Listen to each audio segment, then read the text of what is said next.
A warm hello from the Hill City. It's day 2 of the Dennis Craddock Coaches Classic right here on Jack M. Tom's track. We are broadcasting on the campus of the University of Lynchburg, starting right here with the women's 10K. We've got a full slate of action today all around the oval. We have field events coming to you, and overall, just an amazing day to be out here for our track meet. We had a bit of rain that caused a little bit of disruption last night, but we're right back out here for the morning.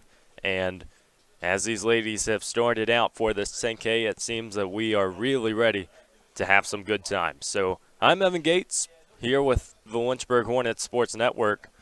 As always, we appreciate the meet volunteers, the coordinators, as well as our crew doing the camera work here on campus, as we have two ladies out in front as we've began action today. The 2 and 3 seed in this women's 10K, it's Courtney Drum of Methodist, Emily Smeds of Bridgewater, who have gotten out to an early lead. They are 2 miles into this race. Hit the 2 mile right around 12:20-ish, give or take. We know the 10K can be a long race. Take some time for that pace to develop, and really just knowing your game plan, knowing when to go. But a great start to this meet. We have the 10K followed by the men's invitational 5K. That's the event that we missed last night with the rain coming in. The women were able to finish their event before lightning could really cause too many problems. We know in a spring sport, it's an atmosphere where you really just don't know what to expect. For some of these track meets, it can be fine, and an hour later you come back and you see storms in the area, lightning in the sky. But for now, we have a clear sky. It's in the 60s. We'll kind of keep you updated throughout the day, but cool weather for distance running for this time of year. Before that rain delay, today was technically going to be that sprint day. If you're looking at the meet schedule, it's primarily the sprint events. We saw the 1500, the mile, the 5Ks last night, but with that 5K being pushed to today, at least the men's heat, things are a little bit different. Still running steadily. Our Drum and Smeds will keep you updated on the splits, but we have an entire day of action. It's D3 week. We're excited to celebrate that with you.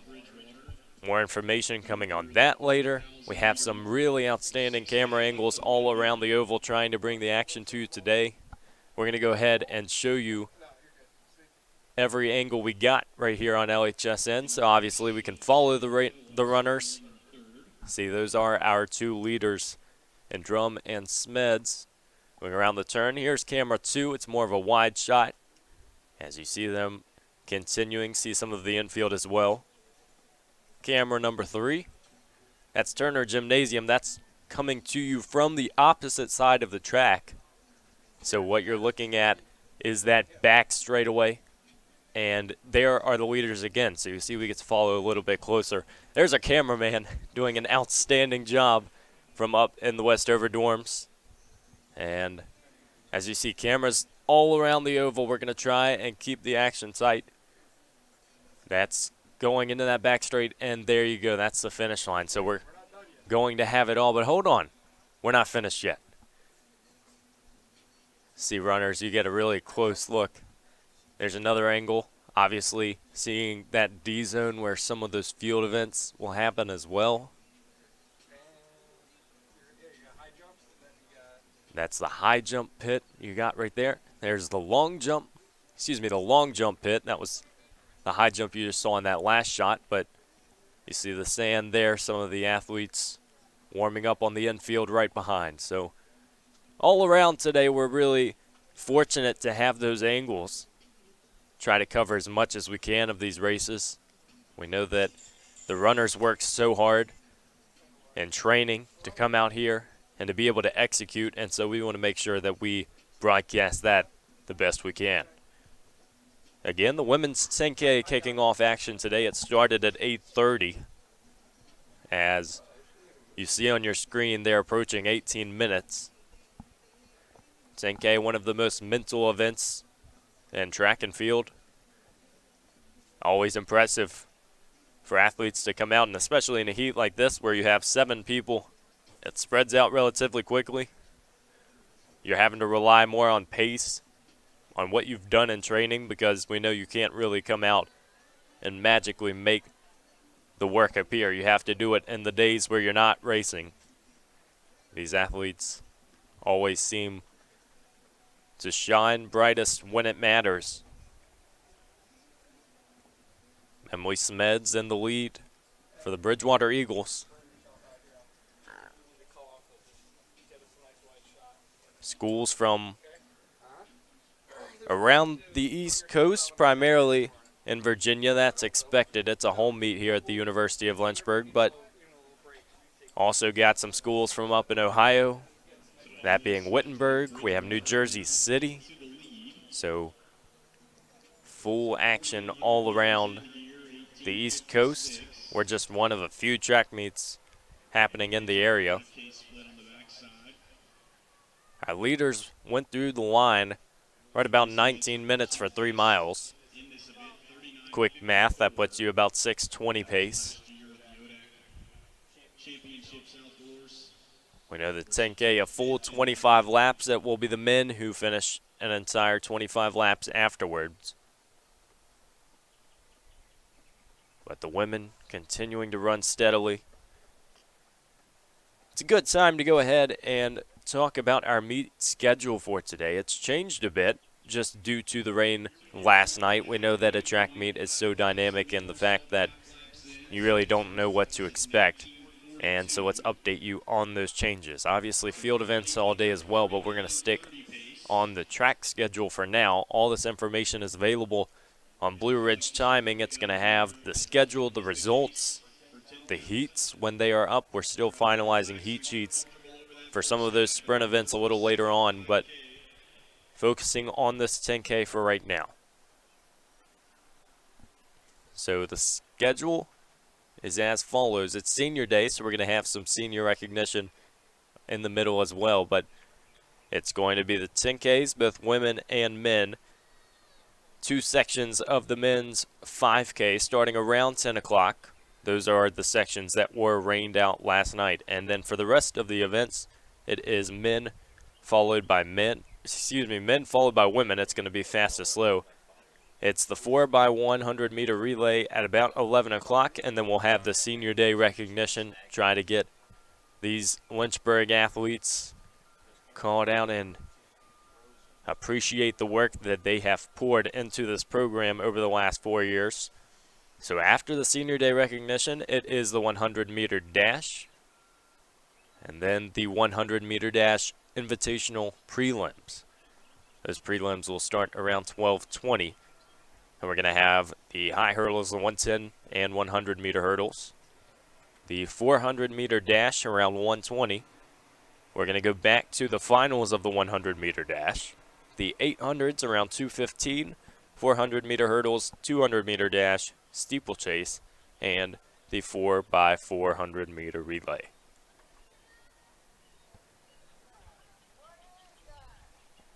Again, you can forecast a meet all you want, but you really don't know how long it will take until those athletes get out, barring any weather changes.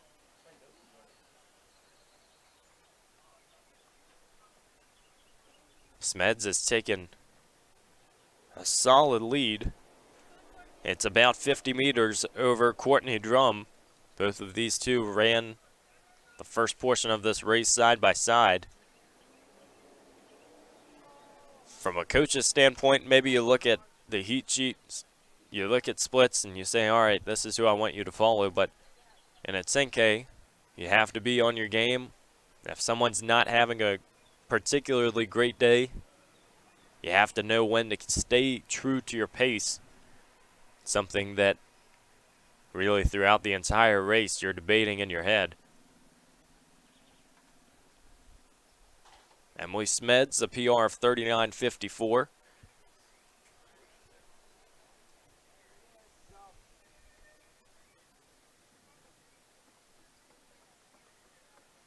She is going to be running right around that pace. If you remember, our leaders came through at 19 minutes for the first 3 miles.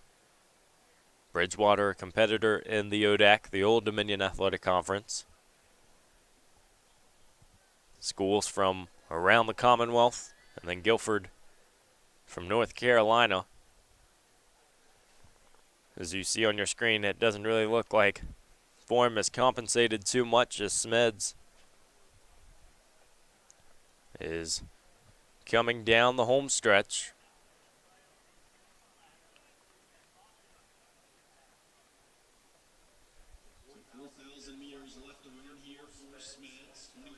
As our PA announcer has said, it's 4,000 meters to go.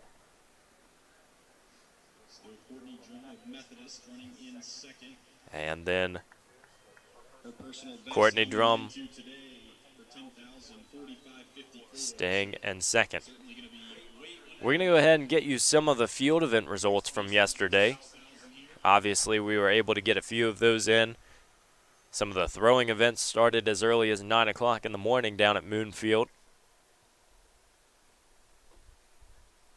For the men's hammer throw, we'll get you the top 5 in each event. It was Peter Fulton who won the event from Bridgewater with 60.18 meters. John Kindig of Shenandoah in second with 58.49.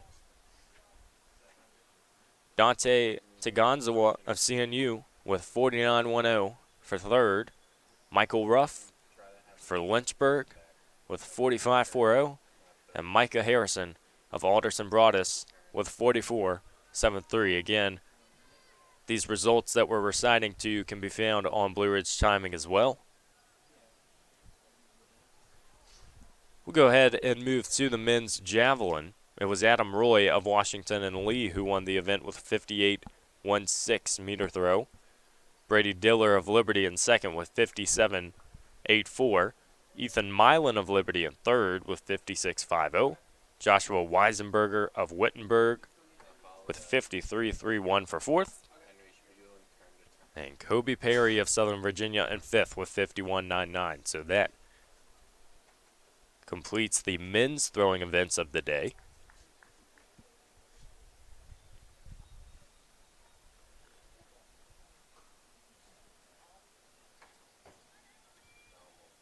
Field events always alternate a little bit because you have to make sure that everyone is available to complete the events. That's why the women's events yesterday looked a little bit different.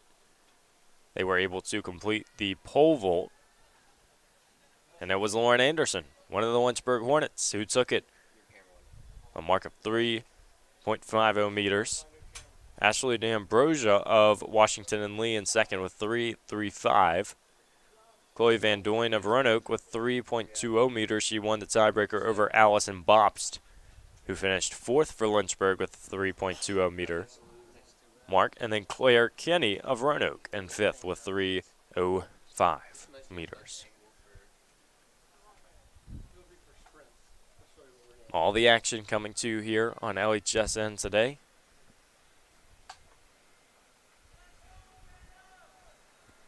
On this stream, you'll be able to find the events around the oval. So obviously, concentrating primarily on the running events, you'll be able to see on the infield some of those jumps that are happening as well. As you see the pits in the D zone.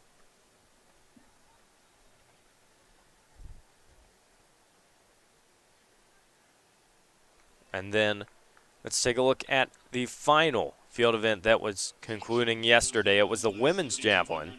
It was Katya Hoover of Shenandoah with a 37.60 meter throw for first. Jolene Peterson of Southern Virginia finished second with 33.51 meters. Presley Heggie of Southern Virginia in third with 32.83. Natalie McCaffrey of Washington and Lee in fourth with 32.36. And Alex Stansell of Pfeiffer in fifth with 31.60 meters. So that rounds out the throwing events.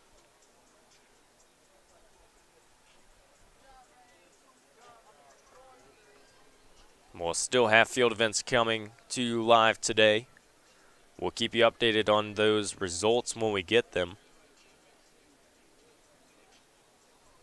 Again, it's always at various times throughout the meet because they're going to finish at different times and start at different times.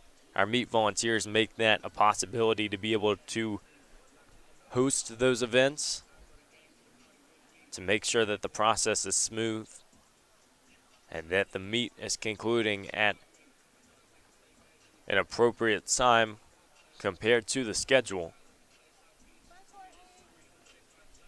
Around the oval, Emily Smeds is still in first.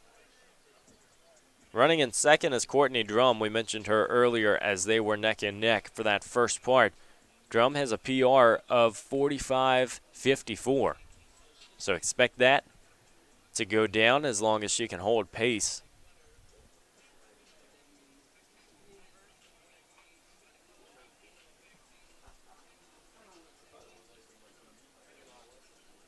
Smeds has about a 100-meter gap as we've started this race.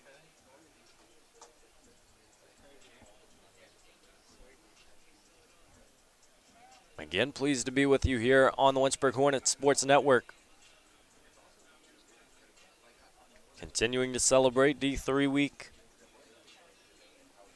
It's been a special week for Lynchburg.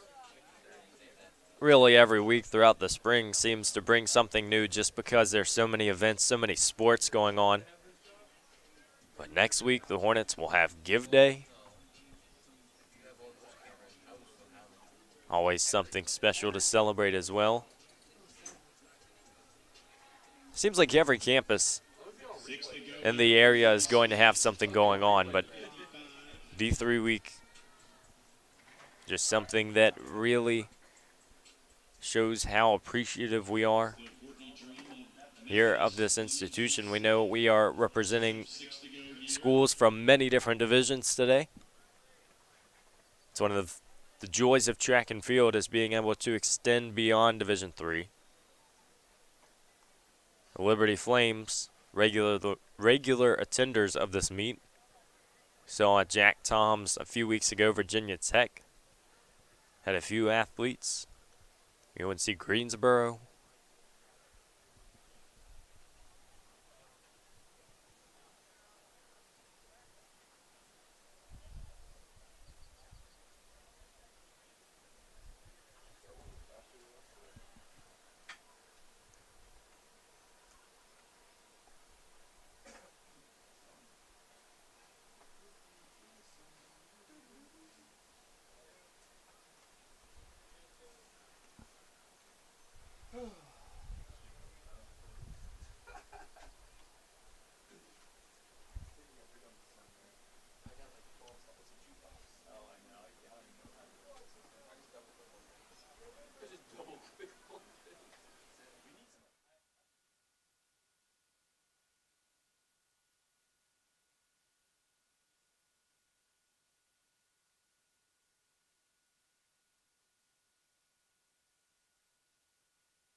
Here at Jack M. Tom's track, the women's 10K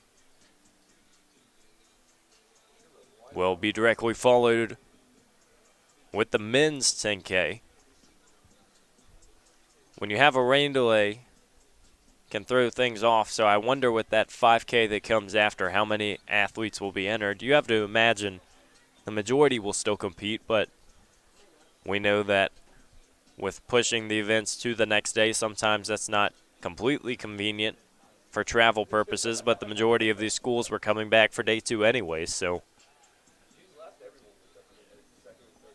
it's worked out.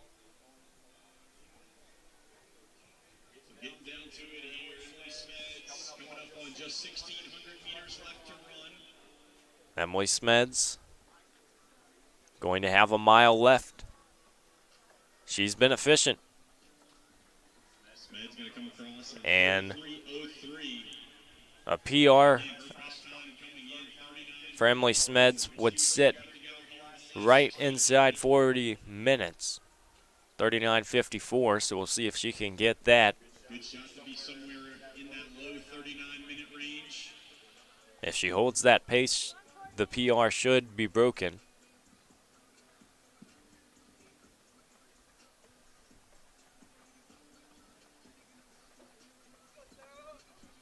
Sun's starting to come out from behind the clouds. It's going to be a battle really the entire day.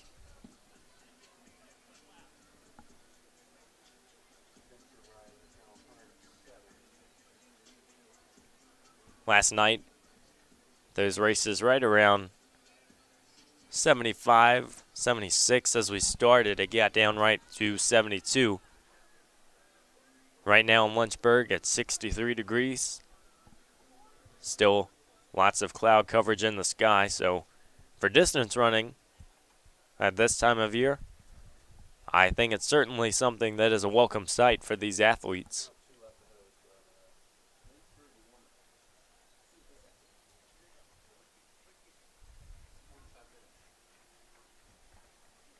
Smeds has ran the majority of the second half alone, and something in a 10K where you really have to be intentional about looking at splits, because it's so much easier to fall off that pace and not be running the times you were running when you don't have somebody holding the pace with you. But Smeds has made it look extremely efficient.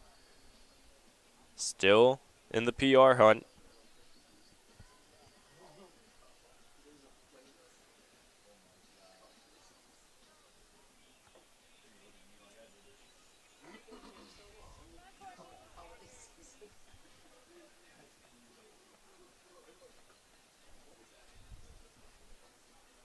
Coming up in the men's 10K, another field that is relatively small if you compare it to other events, but for athletes who are coming out to run over 6 miles, it's something that is extremely impressive, as 16 athletes are slated to take the track in that one. Lots of maroons from Roanoke. You can sense that Smeds is starting to get into kick mode. You have to think she knows she's on PR pace. So as these final few laps start to approach, we'll have to see how much she has left to be able to have a pretty time at the end of it, shining across the clock.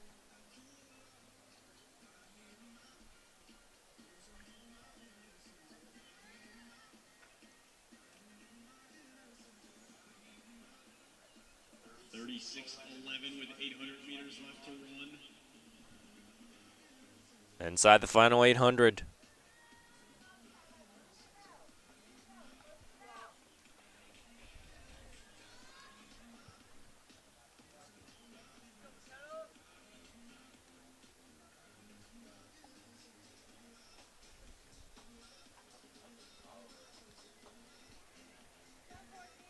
If you're just joining us here on LHSN, welcome to the Dennis Craddock Coaches Classic. We have races going all day long around the oval. Solid slate of sprint races later. We know the competition in this meet is always pretty stiff. Lots of schools from all divisions who will compete today.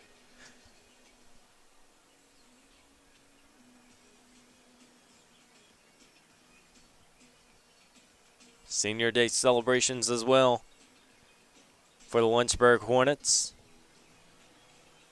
It's a program that has turned the page in recent years. Winning the Old Dominion Athletic Conference has become something this team is accustomed to doing. They've been very successful in recent years. But right now in the ODAC, it's the Bridgewater Eagles, Emily Smeds, who's going to have a lap to go, 37:44. As she approaches this final 400, it's going to be a PR day. We mentioned earlier, it's also going to be our second runner, Courtney Drum, a Methodist, who is in search of a PR.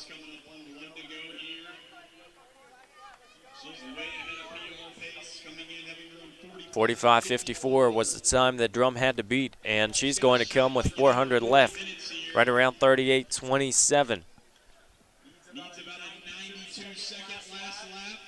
Could she break 40 is the question. It certainly looks like it will happen for Emily Smeds, who has 150 left, and she is in kick mode. And the 10K, it's as much as you have left in the tank after the 6 miles to see what you have in that final lap.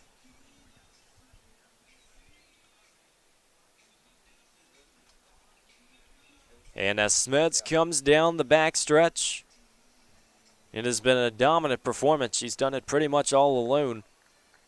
Courtney Drum got her through the first 3 miles. They came through around 19.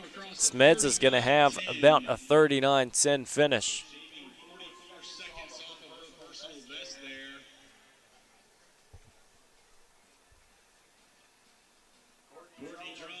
That was a solid performance.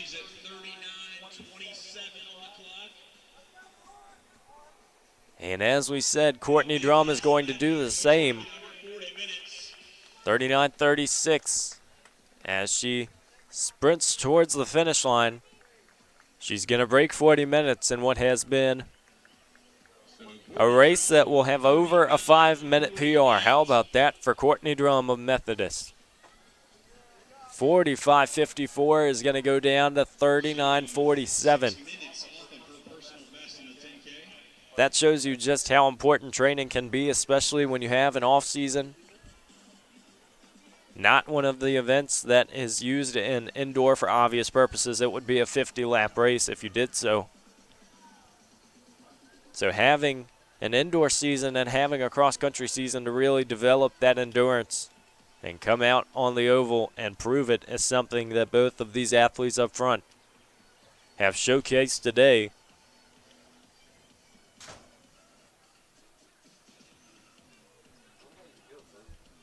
Again, the men will kick off their heat of the 10K after. Throughout the day, the infield will start to be covered a little bit more, with athletes warming up, athletes watching. We have spectators out and about.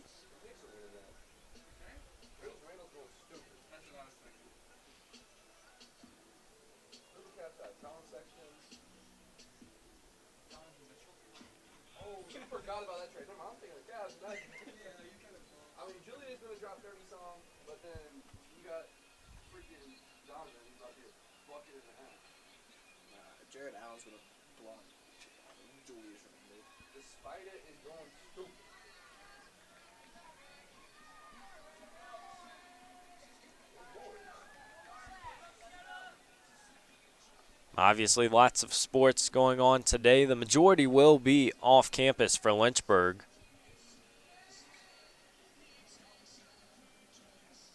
At this time of year, there's normally not a Saturday that doesn't have some type of event happening on campus. 41-46 for McKenna Thrush of Shenandoah. She's going to round out the podium in this event. By no means is this a gimme. One of the more difficult events in track and field. Again, Thrush finish and third. 41-46, which is a 1-second PR. So it tells you just sometimes how predictable that pace can be if you really cling to it. These athletes come out and certainly try to stick on the pace. Sarah Early finished in fourth of Bridgewater. PR was 42:34, and she erases it with a 42:07 performance. You don't get many chances at the 10K. So when you step on that waterfall line getting prepared for it, you have to know what's at stake. That's why you see so many PRs, and especially if you are able to have a productive indoor season.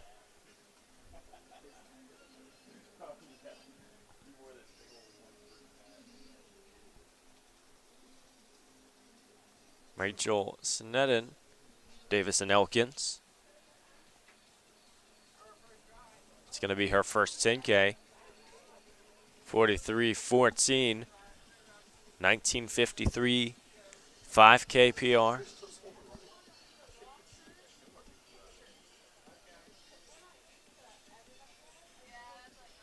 10K is one of those events, even if you've competed in the 5K or the steeple or something along those lines, you really have to get out there on the line to understand what it takes to be able to post a proficient time.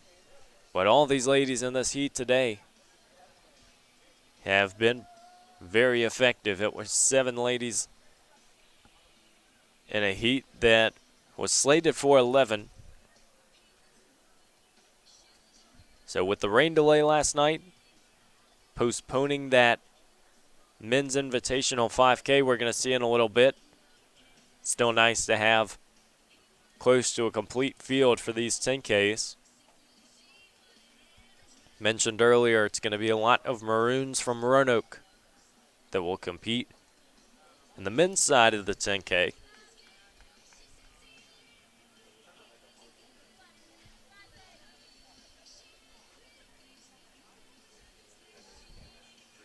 Here off Lakeside Drive.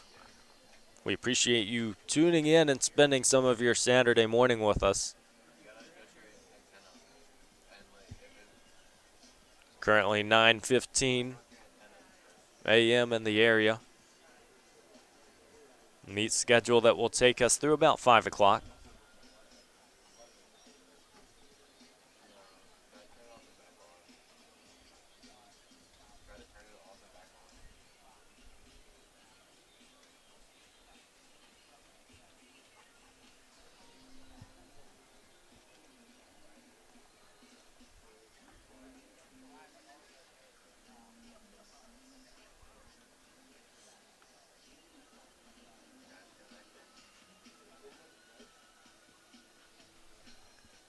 One of the interesting decisions about the 10K and even the 5K for that matter in outdoor track is knowing what shoes to wear. See, in the majority of the miles of the 1500s, everyone's wearing spikes. They're lighter, they're going to grip the track a little bit more, but in an event that has this much mileage that adds up, it can be hard on your calves, on your ankles, so you see a lot of these athletes wearing flats. Shoes that are still going to give a little bit, boost your momentum, but still not so hard on your feet or your legs.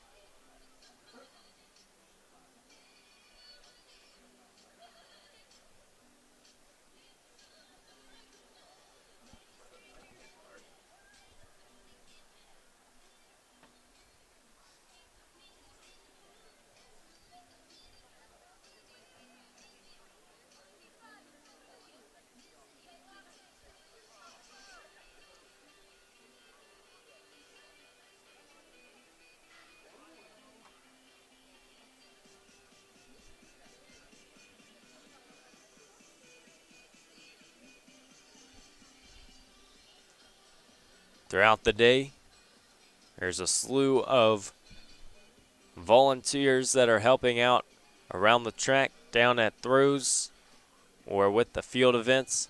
I'd like to extend a big thank you. Many of them Hornets either competing in other events or not competing today, so it's always a welcome sight when you have people willing to volunteer, especially when this is by no means a day without its share of tasks.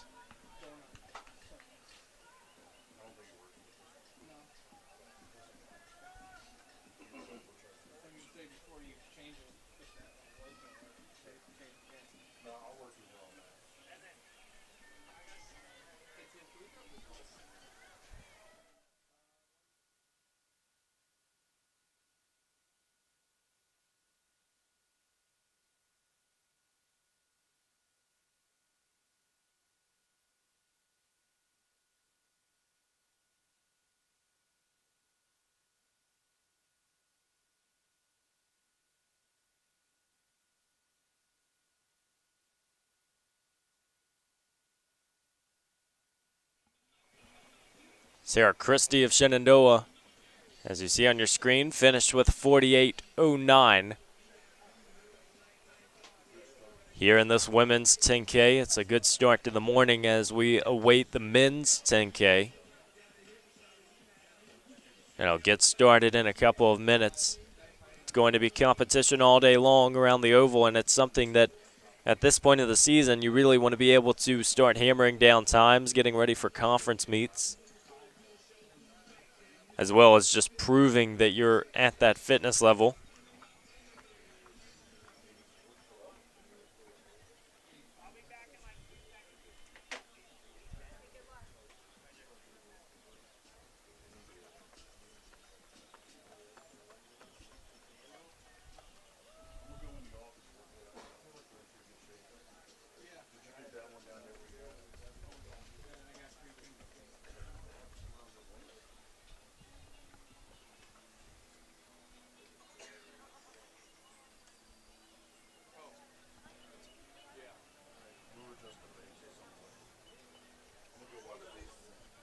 Kinley Woodard of Bridgewater finished with 48.36, and that wrapped up the women's 10K.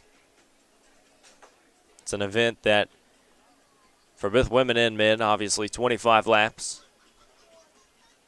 So from a strategy standpoint, it's really difficult to hammer down exactly what part of the race you want to attack. Because maybe in a mile, you're comparing the first 800 to the last 800, and there's a little bit more you can do to control things. But those external factors in a 10K, when you have 3 miles for the first half, can sometimes get a little bit messy. Wait to introduce this field when the gun fires. It's the second event of the day.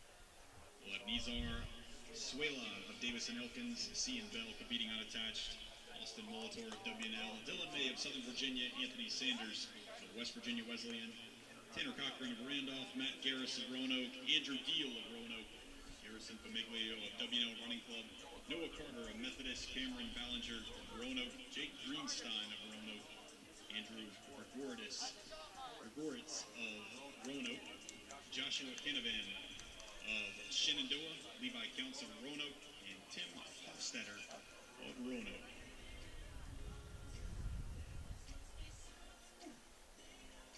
So you see on your screen, athletes will get ready to toe the line.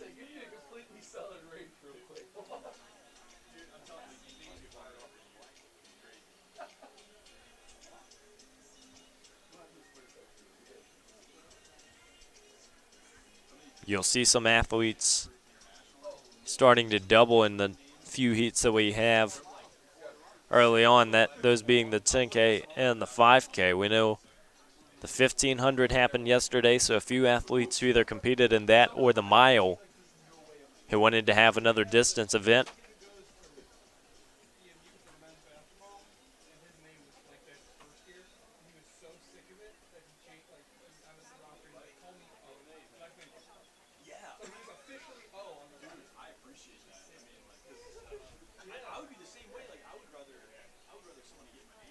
Receiving their final instructions. You rarely see anyone go down in a 10K. We're not trying to jinx things by bringing that up, but an interesting note because we did see in that 1500 yesterday someone from, I believe, UNCG who got tangled up. And so getting out is always a bit of an interesting task, but with the pace that's going to be at stake and especially having a lot more time to get out, you normally don't see that. 16 men projected to race in this field. We'll go ahead and introduce them to you. It's Nizar Swiley of Davis and Elkins, Sion Bell running unattached, Austin Molitor of Washington and Lee, Dylan May of Southern Virginia, Anthony Sanders of West Virginia Tech, Tanner Cochran of Randolph, Matt Garris and Andrew Deal of Roanoke, Garrison Famiglio of WNL Club Running, Noah Carter of Methodist, Cameron Ballinger of Roanoke, Jake Greenstein of Roanoke, Andrew Gregoritz of Roanoke, Joshua Canavan of Shenandoah, Levi Counts, and Tim Hofstetter of Roanoke.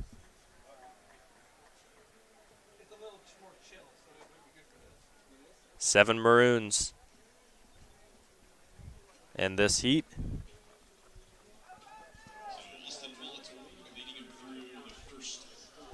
Looks like 5 will be running today. Obviously, you'll have a few people who don't show up to the starting line. Depends on what exactly you're planning to run later on. 13 of 16 competing in this heat. The only heat of the men's 10K as we just finished the women's 10K. It was Emily Smeds of Bridgewater who finished in first. Saw a lot of PRs up front, and you expect the same here in the men's side of things, especially for athletes maybe who haven't ran the 10K as often, or this is the first time this season.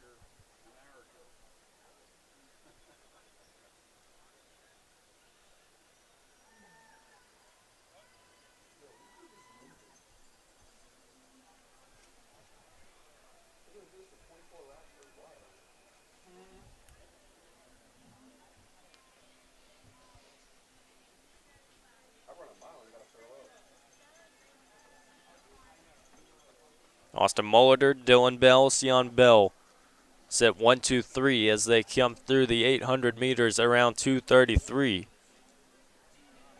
2:33 on the opening 800 split there.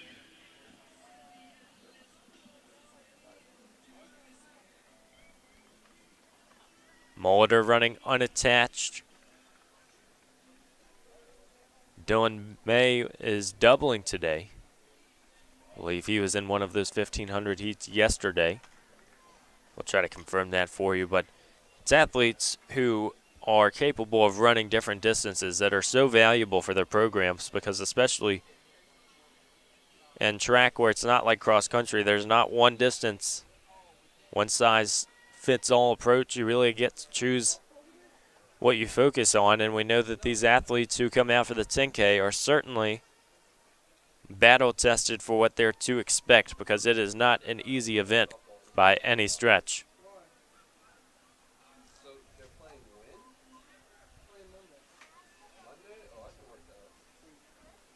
Molitor out front, Dylan May of Southern Virginia running in second, Sion Bell. Do I sign up for like the Back there winners in today third. though, or what do I do? Oh, you did?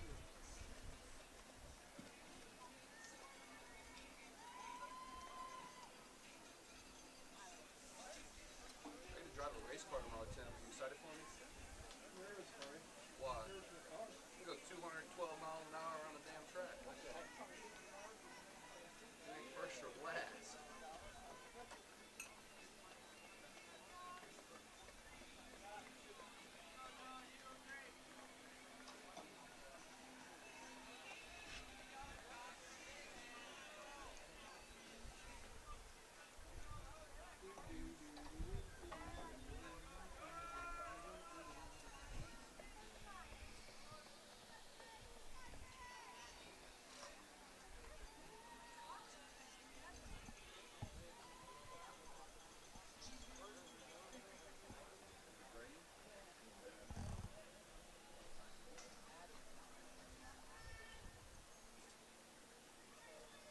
The front pack is going to be over 5 minutes as they go through the first mile, but not by much, as Molitor continues to lead.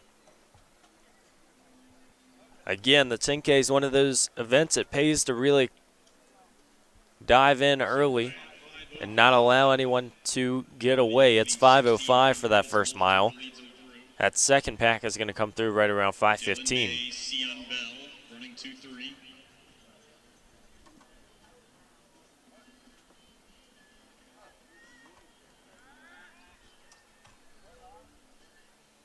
What's nice if you're a spectator is to be able to see an event like this where runners continue to go so smoothly, because it's not an event that you can really fake. So on an off day, can become very lonely out on the track. But for the time being here, as this first mile continuing to be wrapped up, seems like everyone is confident in what they got.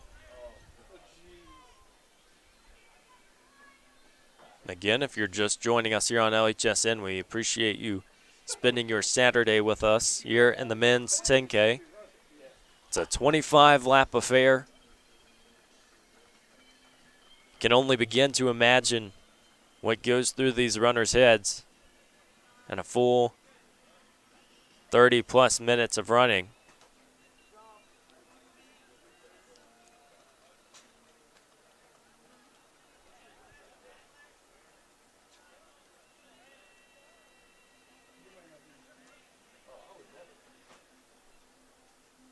There's a fine line between running and racing as well. It's something that at this point of the season, if you're a coach, it becomes extremely apparent. Sometimes there are athletes that get out and, yes, you're running fast, but it's the competition aspect that when conference meets start rolling around, that's what's going to win races. That's what's going to put times in the spots you need them to be. And for athletes, as we see this front pack executing so well, it's about competing. After all, you want to be able to post solid times, and even if it doesn't matter in a month or so that you won the heat, it does matter that you got the time and that you've been prepared to race in a conference setting. But I'd venture to say that a meet like this as well is just a great thing to have on your resume if you can go out and take the heat.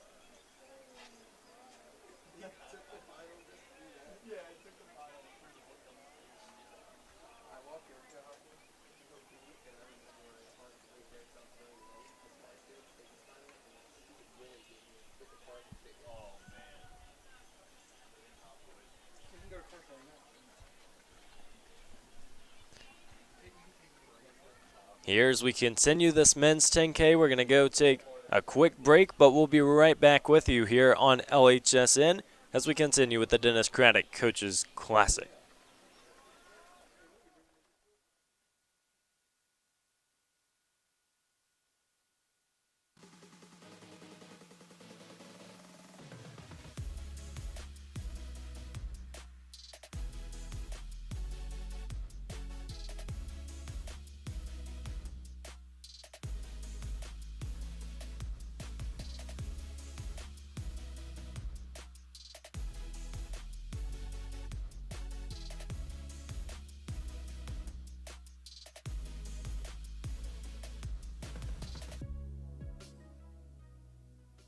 At University of Lynchburg. At the University of Lynchburg. At the University of Lynchburg, our athletic teams strive for excellence on the field and in the classroom. Our coaches, professors, facilities, and campus community empower us to reach new heights and succeed each day.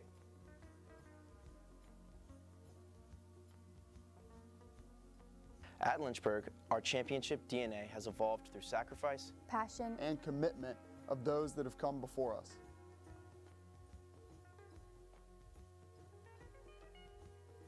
Your support inspires us on our journey and allows us to share life-changing experiences with future generations of Hornets.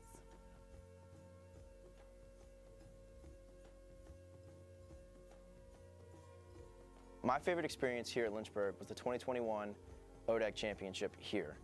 It was versus Randolph, and the track was packed, the whole stadium was packed, and it was just honestly one of the best experiences I've ever had playing here at Lynchburg and being a part of the Lynchburg community. Ringing the bell is kind of a surreal experience. Here on the soccer team, we run to the practice fields maybe once or twice a week, and at the end of our run, we stop at the bell, and we always talk about how this is where we want to be at the end of the season, ringing the bell. My favorite experience at Lynchburg has to be my sophomore year as a second-year program with Lynchburg's women's swimming. We came into the ODAC ready to compete that year, and we ended up winning our ODAC championship. And coming back and ringing that victory bell is something that will always be engraved in my mind, and I wish it for any athlete that gets to ring that victory bell, and it's truly the most incredible experience, and I will never forget it. My favorite experience I've had being on the men's basketball team here at Lynchburg. Every year during Christmas break, we go and travel and play in a Christmas tournament. We went to Topgolf recently, and boy, does my swing need some work. My favorite athletic memory at the University of Lynchburg was winning the individual ODAC golf championship last year. My favorite memory here at Lynchburg is winning all of our track and field ODAC championships. My favorite Lynchburg memory is when we won the ODAC baseball championship at Foxy on a walk-off. With your support, we hope to achieve many more moments just like these. Thank you for all of your support. Thank you for all your support. Thank you all for your generous support.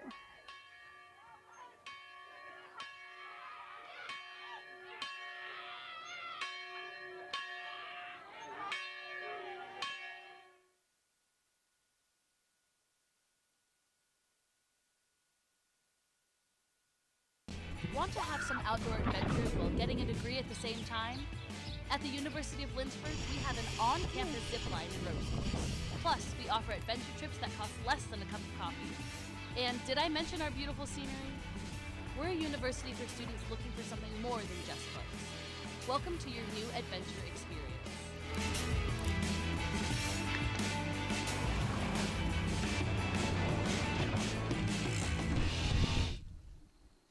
This is the dough. It's wicked cute. It's always so pretty.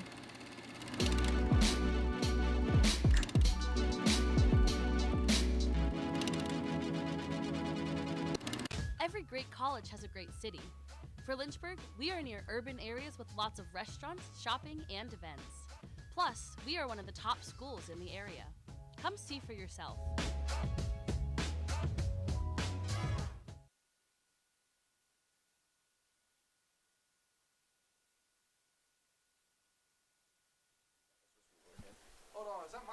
We're back with you at the Dennis Craddock Coaches Classic in the men's 10K. Kicking things off with some of the final distance events before we make way to the sprints later on. As you see, sun is beating brightly down on the infield. It's a welcome sight after having to end things a little bit prematurely last night. Some storms in the area. Only really affected one of our events, that being the men's invitational 5K, but you're about to see it after this one. So overall, not too much of an impact, but it's Austin Molitor running unattached, who continues to hold the lead, but Dylan May has not let him get away yet.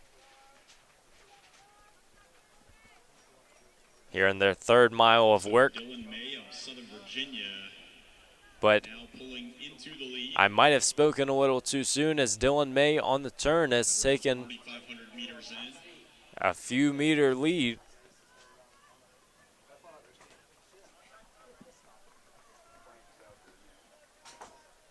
He's got a gap of about 10 meters, give or take. Seems like he waited just for me to mention it before he made his move, but he did it quite efficiently. As you see in front and then Molitor right behind. Again, it's that competition aspect where at the end of the day, it's not just running. You have to come out and know what you're doing.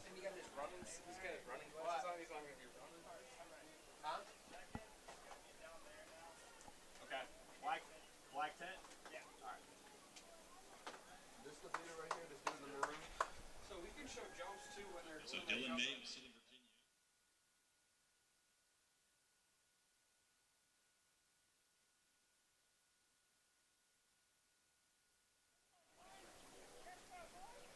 Attention athletes and coaches. Check-in will be at the black tent on the infield by the finish line. Once again, check-in for all events will be at the black tent by the finish line on the infield. Dylan May, the Perry McClure grad. A 14:56 PR in the 5K.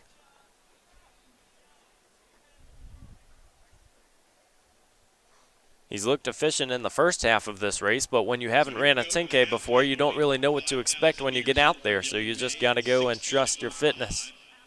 So just north of 32-minute pace right now. This is his first collegiate 10,000. He's run 14:56 for 5,000 meters.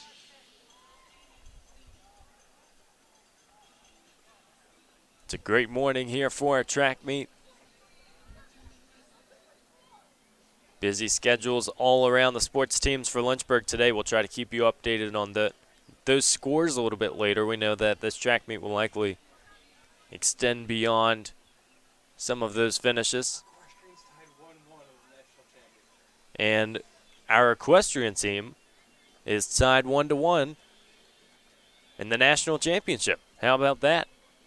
Team that has competed nationally and really found success at a national level, and it's something that we are so fortunate to have on campus. This is a team that you talk about superlatives among all of our sports teams. I mean, to do what they have done has been something special. Requires a certain set of people to really go out and not only win at that level, but just to maintain that process, the work ethic.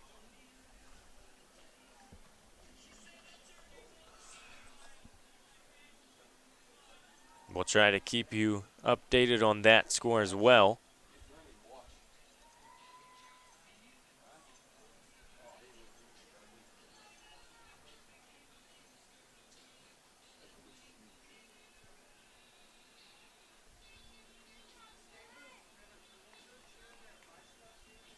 That equestrian event down in Florida.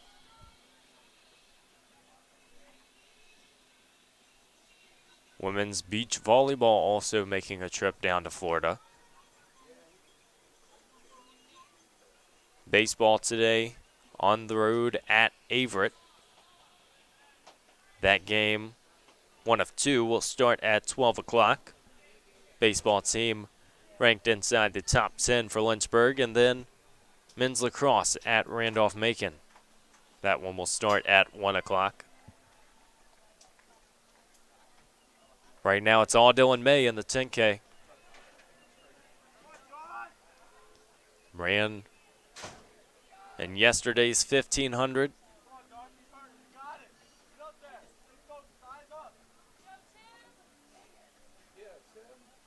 Two very different events. Require two different game plans, and then the 10K, it's about not settling too much, but you also want to make sure that you find your stride and stick with it. Dylan May has done just that in the early going. So 4K to go here for Dylan May of Southern Virginia. 10 laps remaining, 19:22. 10 laps left. Right at 2.5 miles.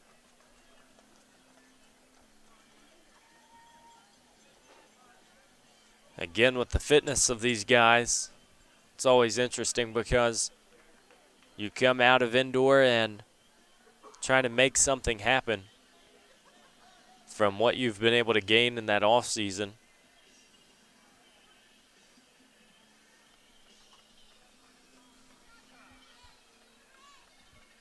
It's going to be the 20-minute mark.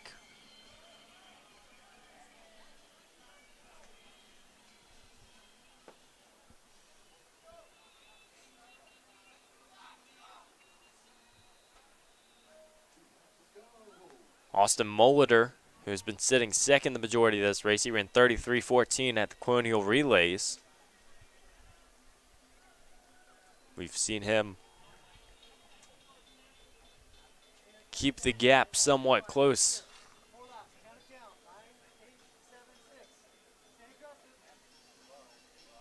Just heard some coaching instruction for Dylan May. He's going to try and cut down on these next few laps. We'll see how well he is able to execute. We know that at a 10K, it's about timing for when you go.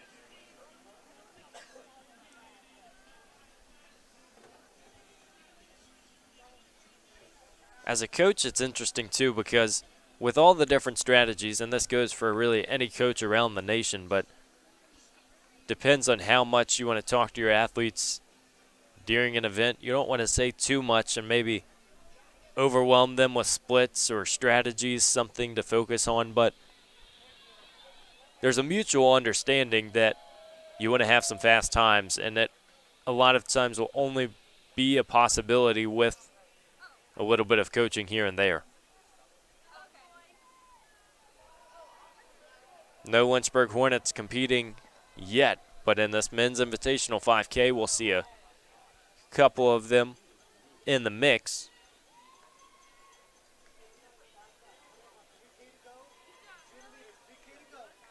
Distance coach here at the University of Lynchburg, Jake Reed, also helping with the coordination of this meet. 22 flat as Dylan May approaches 32 to go. 8 laps.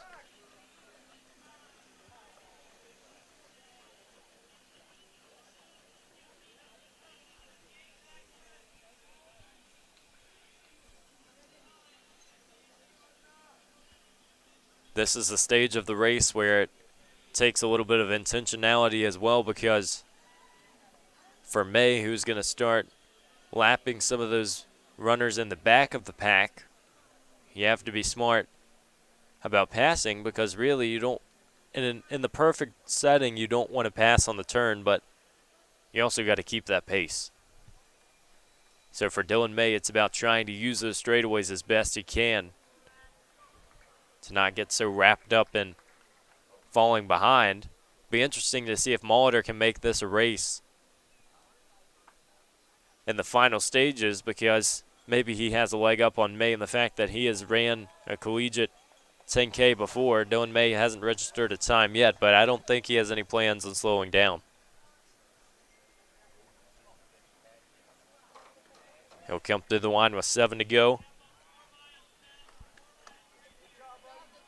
Unofficially about 100 meters on Molitor, but Molitor still looking very nice down the straightaway.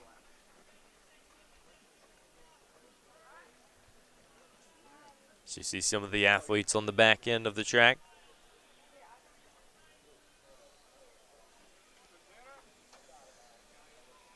Very few circumstances does the 5K seem like a short event, but after the 10K, seeing some of these extended efforts, it's going to seem like a pretty fast race when we have these invitationals in a few minutes' time, but we're focused on Dylan May right now in the 10K.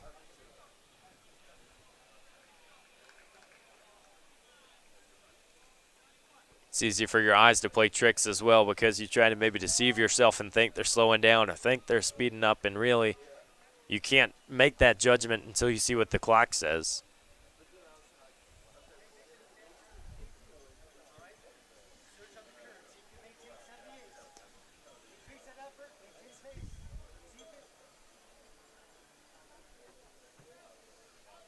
Six to go for our leader. Doubling back from the 1500 yesterday.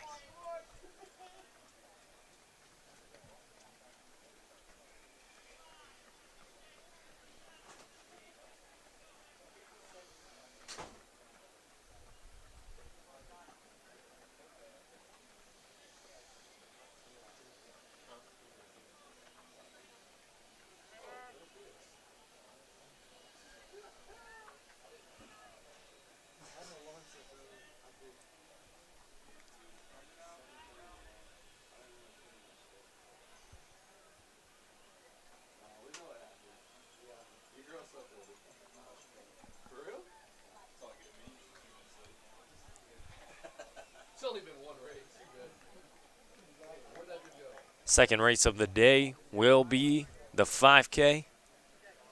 And then we start kicking things off with the sprint events. We've had to wait a little while just because of the meet schedule that we have. Makes sense to get some of the distance stuff finished up in the first night. Weather's a little bit cooler. We've seen temperatures as high as the 80s here in southern and central Virginia.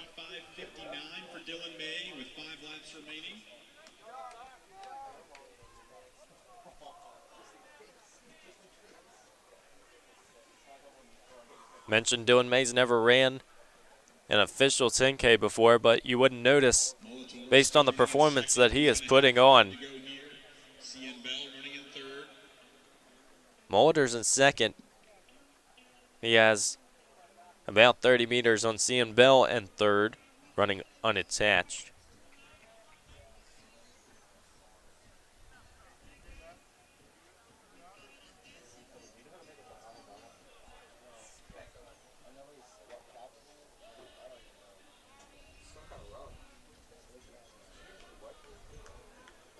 And as he approaches the line, it's going to be a mile to go. When that starts working for you in your head, some good things can happen.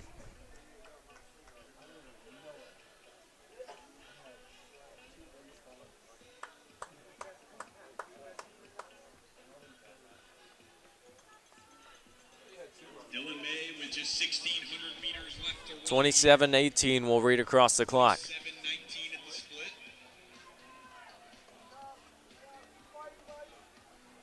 See a pair of Roanoke athletes. Levi Counts, Jake Greenstein, two of the freshmen in their program. ODAC competition. Lots of Lynchburg indoor meets. We're at the Kreger Center out there in Salem, Virginia. Just over an hour drive. Hosted the indoor championships for the ODAC. Lynchburg continued its reign of success. What's interesting about Lynchburg as well with the ODAC is it really hasn't been but the last few years that they've started to find the dominance in the conference and this level of success that they're finding.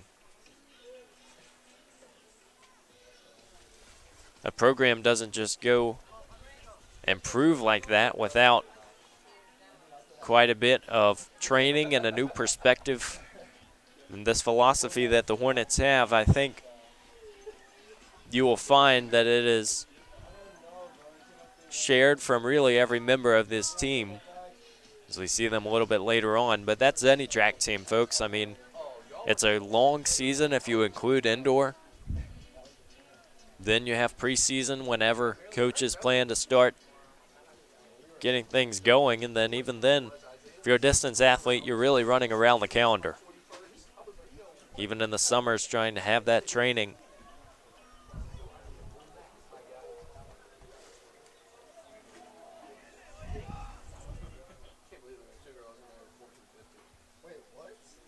Things will start to heat up both literally and figuratively throughout the day. It's going to be an exciting time just to see some of the senior day recognition. We know that around the nation, lots of schools will have their senior days, and fortunate enough here at the University of Lynchburg to be able to host it with a home meet.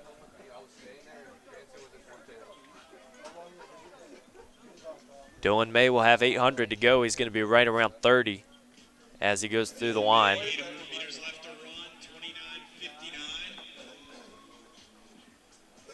He's got a comfortable lead.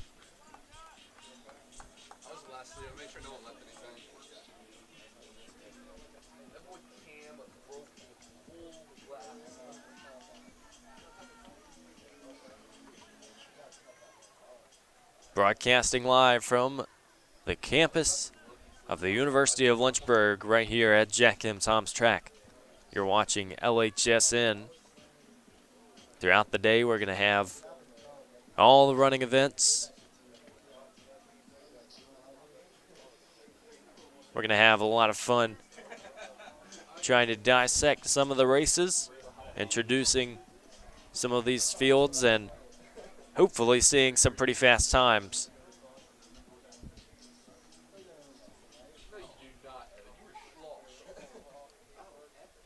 I don't think you really have to second guess it. Dylan May.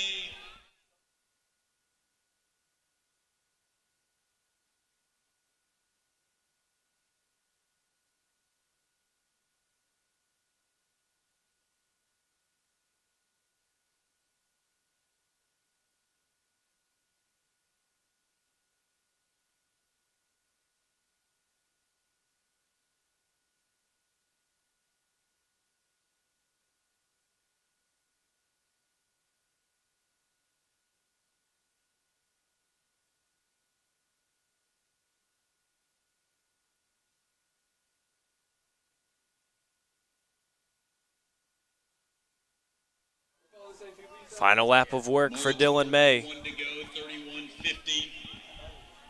Cian Bell's going to have 1 left to run. He has done a phenomenal job of getting out and committing to the pace. And in his first collegiate 10K, as he comes through, he's going to have about 100 to go. He's going to be in the 32 range. And he will extend his stride just a little bit as he finishes things up. Let's give him a hand as he comes down the straightaway. Spectators will usher him into the finish line. And it's going to be about 32-32 for Dylan May.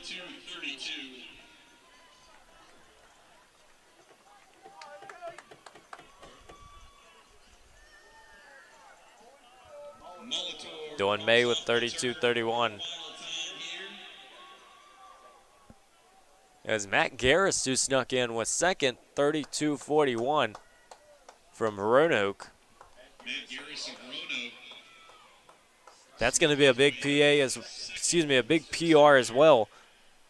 It was previously 34-33.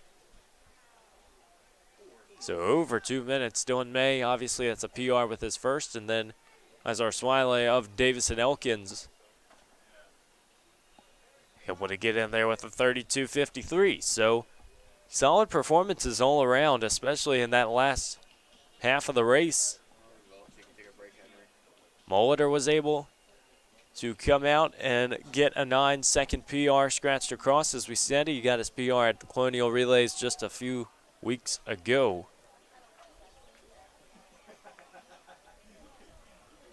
It's a great time of the season to be peaking, and I think a lot of these athletes who are experiencing success in today's 10Ks, both on the women's and men's side, it's important to note that they've really had the training decided long before the race, but it's about execution when you get out on the track, and all you can do is really go out there and stay true to your game plan.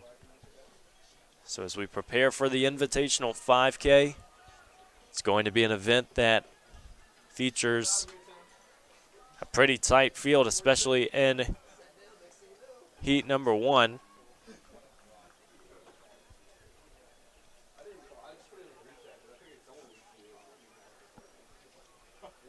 Things might change as a result of this being the event that was postponed.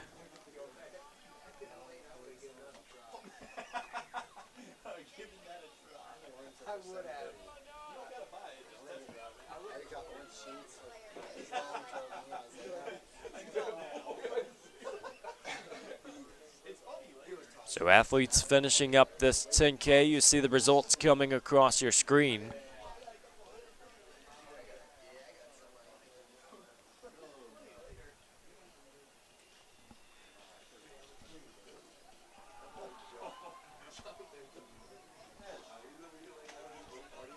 K is one of those races you have lots of time to analyze maybe where things could have been changed, because it's such a long race that you might know what part you could have fixed up, but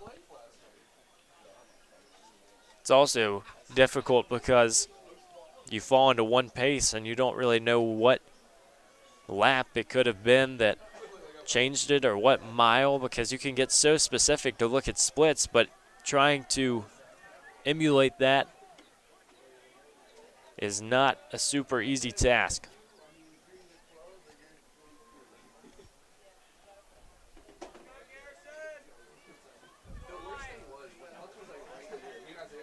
Two heats of the men's 5,000-meter run invitational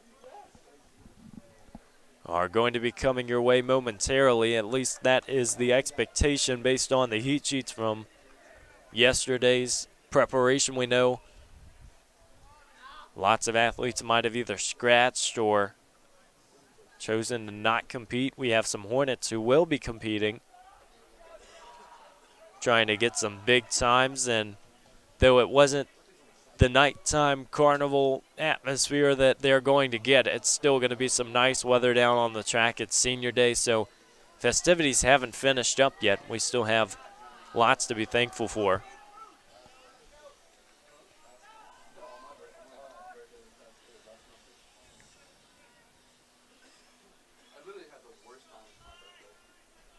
Many of those Roanoke athletes that we touched on are running their first collegiate 10K,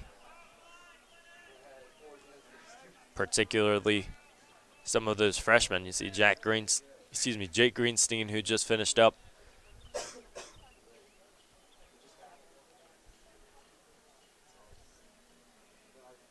Again, you can't really simulate that type of experience without going out there and feeling it for yourself. It's a 5K we expect to be competitive. We know the Hornets are ready.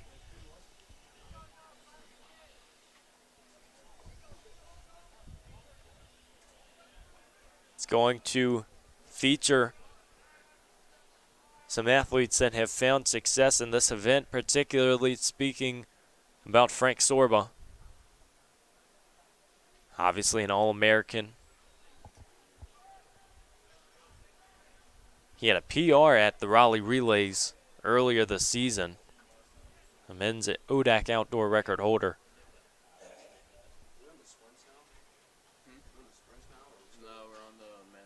Going to try and keep everything as crystal clear as we can. We know that in this first heat as well, there will be a bit of a pacing assignment for Lynchburg. We'll dive into that a little bit more as the race begins, but the pace will be set. Try to get some PRs in what is a competitive field, to say the least, here on Jack M. Tom's track.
Still preparing to bring you the men's invitational 5K as the 10K continues to wrap up.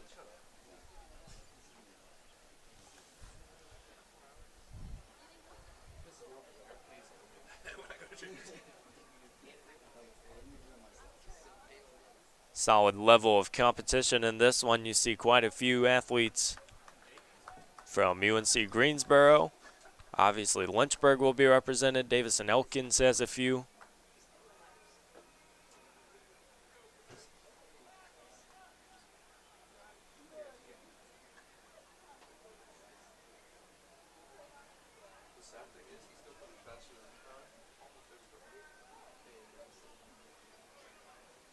We wonder what the winning time will look like. You have to imagine it will be pretty fast, somewhere in those lower 14s. But again, if someone can get the pace out and commit to it, that pack is certainly going to drive things down. We touched on it a bit in that 10K. I think there is some sort of mutual understanding that this is going to be a fast race. And so in a perfect world, you don't want anyone getting tripped up. You don't want to get out in this heat and disrupt that pace. We'll see what the Hornets are capable of doing today.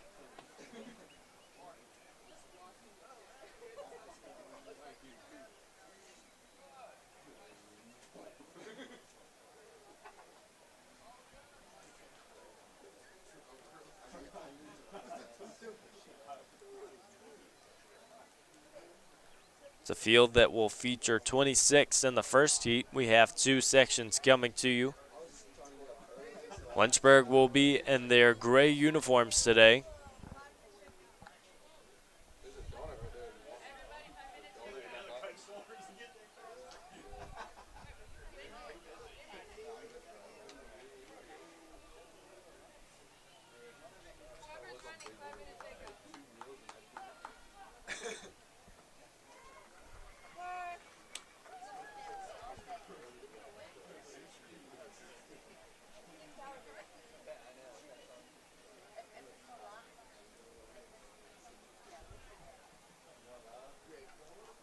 Have to imagine that opening mile will be set for the leaders somewhere around 430 to 440 range. We'll keep an eye on that.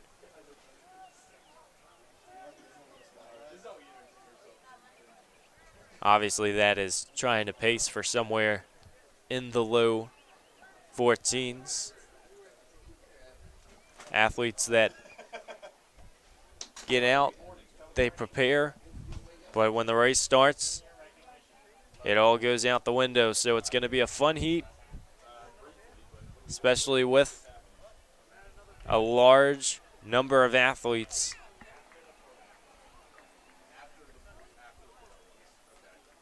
And it's a race that it might not have as much of a climax as the mile. It might be something that you think it gets 12 and a half laps. But believe me, by the time that we're finishing this one, we could see a nice finish. And it's something that takes a little bit more strategy just to finish it up.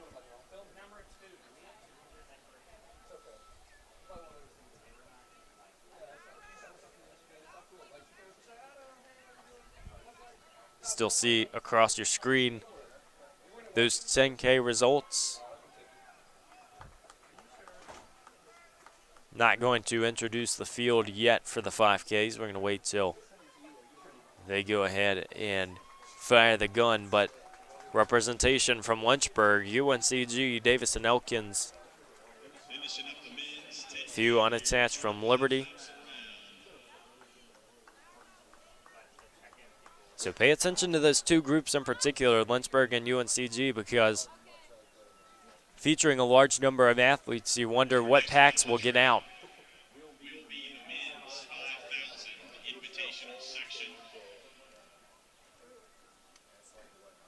As you stand on that starting line, start having a little bit of adrenaline when you get out there and hear your name called.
We've got things kicked off here in the men's invitational 5K. We'll keep an eye on what that split looks like. They came through right around 68, 69, 70. It's a field that consists of 26 athletes. We know that Frank Sorba is going to get out relatively quickly, and it's something that for the Hornets, if you're a fan of Lynchburg, you're accustomed to seeing, as Frank has found a way to commit to the pace.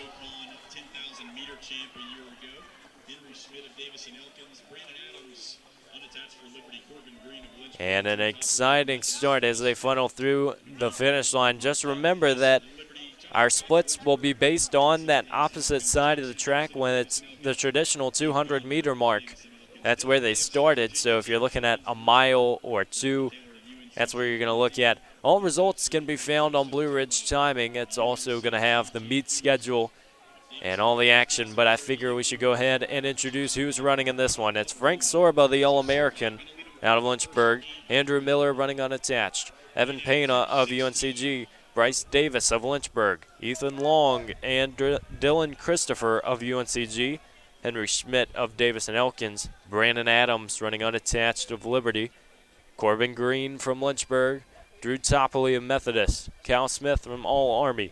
Jacob Hess of Liberty. Jonathan Cobb of Lynchburg. Connor Allison and Jackson Gibson of Davis and Elkins. That's also Gabe Condor of Davis and Elkins.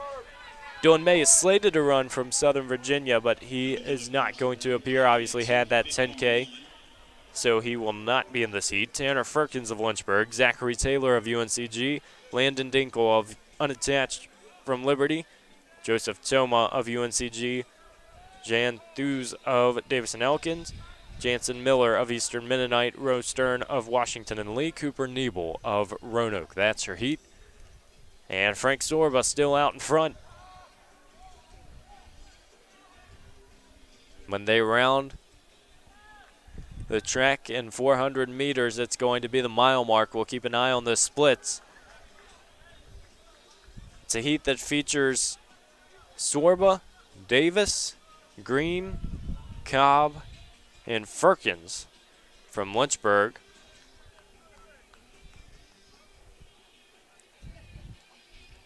Sorba is comfortable rolling out in front, but he's going to have some competition with him as Landon Dinkle is staying on his shoulder.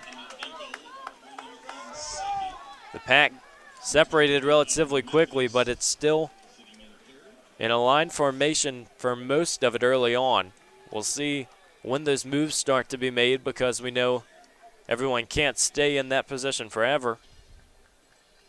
If you want to be able to get that time that you're wanting, one thing that's been so impressive about Sorba is when he gets out in these races, it seems like he is so stone cold when he commits to the splits he's trying to run.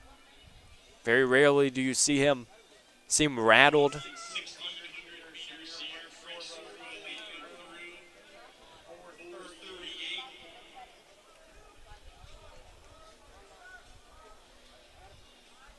It was right about 4:38 that they came through the mile mark as promised. We got that split to you, so as we predicted, the 4:30 to 4:40 range for mile number one. But right now it's Sorba and Dinkle running right there between. It's going to be Topley and Methodist also in the mix up front. Keep in mind, we're informing you of splits on the opposite side of the track, but they're going to be finishing at the traditional finish line. So that's the 12.5 of a 5K. Lynchburg can expect to bring some energy, especially in this second half of the race. We'll be on PR watch the entire time. We know lots of athletes in that middle section. Talk about Bryce Davis, Corbin Green. They're certainly capable of getting out, achieving those PRs. Same goes for everyone in this heat. It's going to be a pace that is not going to waver when this race gets difficult. It's just who is willing to go with it.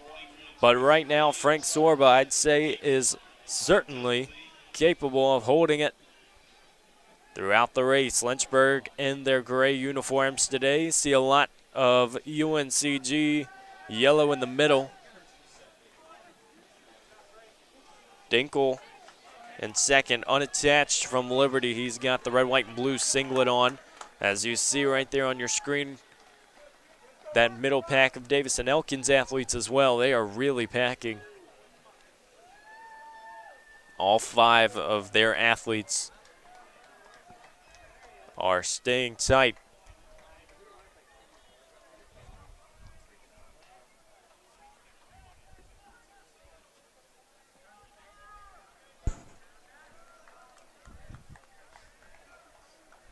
As Frank Sorba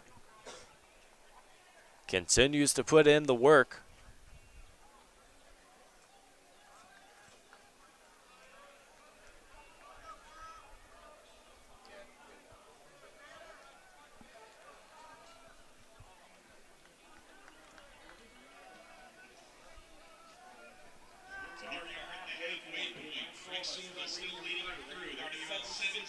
Our PA announcer informing us, obviously, this is going to be that halfway point that they just passed.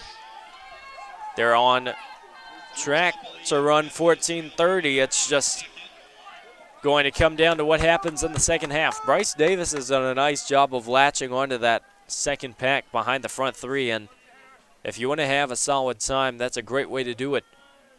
Not staying or decommitting from what is trying to be established. It's going to be all Frank Sorba, though. Looks like Topley has fallen off. Topley has stayed with Sorba. It was Dinkle who was starting to fall off a little bit from that front section. But when you have a pack sweeping you up right behind, have to think Dinkle's going to stay in the fight. Sorba with the hat in front.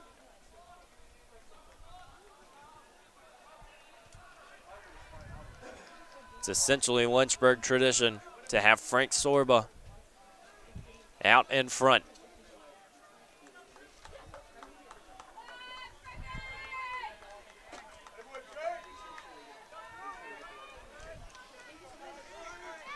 And Topley, early in this race, has really done a nice job of staying with Sorba, and maybe that was a coaching decision. Maybe you know you want to go out and just hold on, but we'll be curious to see what happens in the second half.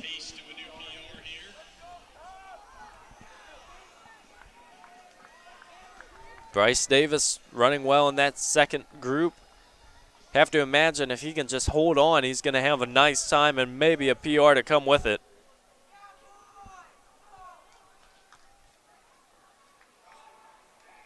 Infield starting to get a little bit more crowded.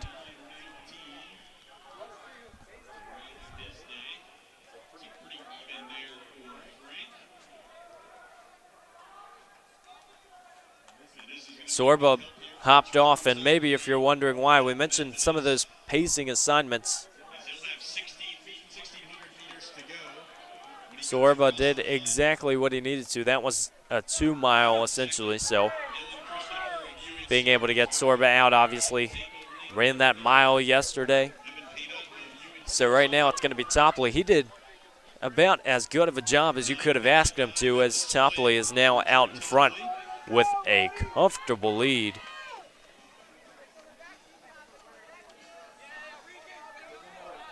What can the Hornets do in the late stages of this first section?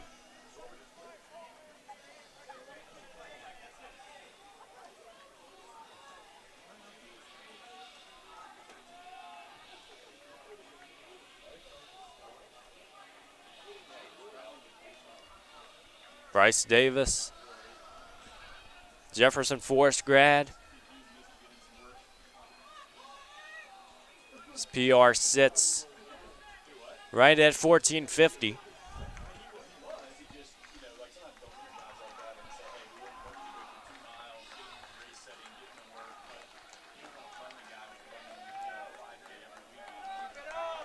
You have to think, as you see Topley on your screen, that he is fortunate with how that pace got out, and you wonder what the conversation was like with Sorba beforehand. Sometimes you'll see Sorba go out and pace people to different times. That 4:38 first mile that the front group had, it didn't really seem that it was going to be PR pace for Sorba anyway, so one could have made that assumption.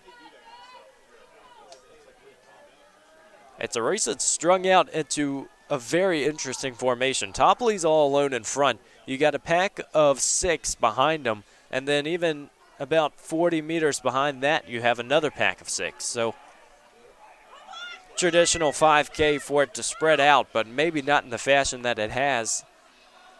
As you've said,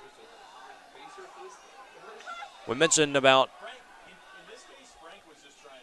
trying to really latch on.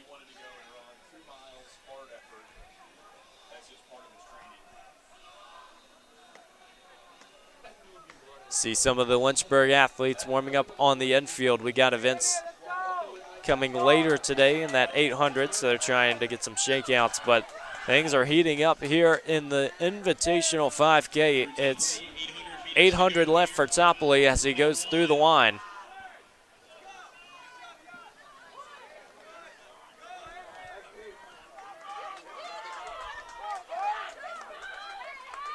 And his pace has really stayed consistent in this one.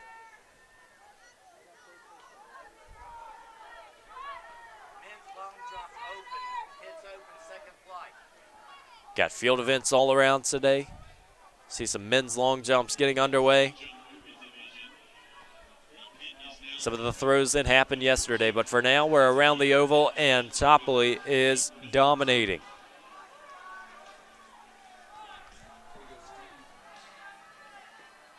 Topley Methodist, a 14:48 PR.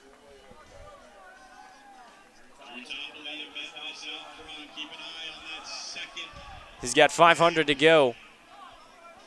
And what an effort it has been, but he's going to have to earn it late as Ethan Long is starting to stretch things out a little bit. Brennan Adams is in third. The freshman sensation at Liberty, he's running unattached today. 1 lap to go, and this is when the fight starts to heat up as the track gets just a little bit louder. You can feel it in the air as the Invitational 5K starts to get heated up. Can the Hornets have some PRs? As Drew Topley, with 2:50 to go, is feeling comfortable about his chances. Topley is on his way to a PR if he can hold the pace. He's going to need a 38, right around 5-minute pace if he wants it. Long and Adams in second and third are extending their strides. They want to make it interesting down the back stretch, but it is Drew Topley who seems to have things under control. As the athletes round the turn, they can see the clock and they can feel it. Adams is propelling himself into second, but not for long as Pena will have it. Topley is going to get 14:42 for the victory. Evan Pena snuck in for second, but Drew Topley is going to get the victory with a 14:42 performance, good for a PR. Solid efforts all around. Brandon Adams, who got himself into second, only to be passed by Pena. They had both passed Ethan Long of UNCG, and it was late in this race that really decided things.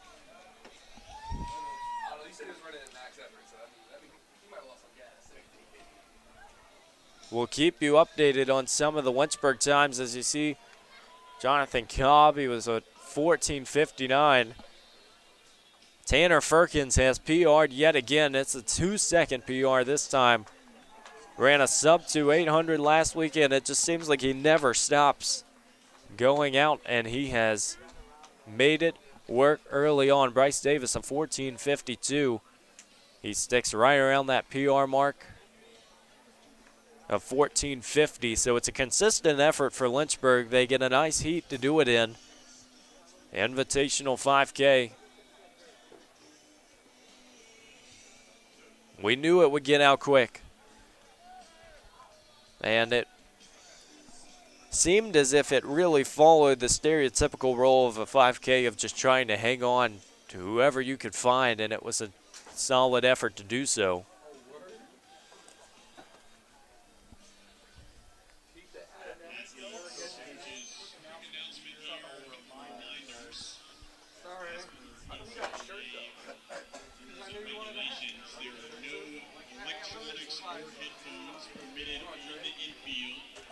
Second section will almost get ready to go underway.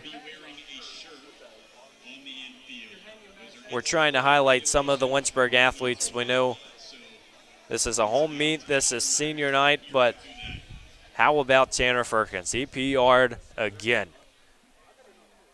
He has just continued to be in the form of his life. And you think about the improvement, and that's something that for a Lynchburg distance program is expected at this point, to see that type of improvement, to step up when the moment is right.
If you're just joining us here on LHSN, we welcome you in to the Dennis Craddock Coaches Classic. We have a few more Hornets in this heat. We'll get the entire lineup to you momentarily, but important to note, Brennan Straits will be out doing some of the pacing assignment in this one. So for those who are unfamiliar, pacing a race is essentially making sure that the splits are being hit that need to be going around the clock. I mean, it's a race that you want to take as much guesswork out of the picture as you can, and in the 5K that's a little bit longer, it's important to hit those times. So as you're going to see in a red singlet, he's sitting at third right now. Straits will try to keep it at a consistent pace, but it was a little over 70 for our front runners as they started off here in the second section. 14:42 for Drew Topley, who took section 1 with a PR. We're going to go ahead and get things introduced to you here in the second section. 25 were expected to toe the line as we got started. Sam Graham of Lynchburg, Taj Terlau of Davison Elkins, as well for Davison Elkins, it's Bastion Luthman and Pablo Velt. Lucas Isle of Wittenberg, it's going to be Nathan Mars running unattached, Max Thomas of Washington and Lee, Tim Warren of Washington and Lee, Mercer Alden, Ronan Creamer, Draven Fernandez of Lynchburg, Adam Art of Wittenberg, Matthew Zoller running unattached, Luke Hawkins for CNU, Anthony Cadle of Bridgewater, Clay Kaufman of EMU, Reed Davis of Shenandoah, Nicholas Talarchik of CNU, Patrick Murphy of Mary Washington, Benjamin Goleg of Longwood, Kedron Chandler of Southern Virginia, George Lenny running unattached, Henry Hayden of Washington and Lee, Miguel Benito running unattached, and Brennan Straits doing some of the pacing.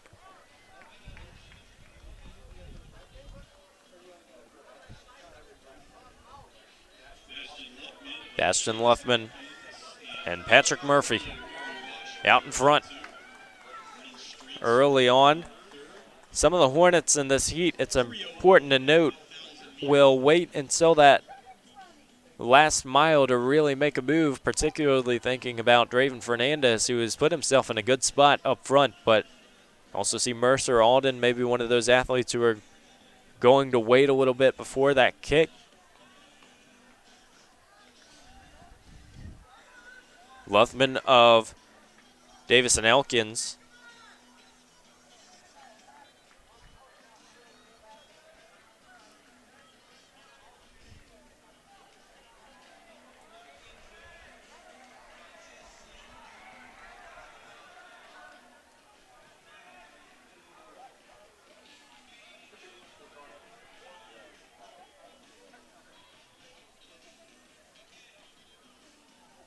Early stages of a 5K, as we just did it with Section 1. Can mean little to nothing, but it's important to at least get out in a good position.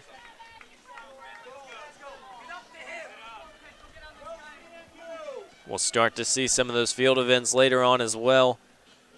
Right now, Sam Graham, Draven Fernandez, Rona Creamer are all sitting right, essentially right in a pack. Creamer's trying to get there on the turn. As I said, Lynchburg is in their gray uniforms today.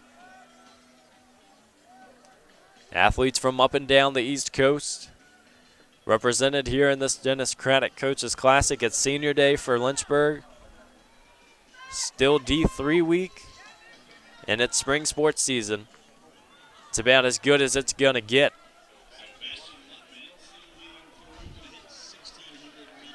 4:50 is the pace that has been set here in this 5K in the opening mile.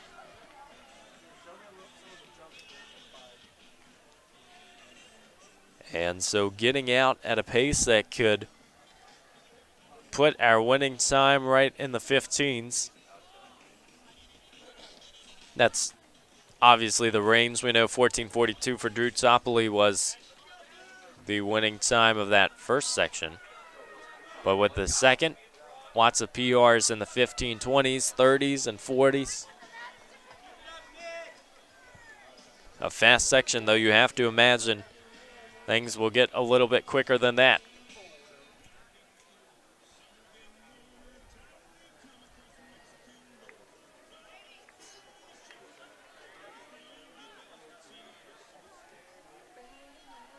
Line formation. Straits is out in second. We mentioned that red singlet. There he is, pacing this one, and he's obviously in a good spot as Lynchburg has closed that gap. Sometimes it's difficult to really fathom how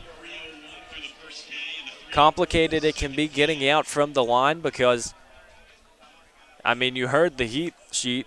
There's 25 people in this section, and so trying to get to the inside and trying to get in a position is something important. But Draven Fernandez of Lynchburg is sitting right there with them now.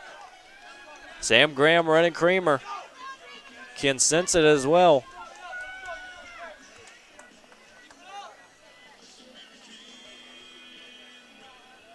Graham seated first in this section as PR 15:29. Creamer with 15:15, Draven Fernandez 15:25, but throw that out the window today because at a section that comes out at this pace, if they can all continue to stay put, we might see a few big drops. here on the timesheet. Straits still has them out.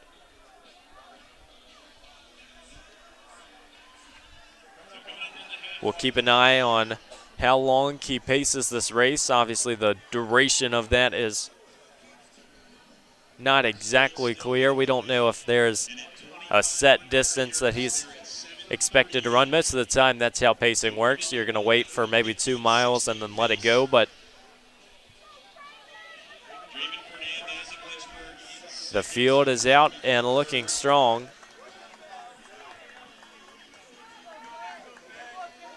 So if you're just joining us, Brennan Straits is in the lead, but only momentarily, as he will hop off from his pacing duties. And Draven Fernandez will have the lead of Lynchburg. So a chance for some more Hornets PRs. Action all day, all around the track, as well as Moonfield for some of the throws.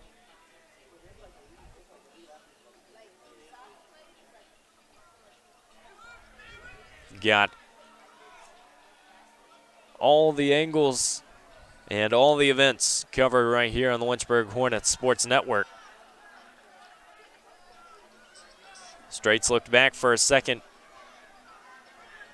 Have to imagine Fernandez is comfortable with the pace that's being run. He is one of those freshmen in this distance program that has excelled in the first season.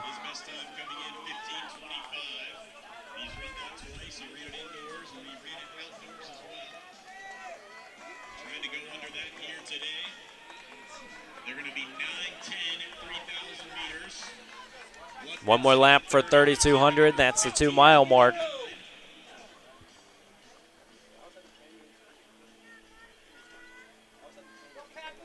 More of the traditional morning 5K, something you see all cross country season. It was going to happen last night, but things got a little too messy with the weather, so they moved it to today. The women got their invitational heat in. That's why you haven't seen a women's heat in this one. Straits is hopping off. He did it about as good as he could have. He's going to run 9:50 through 3,200.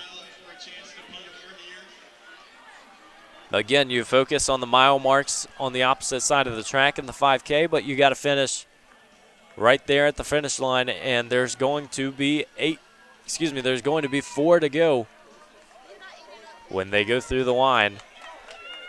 They finished 8.5. Fernandez is comfortable in front. Ronan Creamer has moved himself into third as well. Sam Graham in the mix, but right now it's going to be Lynchburg and Davis and Elkins going at things.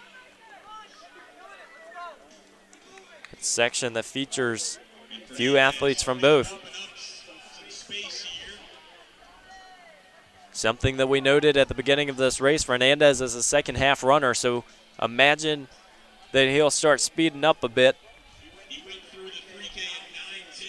You got to really analyze arm movement, see legs getting out on the strides, and the Hornets are out and there to support them. 15:25, the PR for Fernandez. He's got about 40 meters on everyone else.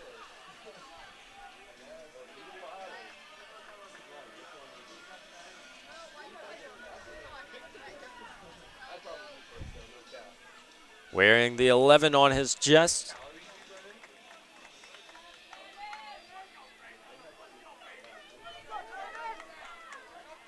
Bastion Luthman in second, Ronan Creamer in third. Tides Terlau and Matthew Tuller are also in the mix. Fernandez continuing to pick up his stride, though. Potentially big day for these athletes up front.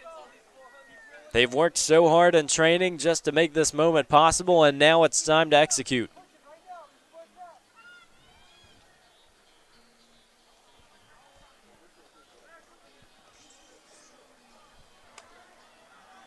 It'll be an interesting battle between Creamer and Tuller. Tuller has started picking things up and moved into third. on the back side of the track, but on your screen it's Draven Fernandez all alone up front.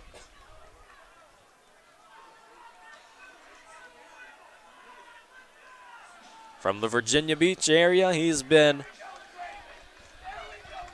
remarkable to watch, the Salem graduate, and yet another performance where he has a chance to put PR numbers across the clock.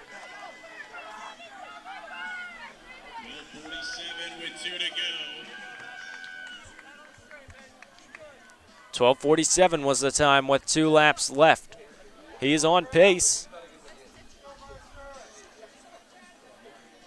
Kramer also setting in a potentially PR scenario.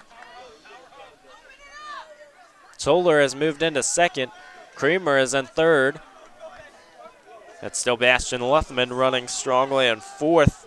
He hasn't really slowed down. It's just that the rest of the field is starting to speed up a little bit.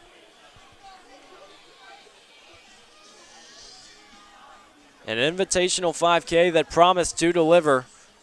The athletes are putting on a show this morning here in the Dennis Craddock Coaches Classic. We're right here on LHSN bringing every event to you around the oval. Draven Fernandez.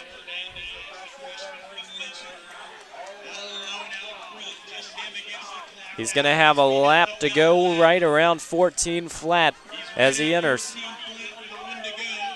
This is a time that makes it start to matter. He's had the kick, but what will he have left? Battle for second as Kramer has moved into second as well. He's got a 15:15 PR. He would need to come back in about 62 to get it, but it's Draven Fernandez who you need to focus on now. See, it's a tight field. He's extending his stride. He can feel it. It's a PR day waiting for him if he can finish this 200 meters.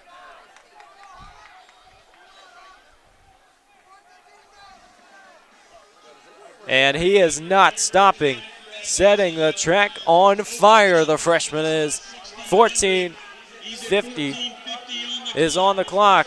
He is still moving with efficiency. 50 to go. It's going to be a huge PR for Draven Fernandez, as the PR is down. Draven Fernandez, he went 15:08. And Ronan Kramer has a chance to go 1-2 with him. It's a tight finish, but Kramer will hold on. Luthman finished third. 15:08 from Draven Fernandez, you see on your screen. It's a 17-second PR. Ronan Kramer was in second, and Bastian Luthman was in third. We'll wait for those official times. It's a 15:23 from Ronan Kramer. Solid effort to propel himself into second.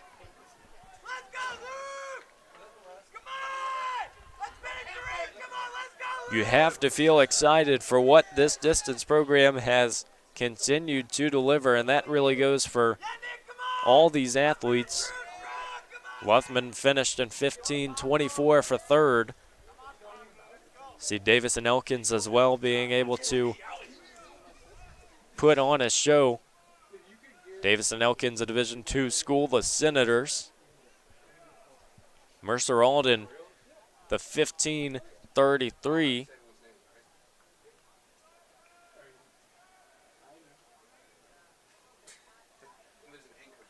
And that is a 12-second PR as well. So Mercer Alden and Draven Fernandez, the freshman in this heat, continued to perform. Sam Graham, the other Hornet, came in around 15:49 as you see the results filing in. It was Alden and Fernandez who ran with confidence, and it paid off. So that concludes these distance events, at least until the 800 later on, but we're going to have some 4x1 relays, the Senior Day recognition, all coming to you here in a little bit on LHSN. Action around the oval will continue, but what a day for the Hornets here in this men's 5K.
Well, as promised, we're going to have the men's 4x100 meter relay followed by the women here on the Lynchburg Hornets Sports Network. As we've had a few moments to take a deep breath before these events, you saw some of the jumps happening in the D zone, but it's time for the sprints. It's the first sprints event of the meet. So let's go ahead and get ready. It's Lynchburg in lane 2, Bridgewater in lane 3, Shenandoah in 4, Roanoke in 5, Christopher Newport in 6, Wittenberg in 7, and the Gothic Knights of New Jersey City in 8.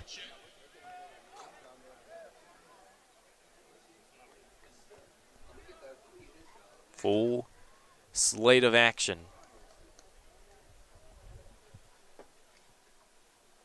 as we wait for the start.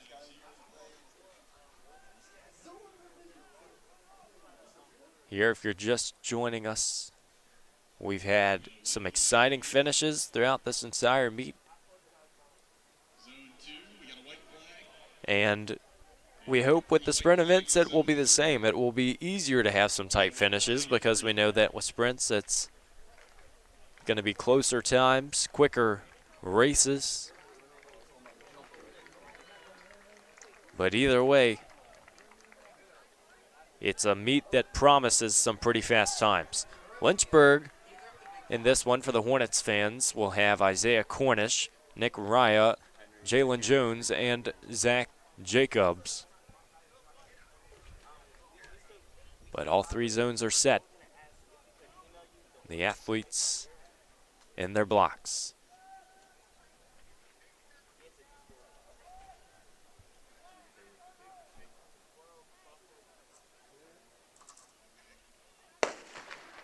And off we go. Out of the blocks, you're really not going to know who has the lead until they get out of that first turn and first exchanges, and they execute them now. It is a tight race, as it looks like it might be Roanoke in lane 5 who has a slight advantage coming into the turn. Here is the third leg. Inside leg's going to try and make a difference. Shenandoah has a few feet. It's the final exchange, and down the track come the Hornets of Shenandoah. Roanoke trying to make it competitive. Will it be a tight finish? As Shenandoah will end it with the victory. And a sizzling first leg, 49-8 for Shenandoah. What a time. 41-18 for Roanoke, 41-9-2 for CNU. Shenandoah averaged about 10-5 per leg. That is outstanding work from the Hornets. You could sense coming out of that second exchange that they had just a few feet on second place. It was tight, but in the final 100 meters, it was an incredible effort. That's what happens when you have clean handoffs and the exchanges that were about as efficient as you can ask for.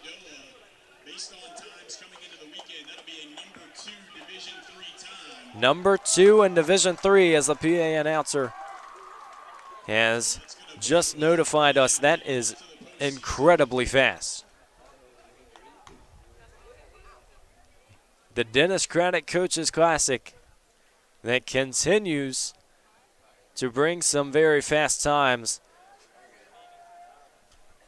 Shenandoah, that leg, it was Wyatt Newcomb, William Crowder, Andre Jackson, and Miles Moore who combined for an electrifying 4x1 to start the sprint events as we move into section number 2. Again, second in Division III for the Shenandoah Hornets. It's going to be Southern Virginia in 2, Washington and Lee in 3, Mary Washington in 4, Ferrum in 5, Pfeiffer in 6. Pfeiffer's B squad will be in 7, so that is 2 squads for the Falcons. And then Mary Baldwin in 8. Lanes 2 through 8 will be occupied.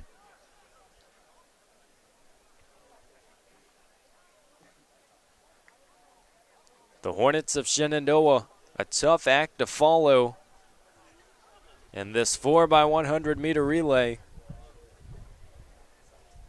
We knew the heats. Each team really got out quickly, but it wasn't until about 300 meters in that you realized it was going to be something special.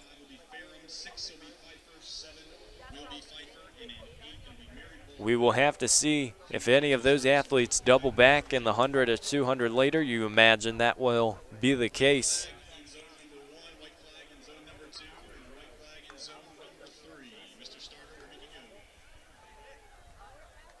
As the athletes continue to set up their blocks.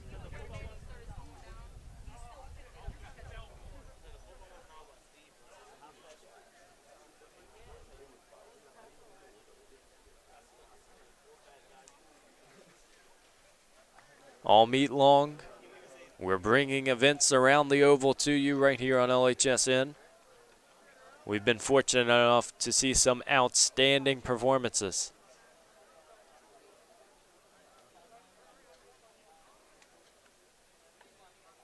What more will these men have in stake?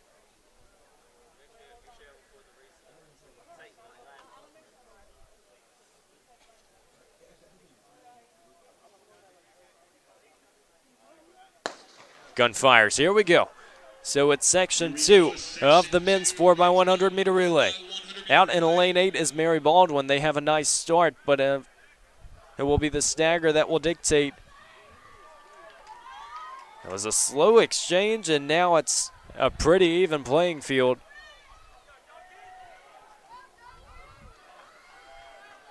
And from the looks of it, it's Ferrum who is out in front with the final exchange. Ferrum and Mary Washington going neck and neck, but Ferrum has a couple meters. Can they hold it through the line? They will.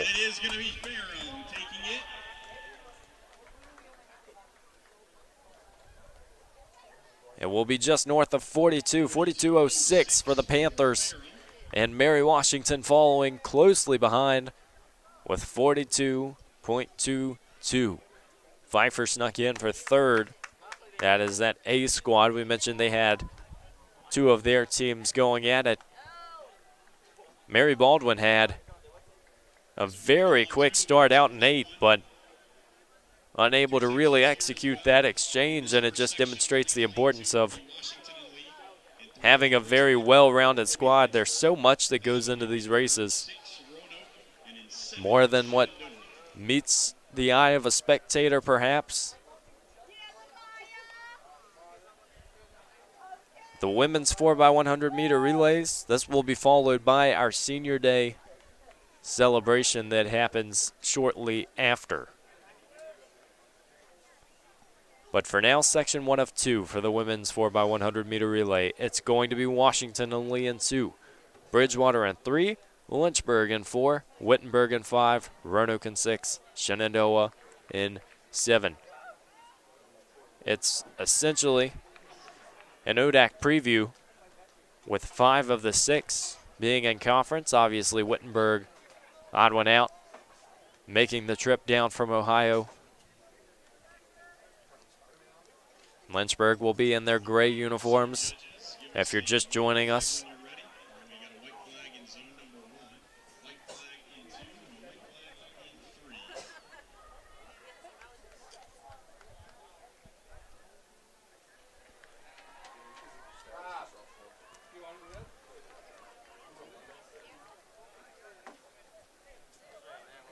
Starters getting in their blocks.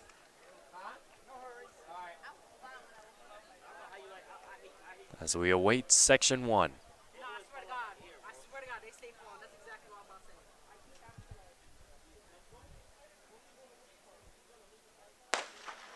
Here we go in the women's 4x100. Riley Turner gets things kicked off for the Hornets of Lynchburg. It looked like it was Roanoke who got the exchange first, but Shenandoah has made up ground on the second leg and into the second exchange. Clean handoff for Roanoke. Shenandoah couldn't get it across. And it's going to be a tight finish as Wittenberg has made things interesting. Lynchburg has a shot at it as well, but it's going to be another exchange that can't be executed, and it's Wittenberg staying out in front. And it might be lane 3 Bridgewater who snuck in with the victory. Wittenberg will just hold on with 48.06. Lynchburg and Shenandoah both ran nicely for the portion of the race that they had, but it was exchanges that ended up telling the tale of this one. It was Shenandoah in that second exchange on the opposite side of the track. That outside lane couldn't get it going, and then Lynchburg, it just seemed that it didn't materialize quickly enough and unable to pass the baton, but it's with Wittenberg who gets the victory. Bridgewater almost snuck in for what would have been a very impressive finish. And then Roanoke rounds out that podium. Roanoke seemed to stick around just long enough to make something happen. Always a little bit of drama in the relay events. These have stayed true to character as we move into the second and final section. Hollins in 2, New Jersey City in 3, Meredith in 4, Southern Virginia in 5, Ferrum in 6, and that will round out your relays. So the final 4x1 getting set to start. Looks like only 3 teams are on the line. Obviously, there could be some late scratches. Appears that Hollins has scratched. And lane 4, Meredith has scratched. So it will be a 3-team race between New Jersey City, Southern Virginia, and Ferrum.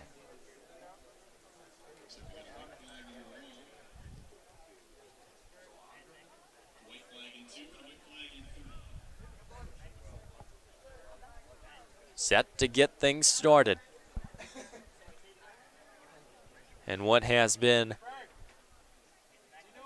a very eventful relay.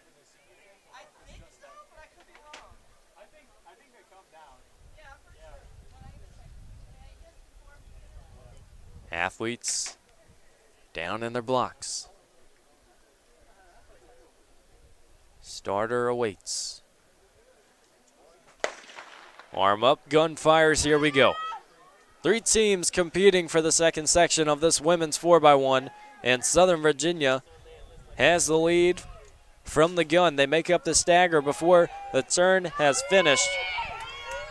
And running cleanly, but you also have to pay attention to inside New Jersey City.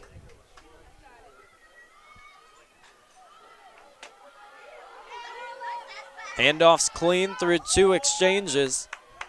New Jersey City has a chance to make things tight as they enter the final 100. It's going to come down to the end, but New Jersey City unable to get that exchange right away, so now it is neck and neck. It is anyone's game. As Southern Virginia has just the nose out in front, and it looks like they will come away with the victory, 51 on the dot. New Jersey City in second with 51.15. And then Ferrum outside will get third. So that wraps things up for the relays as we anticipate the Senior Day recognition coming up shortly. If you're just joining us here on the Lynchburg Hornets Sports Network, we appreciate you spending your Saturday morning with us. We've had some fun so far, some distance events, a sprint event in the 4x100 meter relay, and lots of action still to be covered.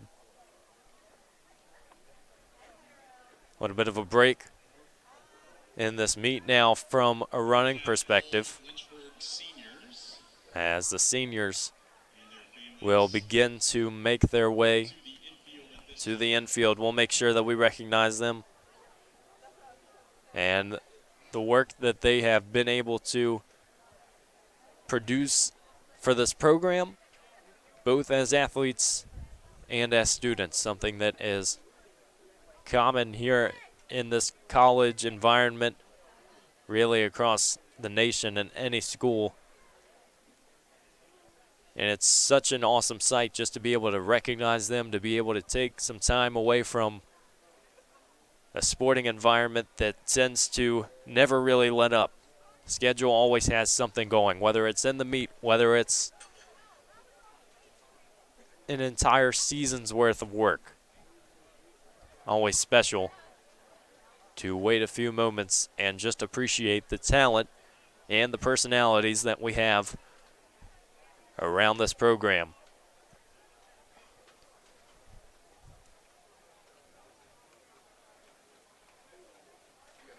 So as we prepare and we get ready for what is set to be a very nice few moments for this Lynchburg squad, let's take a quick break and be right back with you.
You know what time it is, as we have Senior Day right at you here at the University of Lynchburg. Always an exciting day and a great time to honor our seniors. And on your screen right now is Isaiah Brothers from Warrenton, Virginia. He was the 2021 ODAC champion in the 400-meter hurdles.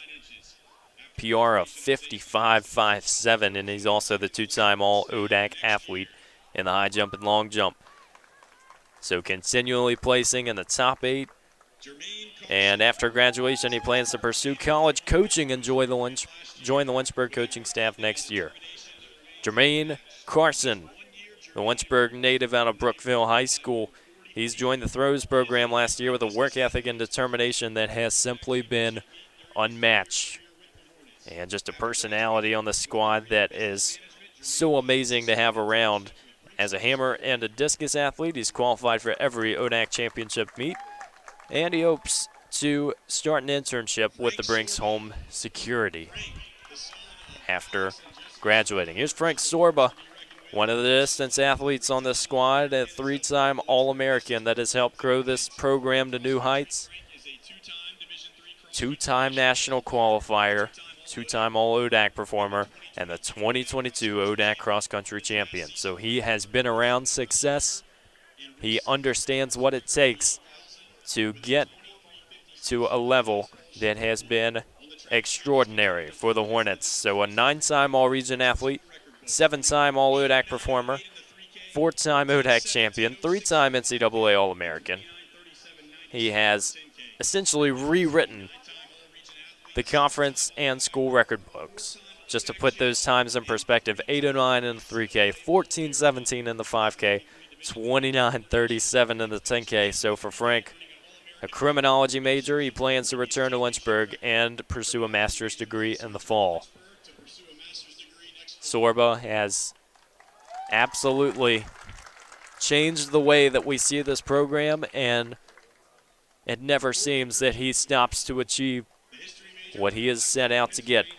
Corbin Green, another one of these athletes from the distance side of things. From Lock Haven, Pennsylvania, he has proved himself on the track and in the classroom. He's an all-academic honoree in 2022, and he has found success on the track as well, breaking 25 minutes in the 8K in cross-country. He continued that success, earning a runner-up finish at the 2022 ODAC cross-country championships. He's had all-region honors, the top finisher for the Hornets in the 2022 cross-country national championship, and on the track, he has an all-ODAC honoree for his leg and winning the 2022 indoor ODAC DMR. So he plans on attending graduate school and focusing on history upon graduation. Here's Sam Laneza. Once again, coming from the distance side of things from Bristow, Virginia. A physical education major, he has found success at the conference, regional, and national levels. One of a few athletes on the squad who always seem to find a way to achieve the next level. Just some of the stats. It's a mind-blowing 16 All-Region, 11 All-ODAC, and 5 All-State honors on the track alone over his 4 years. He has found his home in mid-distance events. We saw him in the mile yesterday with a 4:05 PR. And really from the 800 to the 3K, he's emerged as one of the top runners in the nation. He has become an All-American 3 times, 4 ODAC individual titles. 4:06 was his PR. He changed it to 4:05 yesterday. 3:46 in the 1500 for overall conference and school records. And simply put, one of the people on this squad that have elevated this program to not just an extraordinary spot physically, but mentally, and with his personality, he has changed things out. So a phenomenal athlete, a you can look at the superlatives. There's so many, but he has just continued to prove to be an outstanding person, and he plans to return to Lynchburg to pursue a Master of Business Administration. Here's Connor McCroy. He is a chemistry and theater arts double major coming out of Cambridge, Maryland. And just like everyone else we've mentioned, he has seen this program change and elevate. He has just allowed everyone to feed off of his personality and his humor. He has earned 3 All-ODAC finishes on the track, most notably coming in his 3K steeplechase victory at the 2022 ODAC Outdoor Championship. Set a new meet record in the process, and he's also set overall ODAC conference records and school records in that event, running 9:08. And obviously a member of the D3 Cross Country National Championship qualifying teams. Upon graduation, he hopes to return to Lynchburg to pursue an MBA. Chris Stott, as he graduates from his 4-year career with the Hornets, part of this throws program from Chesapeake, Virginia, he has simply left his mark on what has been a growing side as well on the throw side of things. He ended his indoor season with a lifetime best in the weight throw of 46 3/4 feet. Looks to improve on his current PRs. Excuse me, that was meters, folks. He looks to improve on his current PRs in the shot put and hammer throw. And upon graduating with a degree in exercise physiology, he hopes to join the Firefighter Academy, where he hopes to work as both a firefighter and strength and conditioning specialist. Charlie Scott, a biomedical sciences major from Blacksburg, Virginia. He has scored in the top 8 in the pole vault for the Hornets at all 4 ODAC championships. His current PR sits at 13 feet and 8.25 inches and is ranked 5th in the conference. He hopes to pursue a graduate degree in psychology or neuroscience and contribute to the research and development of novel mental health treatments. Marcus Wilson, the final graduate from the men's side. He's a criminology major from Roanoke, Virginia, out of Patrick Henry High School.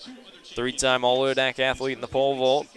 PR of 14 feet, 5.25 inches. He is also placed in ODAC's top 5 at 2 other championship meets and is currently ranked 2nd in the conference. So after graduating, Marcus is going to work for the State Forensics Lab in Roanoke as a tool mark and firearm examiner.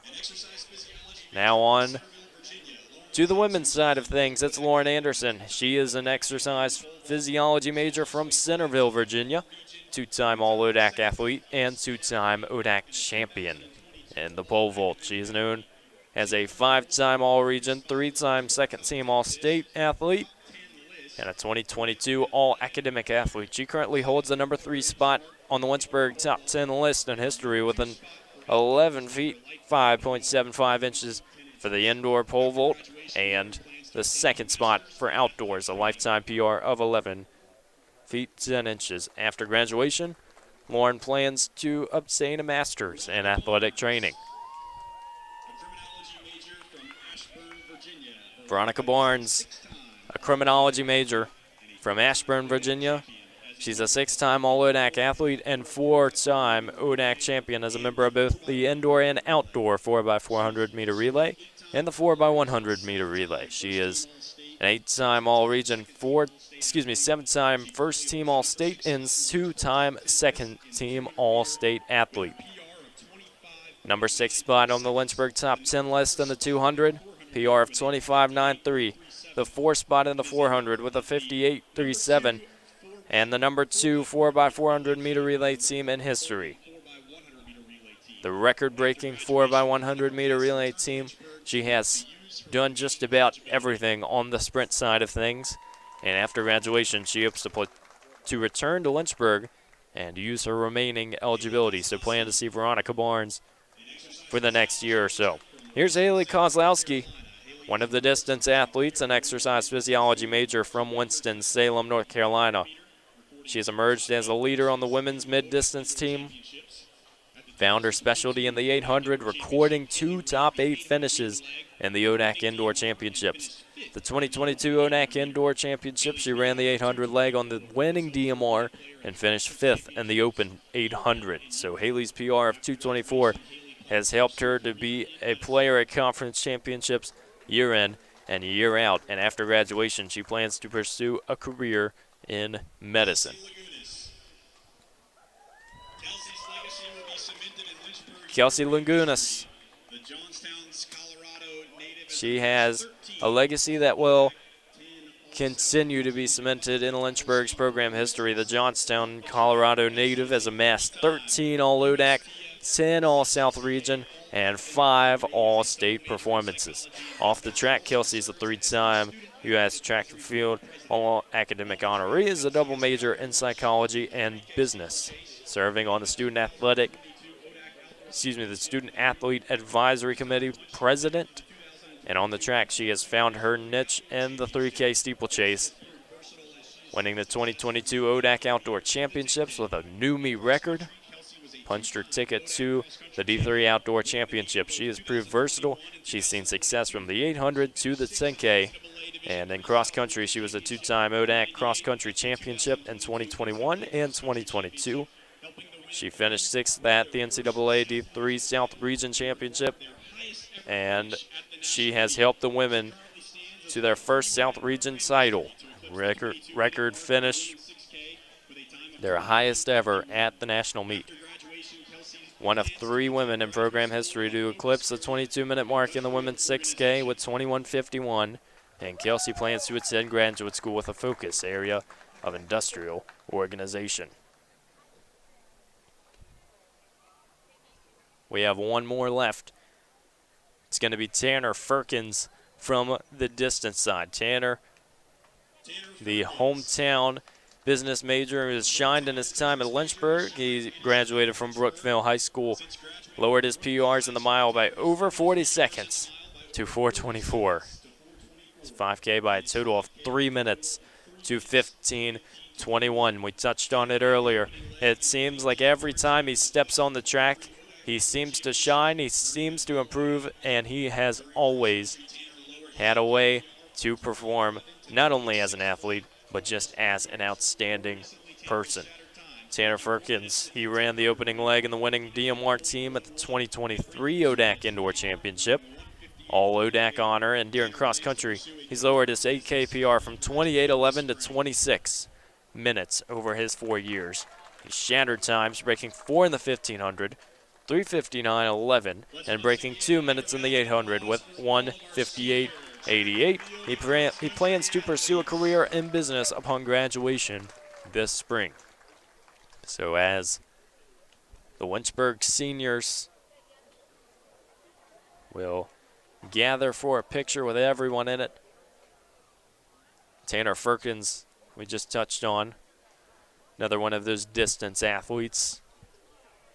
So, awesome sight to see. A little bit of everyone graduating. We see sprints, distance, jumps, hurdles, throws. That's what makes track and field so special, and especially here at the University of Lynchburg, where we have been able to watch many of these athletes develop over the years.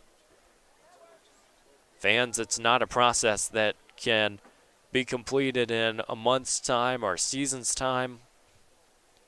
Dates all the way back to high school to middle school for many of these athletes, and regardless of talent, it's about executing, and it's about elevating to new heights. As we said, with so many of those athletes, it seems that they've seen the program at the highs and the lows, and to come out and absolutely rewrite the books for how this Lynchburg program has gone about things. It is something that we enjoy watching. So we're going to get back to the track side of things here in a couple minutes.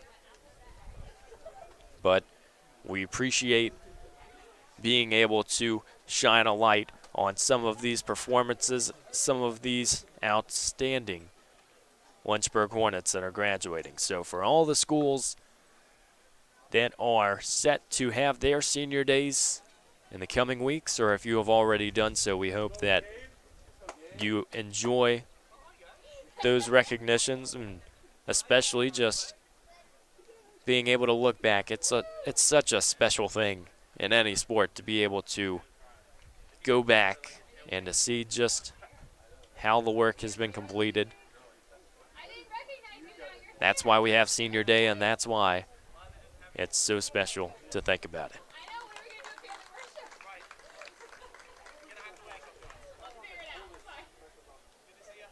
Men's 100-meter dash is set to begin here in just a couple of minutes. So we'll have that information to you here shortly. Keeping an eye on the meet schedule today. It's going to be that men's 100-meter dash, then the invitational prelims that will follow right after, and then the high hurdles. So that is more of a traditional track schedule than maybe what we've seen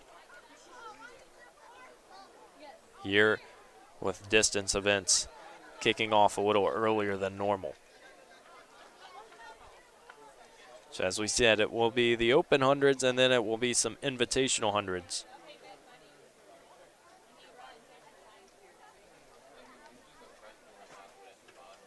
As we prepare for some of these sprint events. We're going to take a quick break here, but right back to cover the 100-meter dash on LHSN.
We're back here with the 100-meter dash.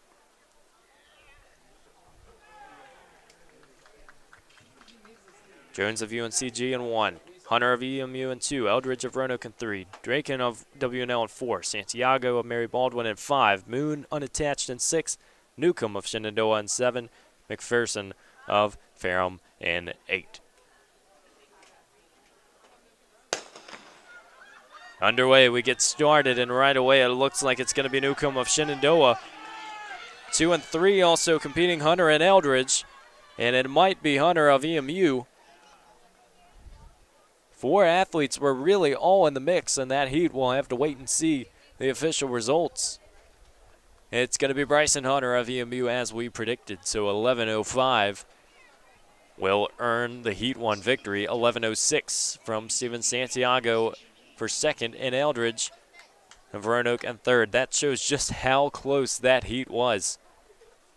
0.07 of a second separate first from fourth. But it's Bryson Hunter of EMU who comes away with the victory. These are technically the open 100-meter dash sections. We'll have some invitational sections a little bit later on. That will really have a different format to things as these heats go fast to slow. Those will be prelims, so the fastest seeds will sort of be sprinkled around in the section. We move on to Section 2. There are 8 that are projected to happen here. Quadjay Witcher of Ferrum in 1. And it's Elijah West of Shenandoah in 2. Akeem Nicholas in 3 from Pfeiffer. Hunter Bleem of Liberty in 4. Tyneil Jackson of New Jersey City in 5. Aiden Spradlin of Roanoke in 6. Jason Garcia of New Jersey City in 7. Patrick France, Washington, and Lee in 8. If you're just joining us here on the Lynchburg Hornets Sports Network, we have all the action coming around the oval today. It's been an exciting start. We had a senior day recognition, a little bit of everything with this meet, and now the 100-meter dash. One of the trademarks of track and field, if you ever grew up watching the Olympics or showing interest in the sport, eyes typically turn to the 100.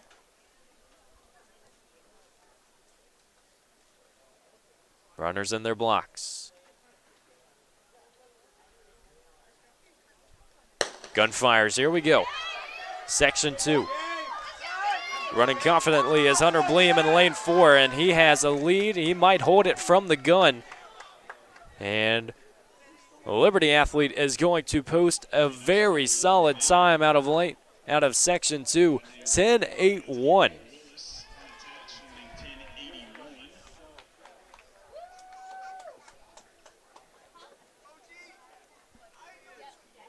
That was an incredibly quick time. Will actually be Gabriel Willis unattached from Liberty. Looks like he was running in lane 4. So that is a heat correction for 10:81 finish. That will put him in first overall for these 100-meter dash events, and we're going to move on to Section 3. So continuing to move quickly through the hundreds. It's Tolly Clanton of Patrick and Henry Community College in 1.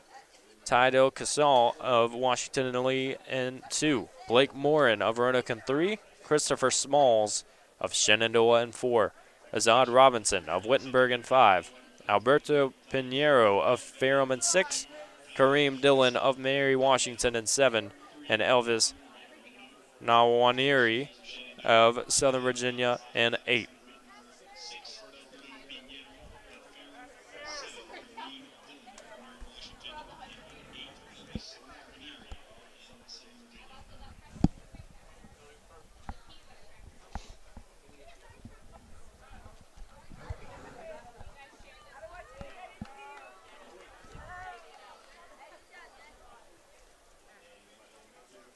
for timing purposes at the track, we're keeping the meet information on the screen until the start. So we know what is coming live on your screens is also on the big screen here at Schellenberger Field. And Jack Kim Tom's track for Section 3, we're underway. It's a tight start, and no one really makes a move, but Smalls of Shenandoah might have an inch or two on the field. We'll see what the official time says. No, Morin of Roanoke made things close, but it is Christopher Smalls of Shenandoah, an 11:40 finish. Morin in line for second, and Waneri of Southern Virginia for third. So that rounds out Section 3. The 100 is always interesting. You never really see two races that are the exact same, especially with some of these starts and trying to finish. It's so crucial to lean at the right time to get over the line. It's where fundamentals really start kicking into place. We're moving into Section 4 of 8.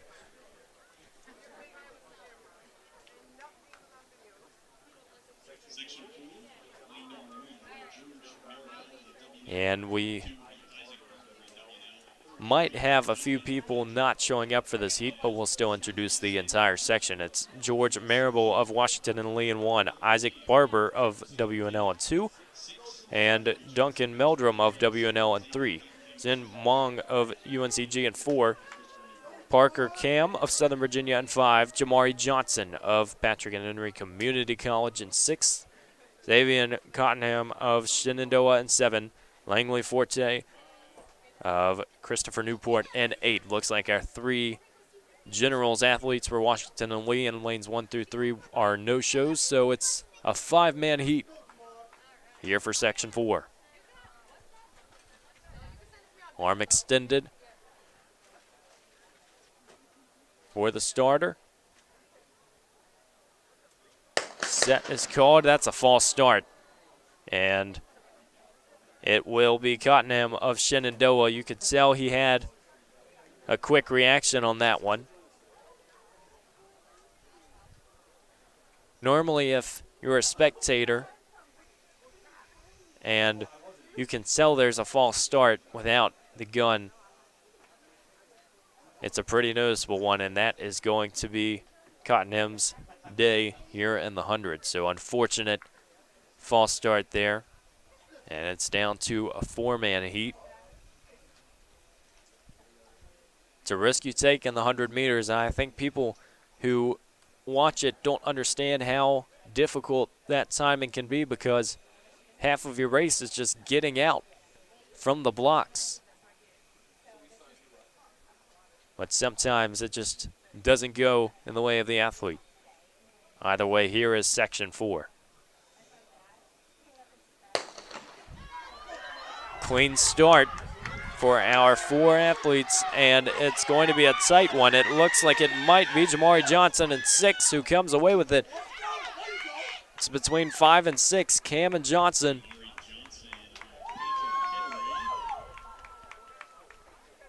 It will be Jamari Johnson, an 11.49, 11.52 for Parker Cam of Southern Virginia. He made things extremely tight. And then it will be Mong from UNCG with an 11.81 finish for third. So solid effort all around.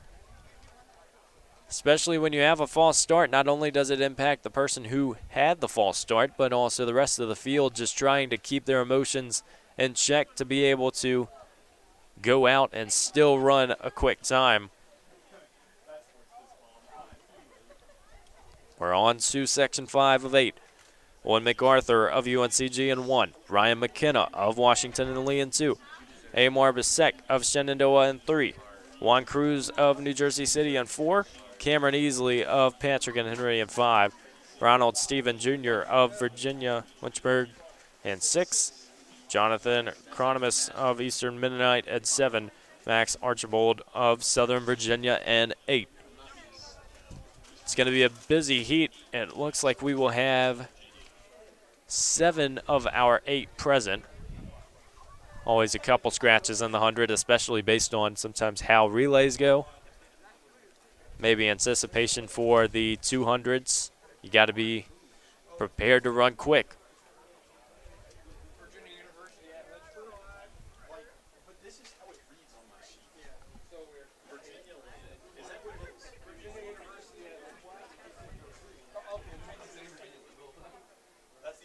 Correction for Steven in 6. He is from Virginia University at Lynchburg. Might have read that incorrectly off the heat sheet, but athletes are down in their blocks, and we're just about ready to get this thing underway. Gun fires, clean start. Right away out of Jersey City, it's Juan Cruz, who looks to hold the lead, and he will comfortably. Cruz with an 11.39 for the Section 5 victory, and it's Archibald and Steven Jr. who file in second and third, as you see on your screen.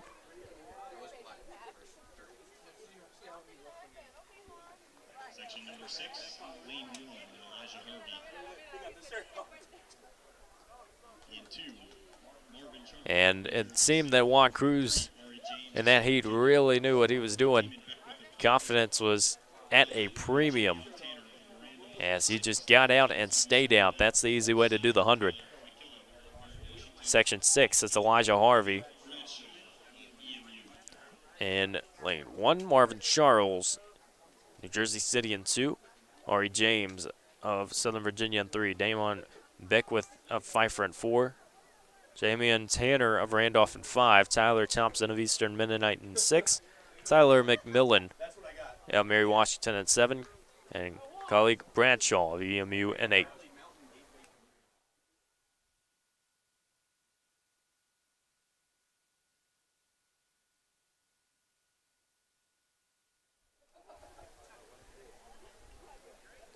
Harvey in lane 1 from Mountain Gateway Community College. Didn't mention it on his introduction, but it doesn't look like he will have an appearance in this heat anyways, as lane 1 will be vacant. Try to describe that to you so that once the action comes to your screen, you can focus on the leader. Lanes 2 through 7 are filled. And the 6th section.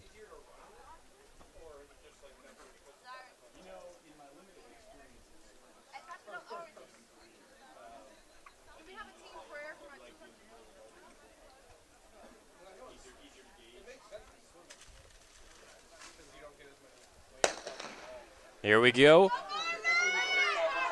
Quick start from McMillan in 7. And it's also going to be Ari James. We'll wait for the time. He was fighting between lanes 7 and 3, but it will be lane 7, Tyler McMillan, Mary Washington, who will finish with an 11.79. You see James and Beckwith will round out the podium for that section. That was an interesting start, too, because it really seemed like no one wanted to make the move right away, but it was a solid effort. Looks like James of Southern Virginia on the infield is extremely happy with his result. There in second.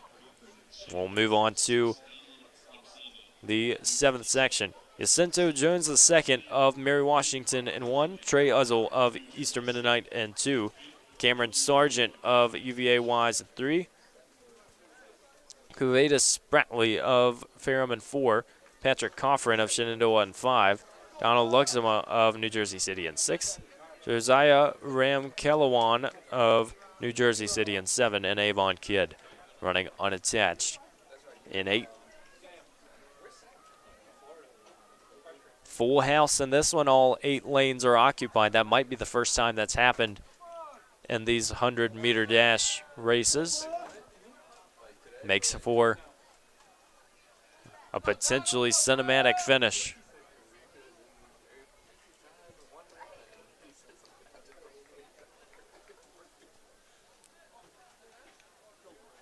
Waiting for the gun to be fired.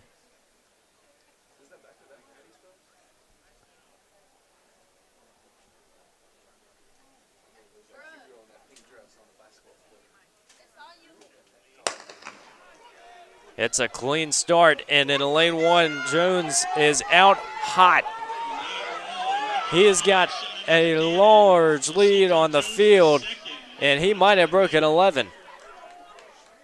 From from section 7, Jacinto Jones, the 10.91. Spratley with 12.34, and then Sargent in third. Jones had just about a second and a half on everyone else, and from the gun, you could tell he was after it.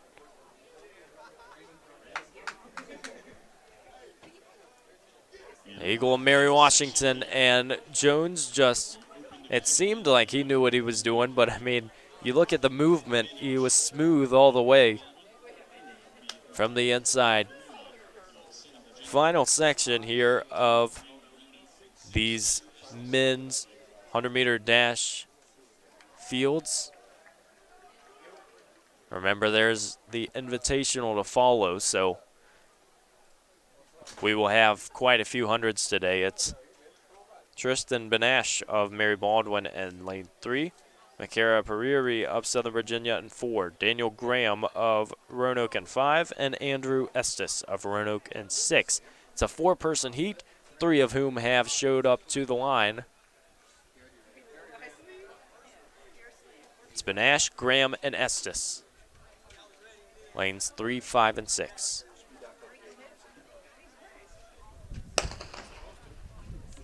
We're underway. Daniel Graham of Roanoke running strongly for first, and it's Estes, his teammate, following. He's going to get a time right over 12. 12:08 for Daniel Graham, so a 12:42 follows by Andrew Estes. Then Ash will have to settle for third with 13:07. So the two teammates of Roanoke will sit 1-2 in that final section as we get ready for the women's 100-meter dash. There's going to be just 4 sections for this one before we start transitioning into the invitational.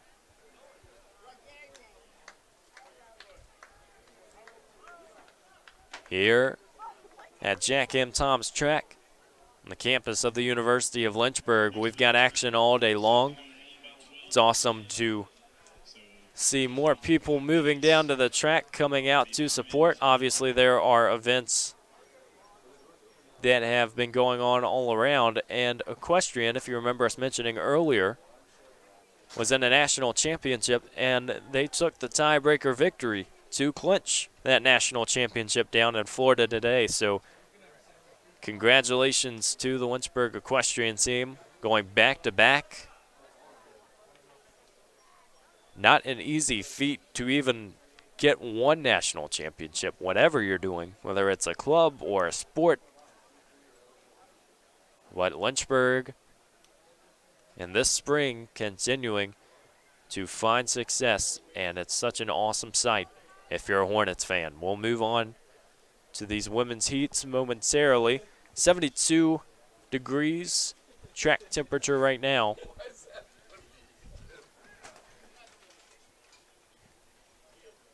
Kalia Hargrove of UNCG in 1. Ariana Beverly of Ferrum in 2. Lamia Young of New Jersey City in 3. Jade Buckles of Bridgewater in 4. Anula Lucas of Meredith in 5. Jaden Turner of Randolph in 6. Davina Cunningham of Meredith in 7. Emma Blodgett of Southern Virginia in 8. As we get ready for these 4 sections, the prelim for the men's invitational will have 3 sections. The women's prelims will have 3 sections, so we'll set up relatively nicely. You have to imagine the format of that will be 2 go from each heat and the next 2 overall to set up an 8-athlete final. That will come a little bit later, but for now we're still on the open hundreds.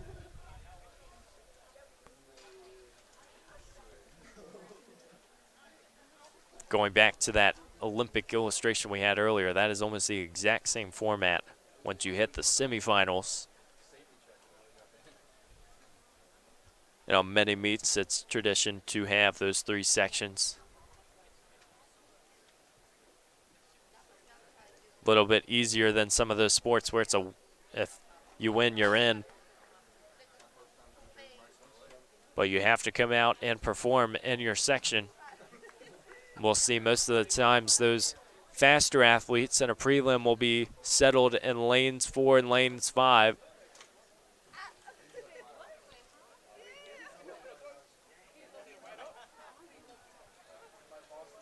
Those two allow you to see the field from a different perspective rather than being situated on one side.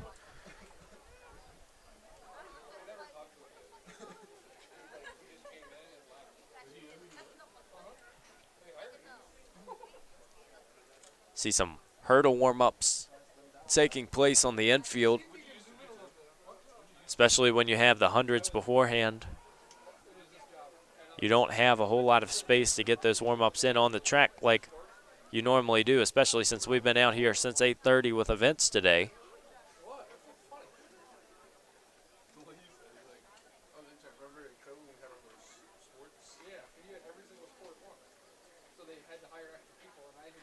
Still waiting a couple minutes before we get things started, so we'll reintroduce you to that heat when we get closer.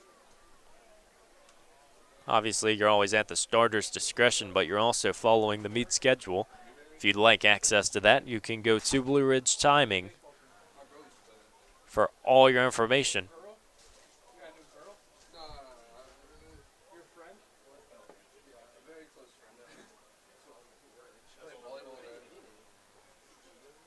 $100-meter dash, and then the invitational. It will be followed by the high hurdles, then the 400-meter dash, and the 100 finals for that invitational. So right now, 12:07. We are perfectly on pace for this meet as the hundreds for the women are set to begin at 12:10. So that is why we're waiting a minute or two, trying to make sure that everyone has equal access, especially if you run a meet too quickly, then you risk having people not ready to check in or arrive for their event later on. Very few athletes, I think, who want to stay out and watch from that 8:30 start this morning. But it was a great start, and it's been a great event so far. Got some distance events in early. The 5Ks that were very competitive. Lynchburg finding success, particularly the freshmen, Draven Fernandez and Mercer Alden. They had some notable finishes. And the Invitational 5K, the Women's Invitational 5K, took place last night. Allison Dell and Sarah James were part of that effort for the Hornets.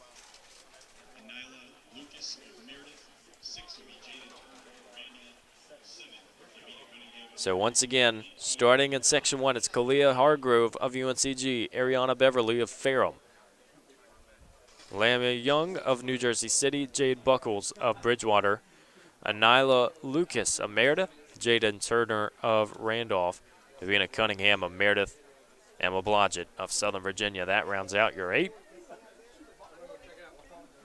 As we are just about ready, the starter is up in position.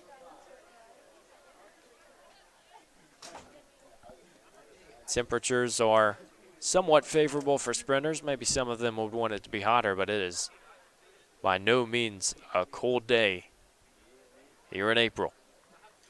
Set and fires. Here we go. Section 1. Lanes 3 and 4, Young and Buckles going at it. Buckles has a step or two on her, and she will hold it through the line. Jade Buckles of Bridgewater. As you see on your screen, a 12:87, and that will win Section 1, 13:11 and 13:48 for Young and Turner, respectively.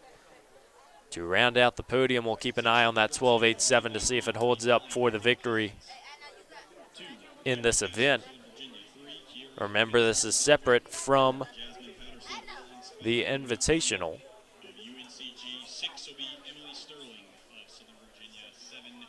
So again, that is Jade Buckles with a 12.87.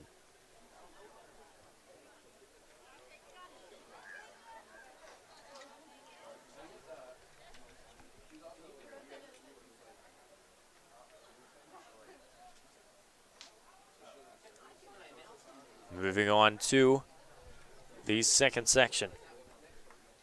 As they get prepared for the start, it's Holly Hilton of Hollins in 1, Camry Castle of Southern Virginia in 2, Kara Hawkins of Mary Baldwin in 3, Jasmine Patterson of Hollins in 4, Monique Clement of UNCG in 5, Emily Sterling of Southern Virginia in 6, Naomi Pridgeon of UNCG in 7, and Deja Morgan of Meredith in 8. That rounds out Section 2. Again, if you're just joining us for the 100-meter dash, we appreciate you spending your Saturday afternoon with us here on the Lynchburg Hornets Sports Network. Grateful for all the hard work being put in by our camera crew, our production staff, just to make this event possible.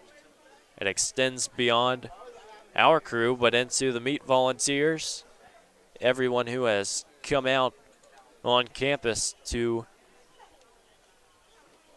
really enhance this meet environment. We had Code Red night last night. It's senior day today, all of which is falling in line with D3 week.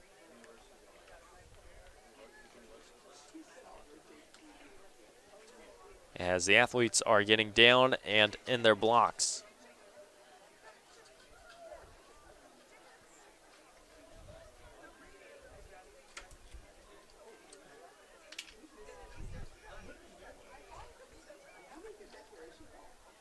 Bit of a breeze sweeps through as the gun fires for Section 2. It's right away Clement of UNCG, but hold on. She's going to have company. Patterson and Hawkins going at it. It's going to be Jasmine Patterson of Hollins who will earn the victory. She ran 13:18. 11 hundredths in front of Hawkins from Mary Baldwin. And Emily Sterling sitting in third. We need you to make sure you get your declarations in. Once again, if you were running the 200, please make sure you get your declarations in. It was really a three-person race up until about 30 meters to go, and Patterson started to take off. You find that second gear, and as sprinters, that's why they're so talented, so gifted at these events, because they just find a way to make it happen. When their legs might not be ready, we're feeling tired, you gotta turn the page, and Patterson did just that. 5 people in this third section.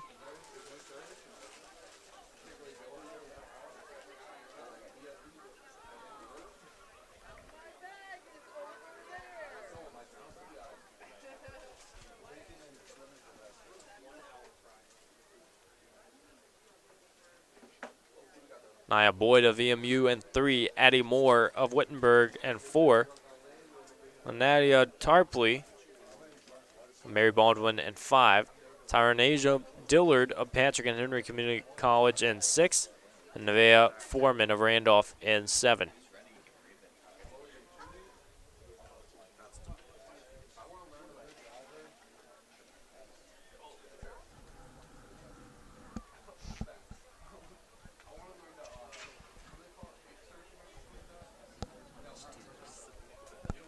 All 5 athletes are present and getting in their blocks.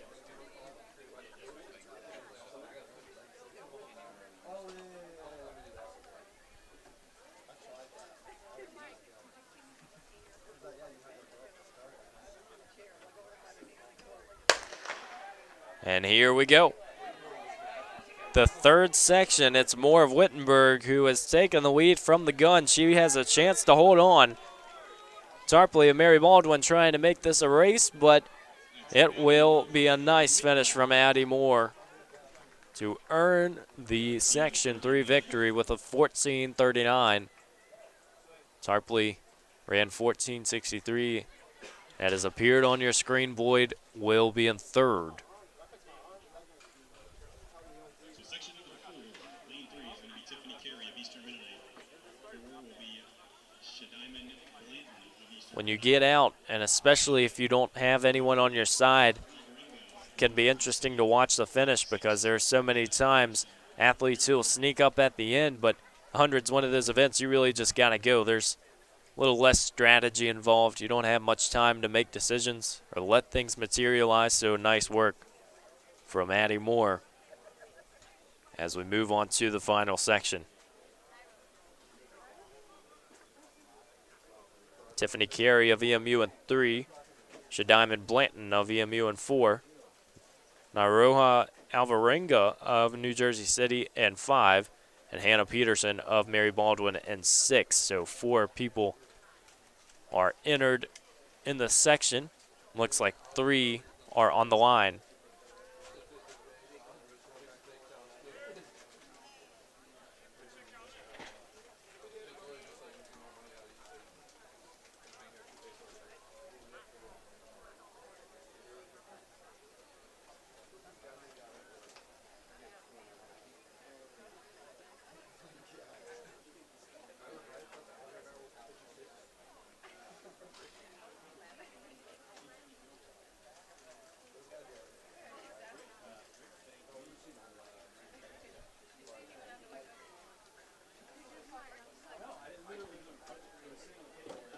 Carey, Blanton, Alvarenga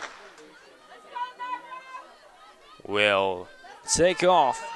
And it's Tiffany Carey with the early lead from EMU over her teammate, Shadiman Blanton. Carey will hold the lead through the line. It's going to be 13:36, the official time. 13:90 for Blanton, and Alvarenga runs 14:19. That rounds out your open 100-meter dashes, but the invitationals will follow.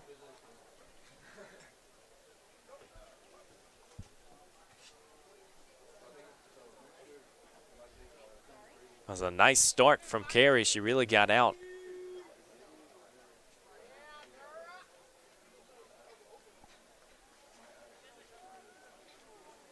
And we get ready for the Invitational men's 100-meter dash right here on LHSN.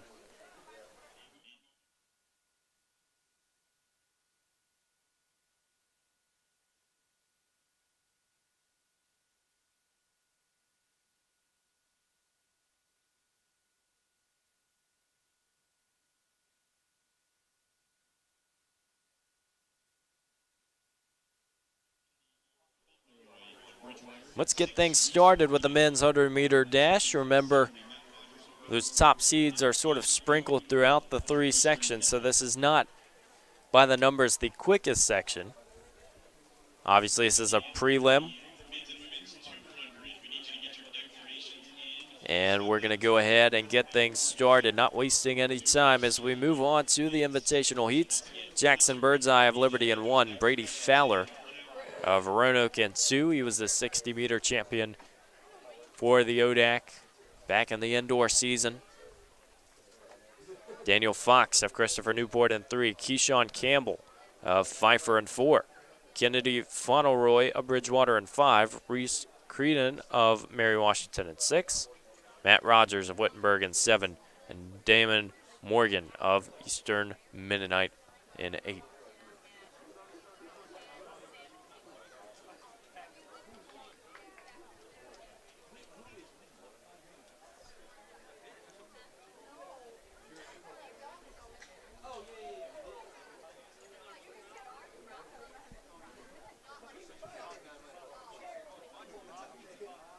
Again, initial take is that there will be 2 moving on from each of these sections to that final, plus the next 2 fastest. We'll do our best to keep an eye on that. Also pay attention a little bit later when we have some breaks to start looking at the field event side of things. We mentioned earlier some of the results of yesterday's events. Hammer throw, the javelin, women's pole vault.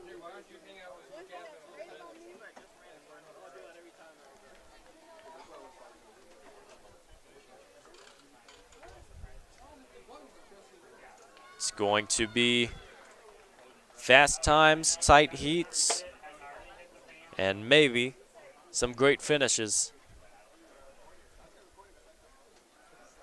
Maybe an athlete doesn't want to have those tight, highly contested strides across the line, but it certainly makes things interesting for the fans.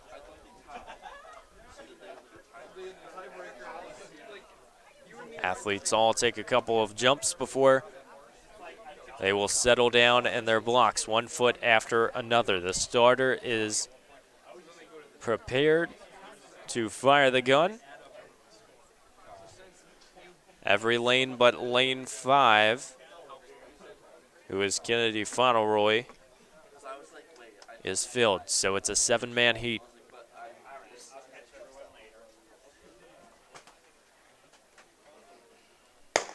Off we go with the invitational 100-meter dash, and it's Daniel Fox of Christopher Newport. He's got a couple strides on Fowler of Roanoke. He's going to have a kick at the end. It is a lightning fast heat. Who got it? 10.60 for Daniel Fox and Brady Fowler. Second with 10.73. It was Fox who just got out, and he really made sure to hold on in the late goings. Birdseye will have third.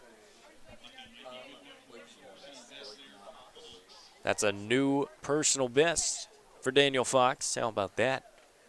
Of Christopher Newport. That's a great time. I believe it was 10.92 for Birdseye. So if our assumptions aren't correct, it's Fox and Fowler moving on.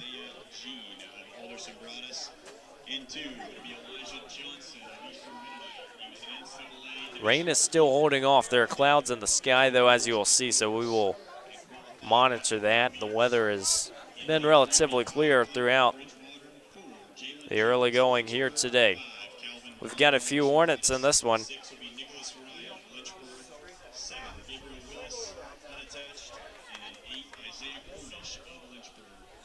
Isaiah Jean of Alderson Broadus in 1. Elijah Johnson of Eastern Mennonite in 2. Kyle Clanton of Bridgewater in 3. Jalen Jones of Lynchburg in 4. Calvin Blunt of Alderson Broadus in 5. Nick Raya of Lynchburg in 6. Gabriel Willis unattached from Liberty in 7. Isaiah Cornish of Lynchburg in 8.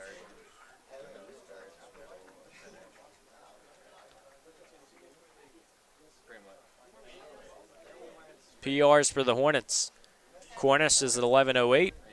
Raya is 11.16, and Jalen Jones has run 10.77.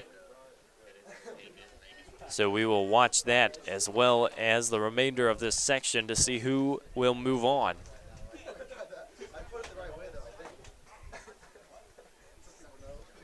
All late are present as they get down on their blocks. Lynchburg and the gray uniforms.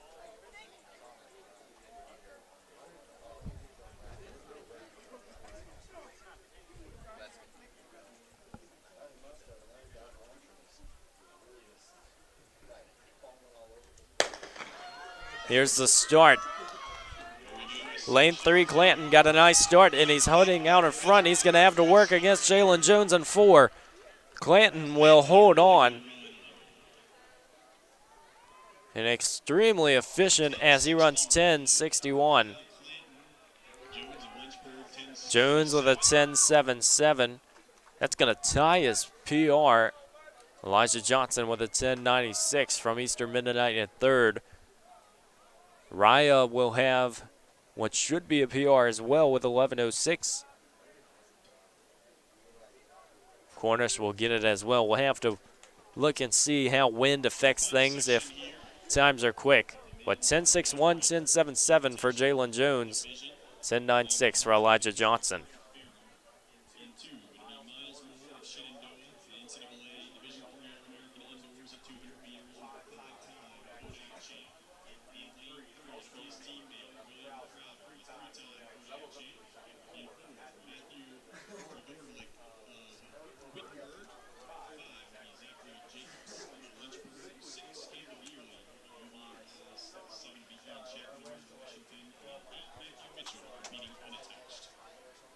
We're going to go ahead and get this third section underway. Zach Jacobs for the Hornets, an 11:08 PR. A final Lynchburg athlete from the men's side in these 100-meter prelims. But to introduce Section 3, it's Isaiah Clark of Ferrum in 1, Miles Moore of Shenandoah and 2, William Crowder of Shenandoah, Matthew Dudrovdelich and 4 from Wittenberg, Zachary Jacobs of Lynchburg in 5, Caleb Urey of UVA Wise in 6, Ian Chapman of Mary Washington in 7, and Matthew Mitchell competing unattached in lane 8.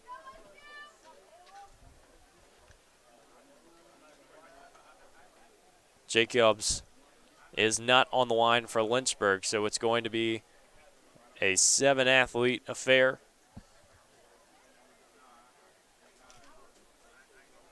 As they get down in their blocks.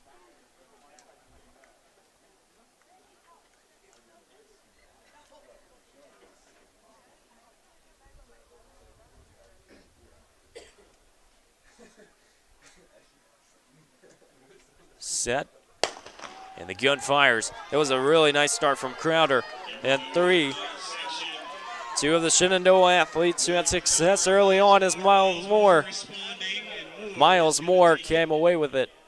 It was a 4x100 meter relay that did not fail to did not fail to surprise just everyone at this track. Did not disappoint, and Shenandoah going 1 and 2 in this one. It's Miles Moore and William Crowder.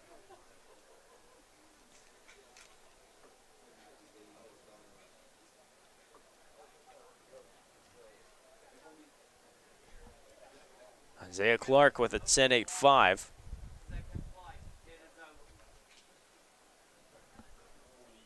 And third. So it looks like Isaiah Clark and Birdseye from the first section will move on to that final. It will depend on what those official times look like. You can go to Blue Ridge Timing to have the official times from those prelims. We're going to have the women's prelims coming now. We've stayed on schedule today. Slated to begin right at 12:30.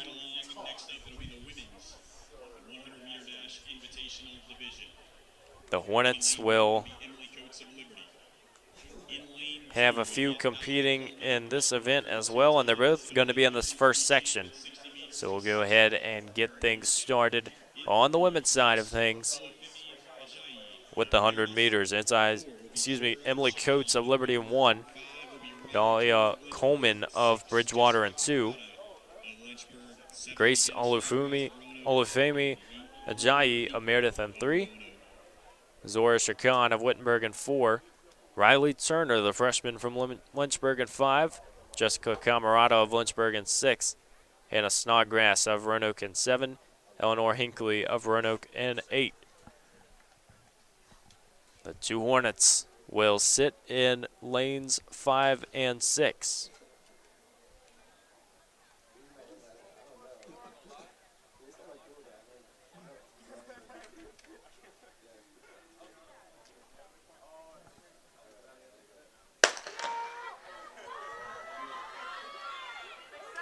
Race underway. Coleman and Chacon are going at it, but it's Adelia Coleman of Bridgewater who makes things look extremely easy. She will coast through the line for first with 12:01. Joining her in the final will be Emily Coates running 12:55.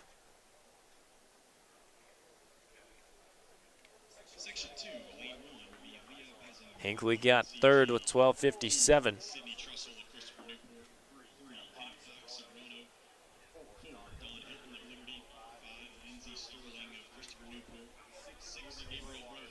$12.98 for Riley Turner. That will give her a PR, so a solid effort there. Obviously, we'll have to wait on the status of the wind to know if these times are all official or not, but a fast section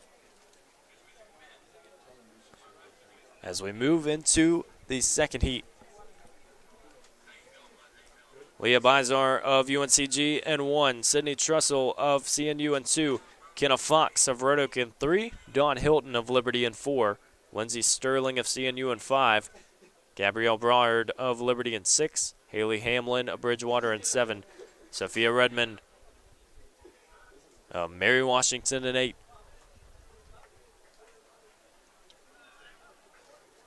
Lanes 6 and 7 will be vacant. The spots of Braard and Hamlin. So 6 athletes will compete in this section.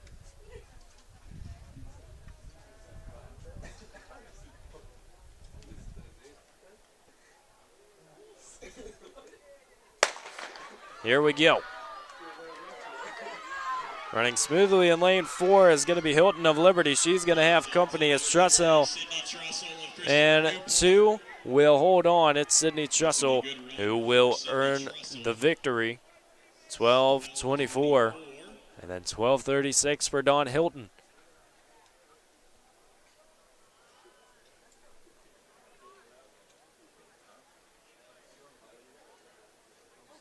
Solid movement as both got out pretty quick. We thought for a second that Hilton would hold on, but it was Sydney Trussell from CNU was able to edge it out as we move into the third section.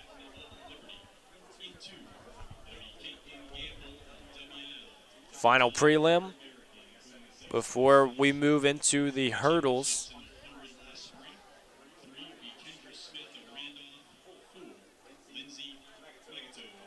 Let's go ahead and get these names too. It's Joelle Patton of Liberty in 1, Caitlin Gamble of Washington and Lee in 2,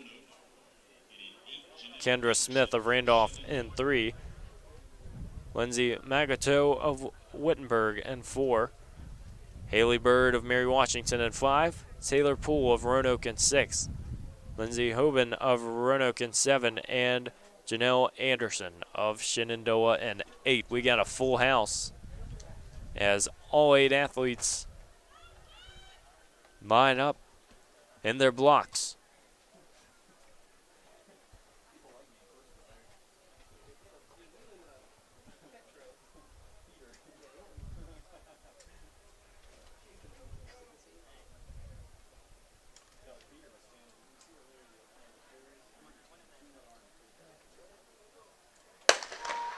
And we get things started in the third section. Gamble of WNL has a nice lead. Looks like she will be able to hold it. It's going to be a very close battle for second. It might have been Patton of lane 1, but Gamble will get first, and yes, it will be Patton of Liberty in second.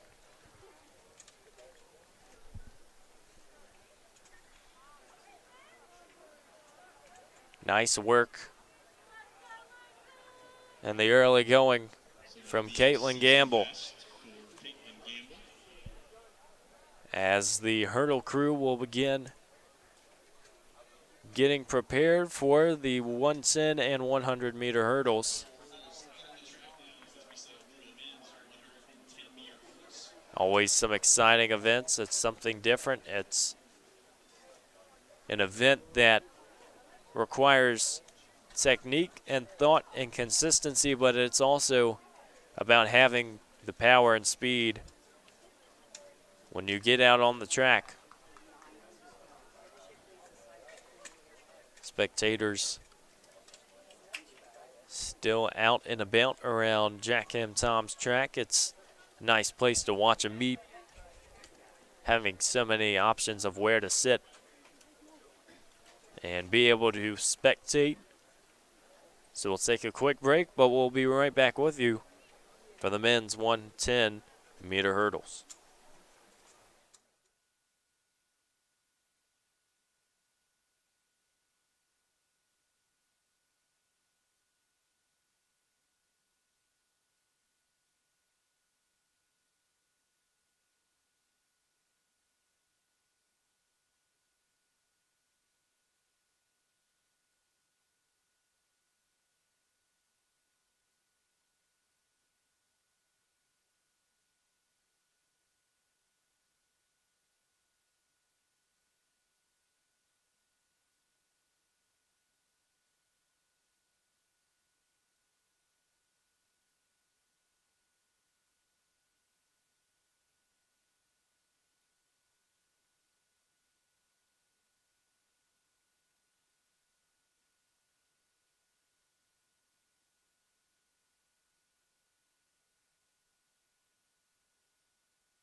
We're going to keep things rolling in a couple minutes here with the men's 110-meter hurdles.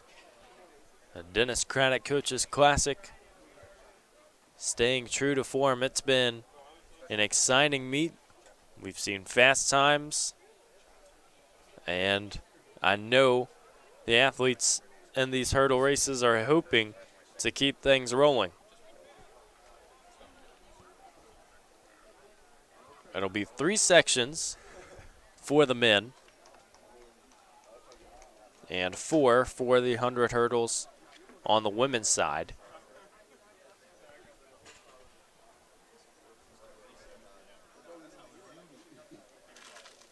Still got a couple minutes as we await the start. If you remember, we mentioned earlier the equestrian team earning a national championship today. The baseball team will be in action later, as well as men's lacrosse on the road. A couple teams also having the Saturday off, and that in the spring season is something that doesn't happen often, so you have to take the breaks when you can get them.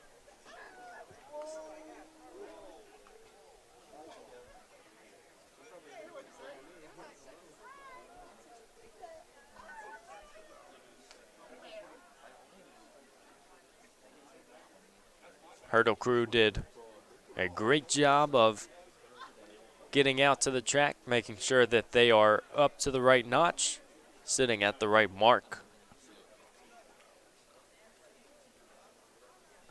It's such a feel event if you're a sprinter because you practice and practice and practice your steps. And essentially it's clockwork once you get out there. That's why if you miss one hurdle or you struggle on one, it throws your entire rhythm off. So it's all about getting things rolling and keeping it as simple as possible. Really clearing that first hurdle helps a lot. Keep in mind that 90% of the hurdles that are going to go down will likely not affect anything. Hurdles can move and be knocked down, but it has to go straight. If that hurdle ends up going into another lane or ricocheting, then that's when we start having worries about potential disqualification. But it is quite the rare occasion to see it. 3 heats here for this men's 110-meter hurdles.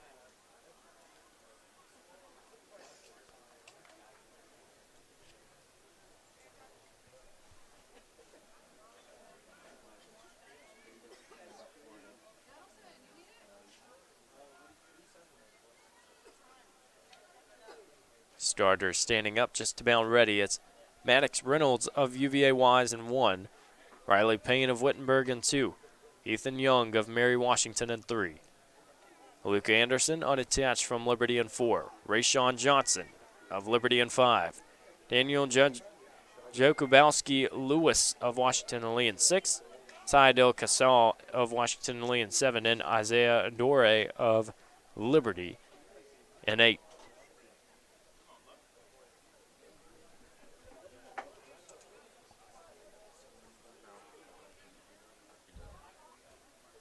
Athletes prepare as they're down in their blocks. Here we go. Section 1. Moving quickly in lane 5 is Johnson of Liberty. He's joined by Anderson, and it's going to be a battle. It looks like Anderson might have it. Who leans more is the question. That might have been the closest finish that we've seen, but it's Rayshawn Johnson of Liberty who will get it 14-6-7. So he leans and earns the finish. Luke Anderson will settle for second. Adore in third. So essentially the Flames end up sweeping the first section. They did it confidently.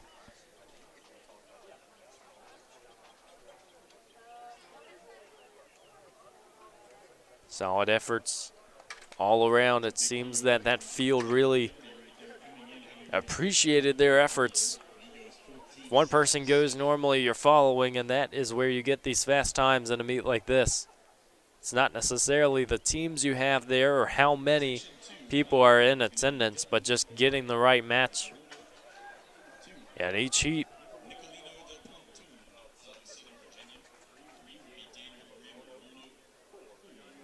and we get set to move into the second section. Dylan Nick of Roanoke will be in lane 1. Nicolino Del Pontone of Southern Virginia in 2. Daniel Graham of Roanoke in 3. Emmanuel Albera of New Jersey City in 4. Gustavo Litau of CNU in 5. George Marable of WNL in 6. Trey Burchett of Bridgewater will be in lane 7.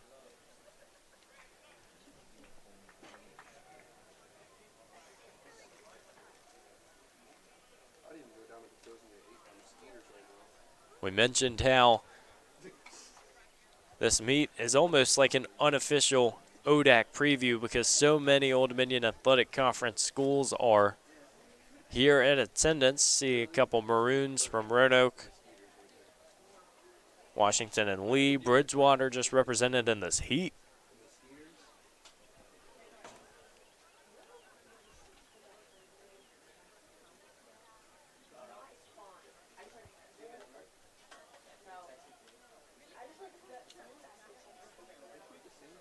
As the runners are down in their blocks, we'll get prepared for this second section. Here we go.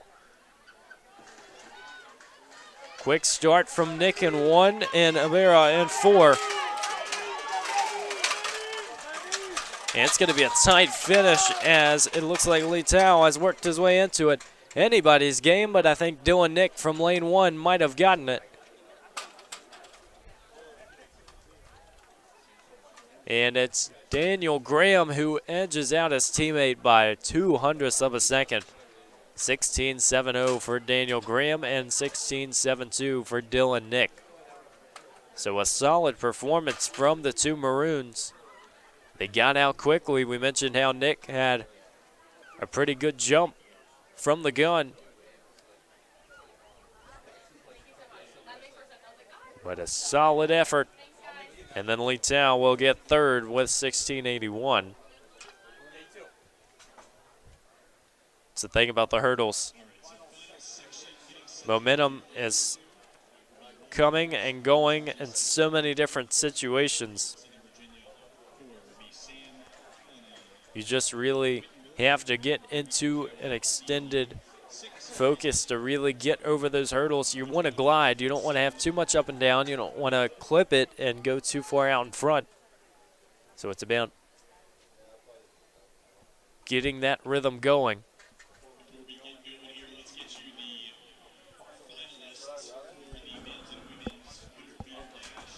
Here are the finalists for the invitationals, with the PA announcer informing us. William Crowder, Jackson Birdseye,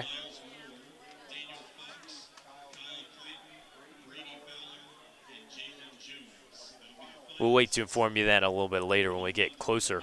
We'll have that information in between the hurdles. First two names you got. Want to make sure that we can introduce this heat of hurdles as well. It is Walter Pierce of New Jersey City, Kobe Perry of Southern Virginia, Sam Callanan of Wittenberg in 4, Ethan Bauer of CNU in 5, Brandon Diamore of Bridgewater in 6, and Mario Carter of Randolph in 7.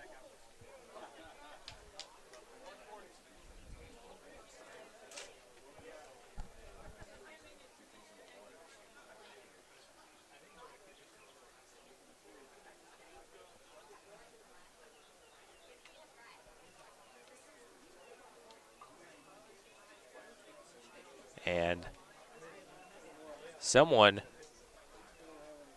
got out of the blocks way too early.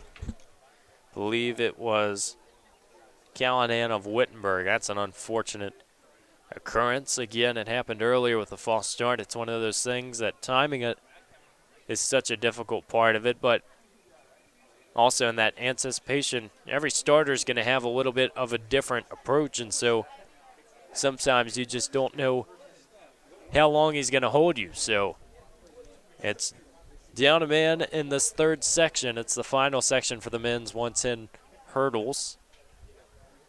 Starter is ready to fire. This time a clean start. Anybody's game through 4 hurdles, but it's going to be Carter of Randolph who has an edge. And he is continuing to pull away.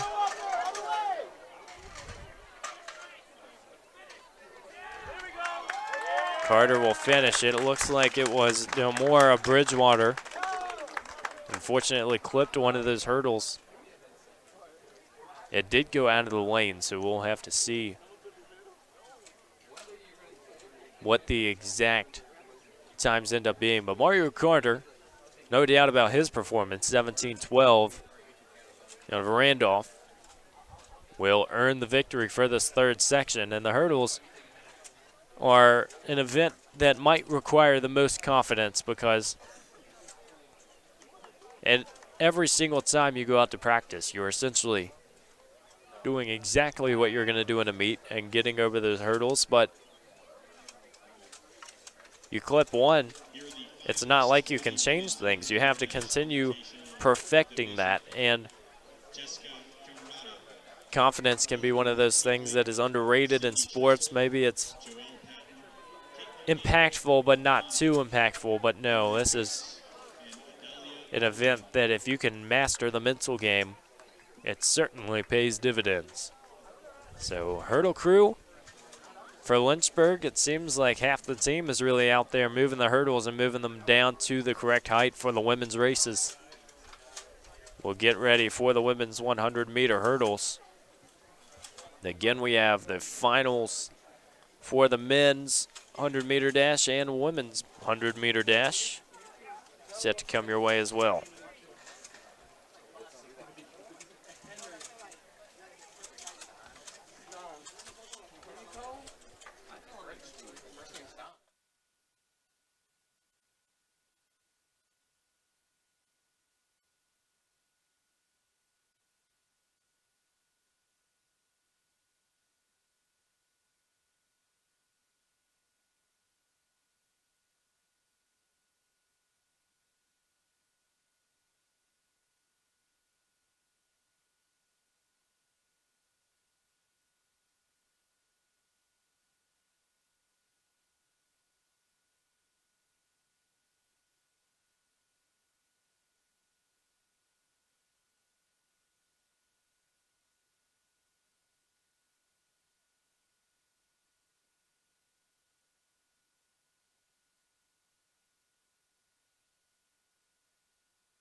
We're taking you through the entire day of action on the Lynchburg Hornets Sports Network here at the Dennis Craddock Coaches Classic. We have results for the finals of the men's and women's 100-meter dash. We began to introduce those, but also wanted to make sure we got the hurdle heats underway, so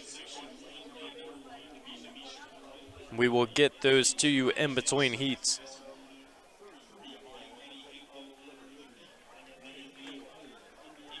Four heats of this women's 100-meter hurdles, and it's Namisha Coleman who will be in lane 1 for section 1 from Liberty. Hannah Snodgrass from Roanoke in 2. Amani Hankton of Liberty in 3. India Cartwright unattached from Liberty in 4. Anaya Seward of Lynchburg in 5. Betsy Monkern of Lynchburg in 6. Alyssa Roach of CNU in 7. And Amanda Romano of WNL in 8. 2 Hornets in this heat. Solid performances throughout the years. We know the success that Seward has had. 14:06 PR.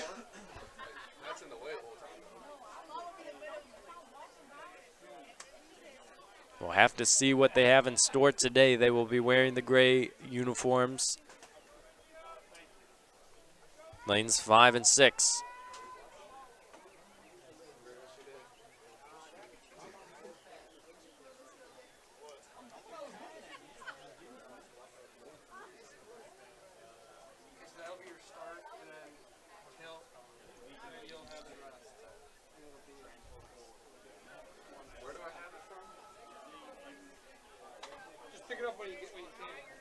Waiting for the starter to get ready. Obviously, it's a punctual time schedule as well, so you want to make sure that you stay on it.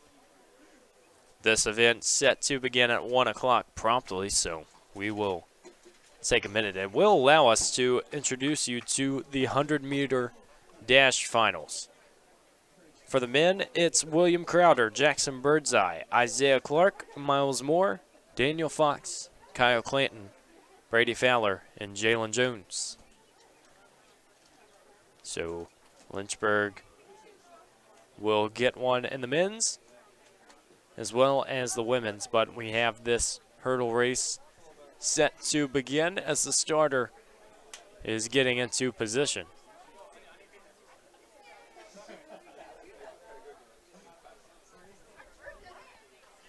The final of the 100, it's always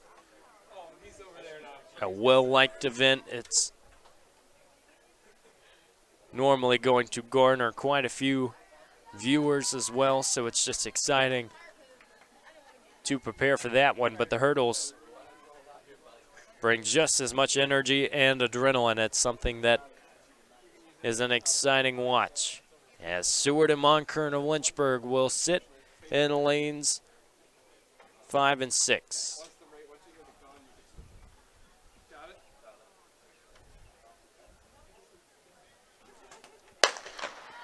And here we go.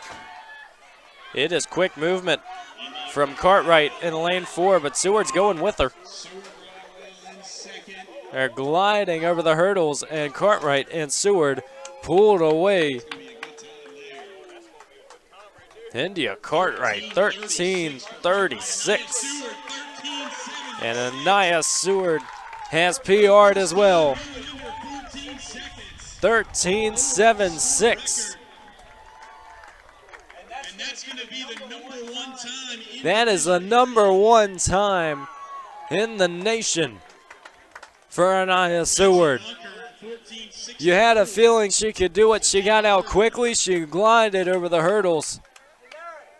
And she continues riding her spot in Lynchburg history.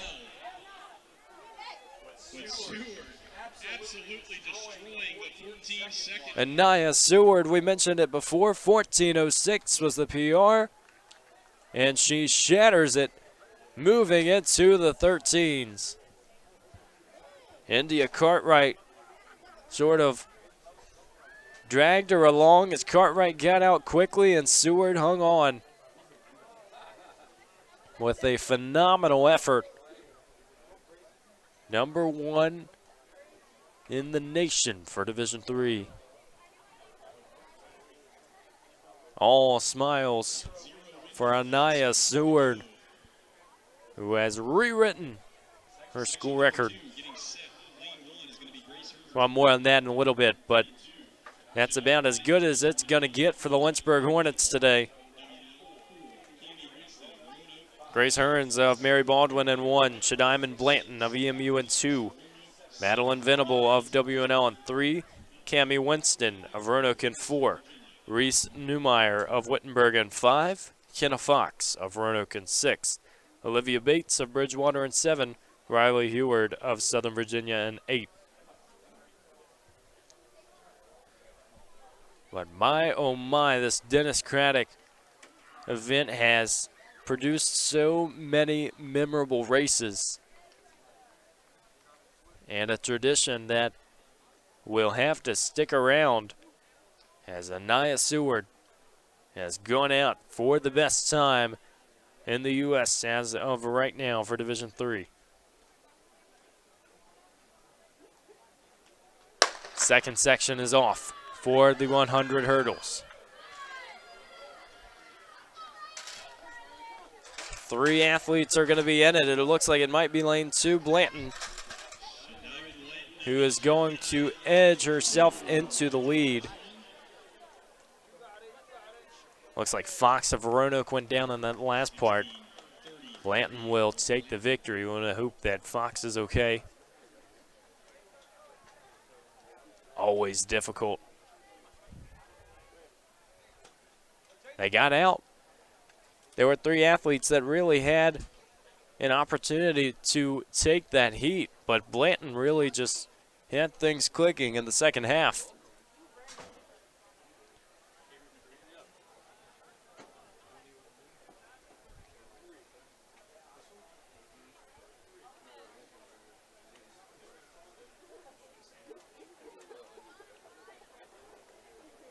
We're going to move to section 3 of 4 momentarily.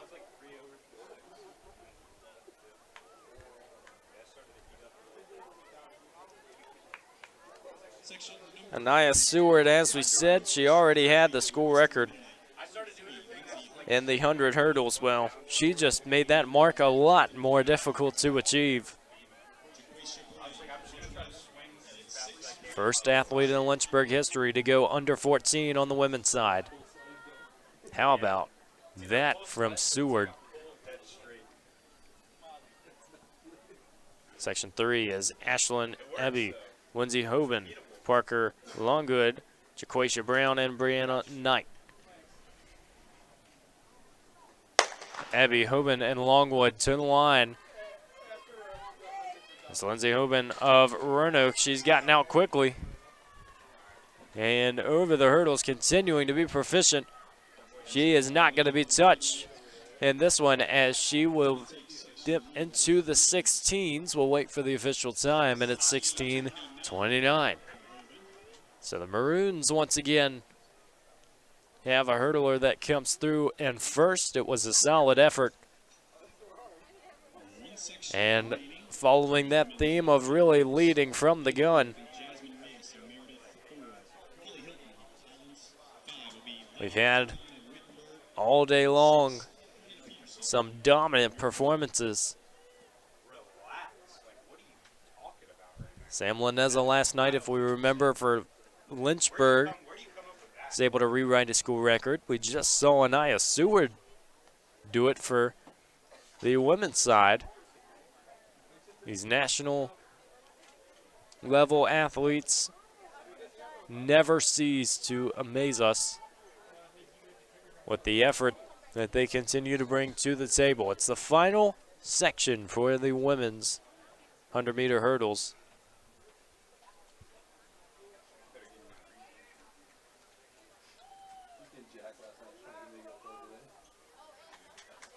We'll have the 400s afterwards, and then the finals, the 100-meter dash. Just still a little bit of time until those 400s kick off. Jasmine Reyes, Holly Hilton, Lainey Valentine and Hannah Peterson make up this fourth and final section. And they're underway. It's going to be lane 5, Lainey Valentine of Wittenberg. She's going to have a few steps.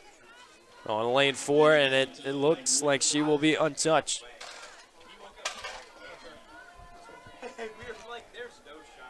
She will move through the line in 17:47 for the Section 4 victory. So we'll have a little bit of a break now. This Dennis Craddock Coaches Classic before moving on to the 400-meter dash. Obviously, big thanks to the hurdle crew for helping us clear the track and to prepare for that event coming up briefly.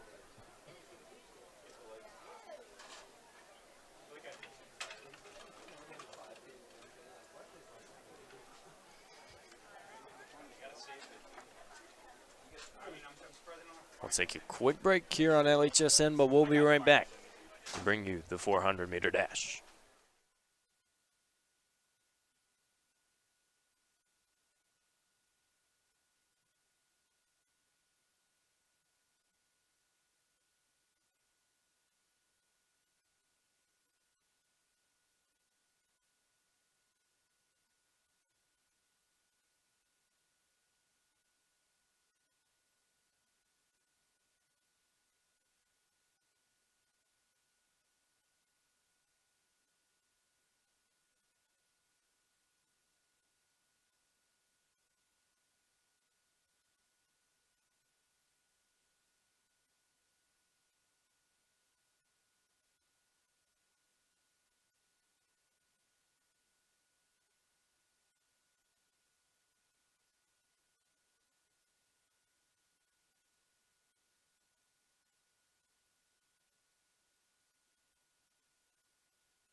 It's almost 400 time here at the Dennis Craddock Coaches Classic as we prepare to continue moving on with what has been an eventful and exciting meet thus far. 400s should fall in line as well. It's going to be a fast first section. And really, we've seen a lot of strong ODAC competition in recent years, particularly in this event. So excited to get things started.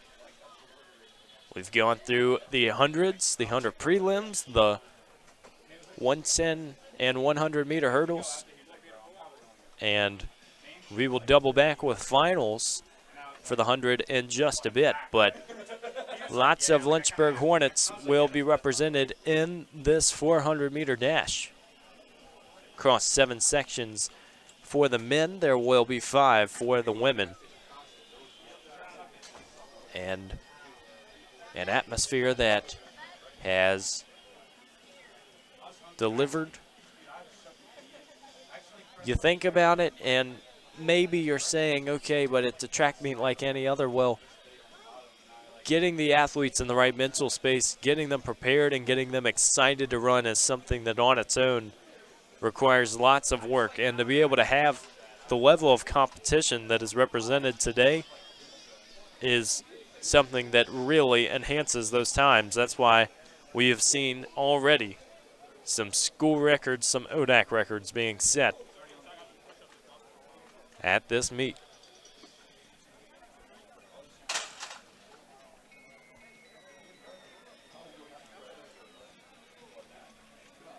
We'll start at around 120.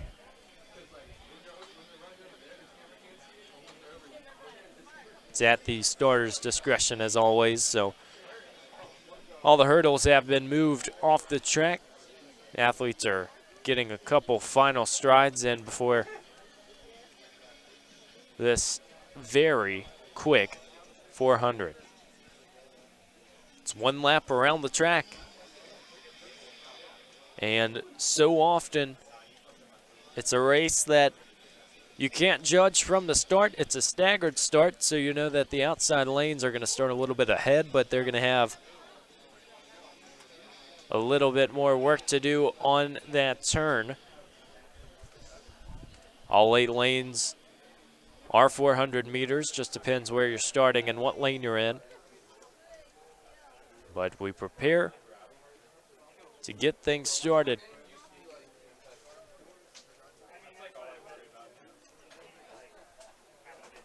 Bringing the action right here on LHSN.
a physical therapist probably starting about halfway through college.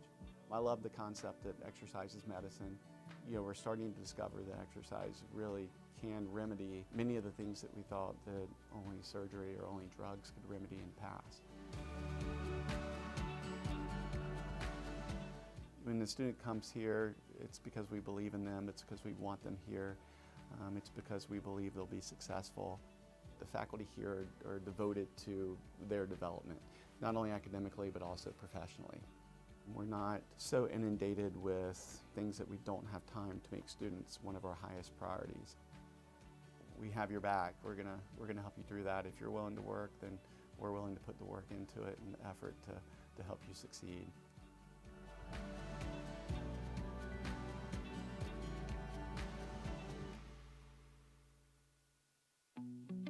I was really attracted to Lynchburg primarily because my dad went here.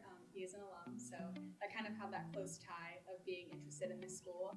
And the school had what I wanted to study. I knew I wanted to help people in the area of health and wellness, so the health promotion program was definitely a program that drew me in. And from day one, I've been in love with it, and I wouldn't have chosen any different. I have never had better professors or teachers in my life, and I think here at the University of Lynchburg, the professors definitely care about their students, especially in the health promotion department. These professors want you to be educated, want you to have the experience, and just want you to feel confident going into your career path following your collegiate education. You just feel like you're cared for here and that you matter, and that no matter what, at the end of the day, you're going to be successful, and the people here really want to be here, and everyone has a purpose, and it's just a great environment to be in.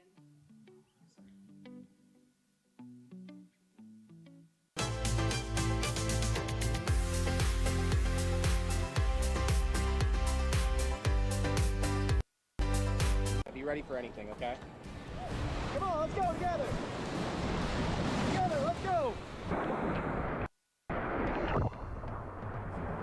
on! Let's go! Keep going!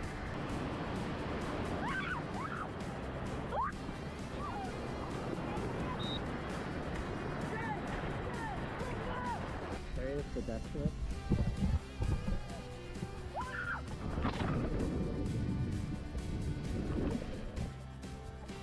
Sweet. Yep. Yeah. Cool.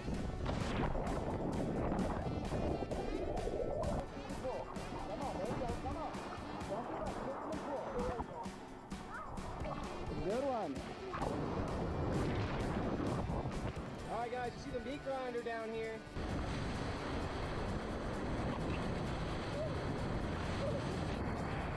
Stay in the boat, let's go!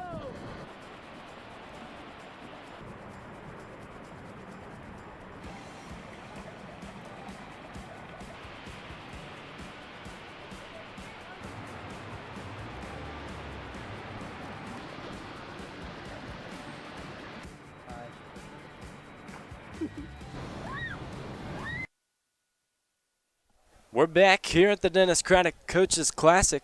We've got the men's 400-meter dash coming to you, and we're going to go ahead and introduce Section 1. It's going to be Samuel Crawford of Roanoke in Lane 1. We're actually going to take a second. He will be in Lane 5. There were some adjustments to this heat based on a few of the times, so we're going to do it as best of a job as we can to switch those up.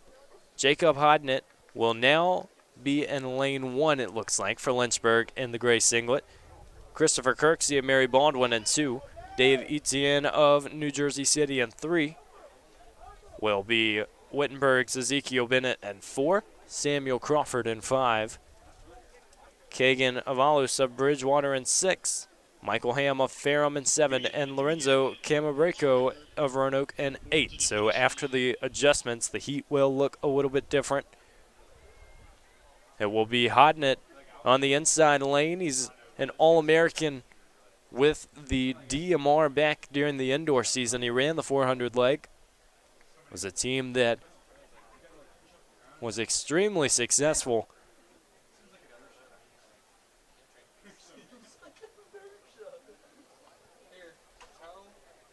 Competed with the other 3 All-Americans, Frank Snorba, Toro Tung Davidson, Sam Laneza.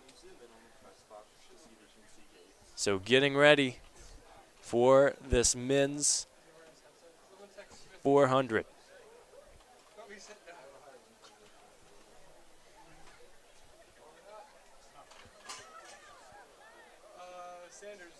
Athletes lining up. 400 will be a staggered start. You stay in your lane.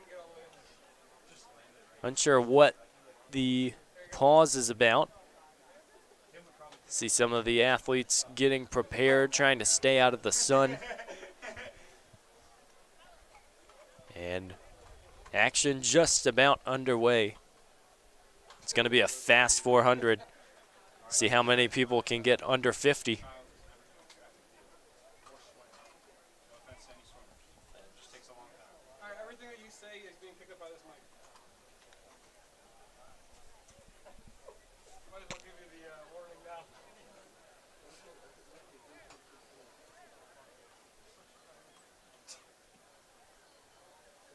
And excited to bring an event that, if you look back at last night, it's been such a transition as we get ready with all these sprint events. Majority of the distance stuff, we're done. You consider the level of performance that we saw with Sam Laneza, had a big pack the track moment last night. That was one of those memorable races that just you never seem to truly forget. It was such a special effort. As you see some of the people on the infield here, so many people out and about. It's a beautiful day that this has turned into. And track meets in the middle of April, you're just never sure what it's going to exactly look like.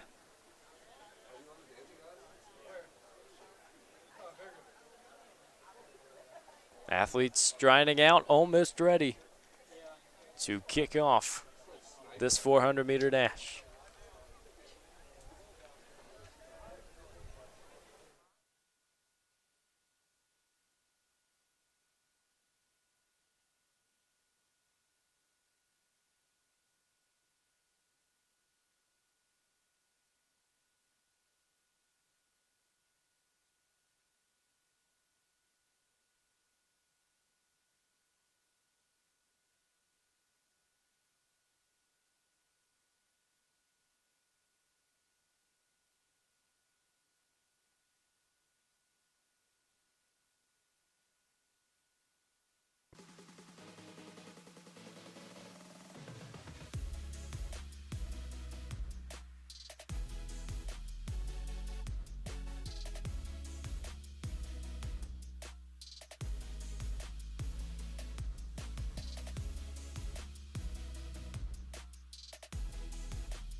At University of Lynchburg. At the University of Lynchburg. At the University of Lynchburg, our athletic team strive for excellence on the field and in the classroom. Our coaches, professors, facilities, and campus community empower us to reach new heights and succeed each day.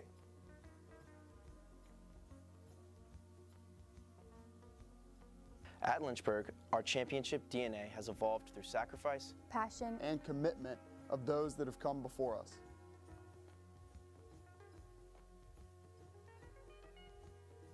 Your support inspires us on our journey and allows us to share life-changing experiences with future generations of Hornets.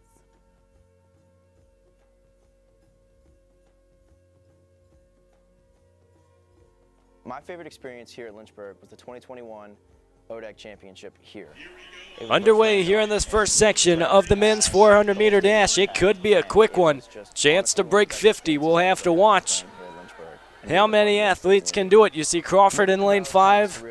For Roanoke, he's competing We run to the practice fields maybe once or twice a week. And with Bennett of Wittenberg, and through 200, they're right around 23-24. So it's likely going to be a positive split. an opportunity to run something really quick. Bennett coming out of the 100 is speeding up. Crawford's going to be in the mix as well. You got to watch out. Etienne of New Jersey City is closing, and he's trying to win it. It's going to be a 48. How quick did they move is a question. 48-18 for Dave Etienne of New Jersey City. Ezekiel Bennett in second from Wittenberg. Sam Crawford in third for Roanoke. That was Jacob Hodnett with a 49.05. And that is a new PR. He PR'd at Colonial Relays. And his last time out, he did it again today. The sophomore from Cloverdale, Virginia, continues to deliver. With your support, we hope to and a solid effort all around. It really seemed like it was anyone's race. Through 100, it was a solid start as well. Saw about a 23-24 split, so almost an even split. As we move into the second section of 7. Here for the men's 400.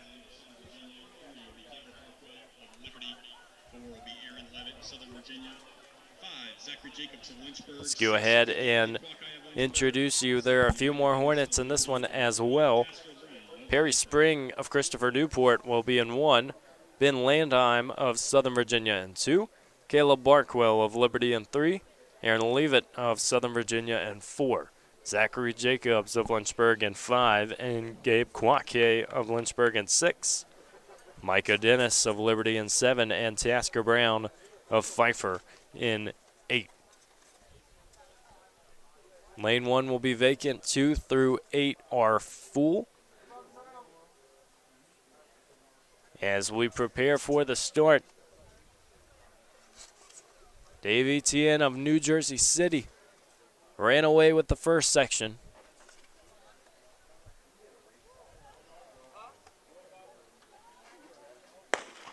Underway in the second section of 7. Jacobs and Kwake of Lynchburg.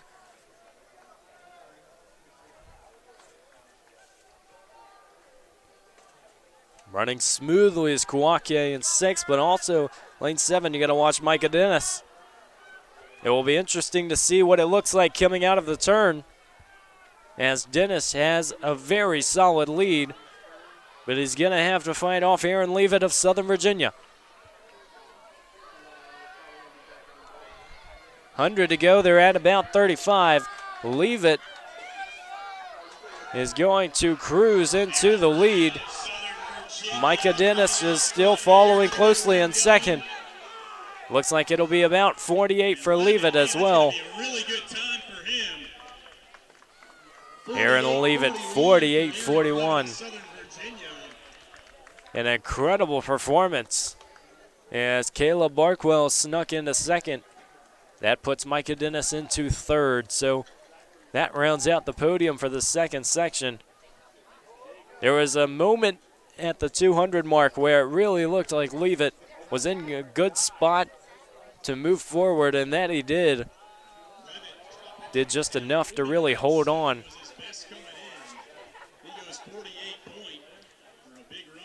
And it's Leavitt with a PR. 49-47 was what he had coming in before.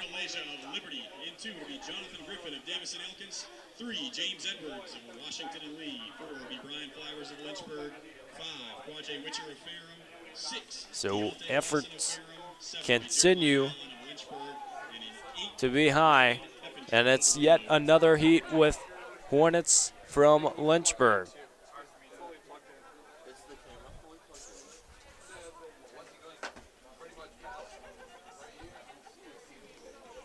Daniel Lajaw of Liberty in 1. Jonathan Griffin of Davison Elkins in 2.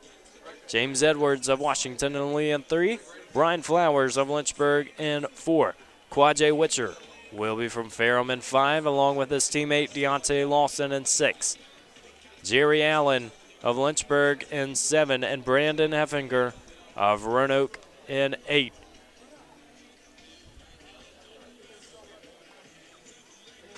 temperature will say one thing, but you're going to feel another if you're down there at the track, as we know the track and the turf tend to heat up a little bit more before everything else.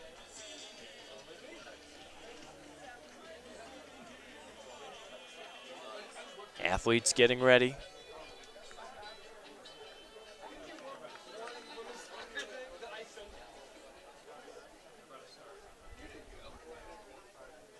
Down in their blocks, waiting for the gun to fire. And section 3. Here we go. Nice start from Brian Flowers. He's going to be out on the turn. We're going to see how this race formulates as we enter the first straightaway. Lane 6, Deontay Lawson of Ferrum is starting to make a move. We'll see if he can hold on in the second half. They're going to come through in about 22 at the 200. We'll see what they can do to hold on. Lawson is still trying to hold on, as well as Witcher, but it looks like it's going to be lane 2, Jonathan Griffin of Davis and Elkins. It's a 3-man race, all neck and neck as they come down the 100. 50 to go. Here's Jonathan Griffin. What can he do to hold on? He's going to be right around 49. We'll see 49.78 to earn the heat victory. Quadre Witcher will finish in second, and then Brian Flowers 50.45 in third. That's going to be a big PR for Flowers, just over half a second. That's what a meet like this will bring. You have competition at a level as high as it has been. You're going to see some extraordinary performances and a great time of the season as well, as fitness has continued to grow over the past month. So it's going to go into the 4th section.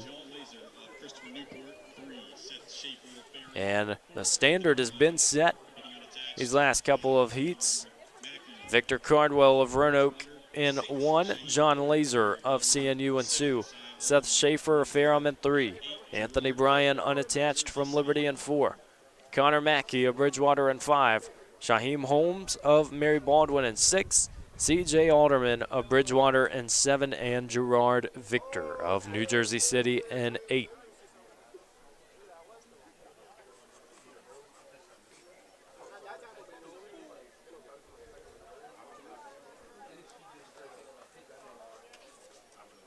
Athletes still standing, waiting to get into their blocks. And it's a 400 that is, like any other event, approachable from many different tactics, but clearly the pace has been going out quick.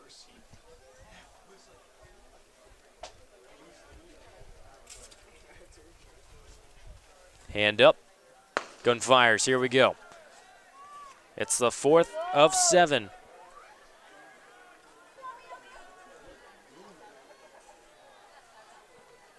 Lane 6 right away. Shaheem Holmes of Mary Baldwin. He's going to get out quickly. Now the second 200 is going to be interesting to watch. Keep an eye on Victor Cardwell of Roanoke in 1. He's made up a little bit of ground. He's going to have an early turn.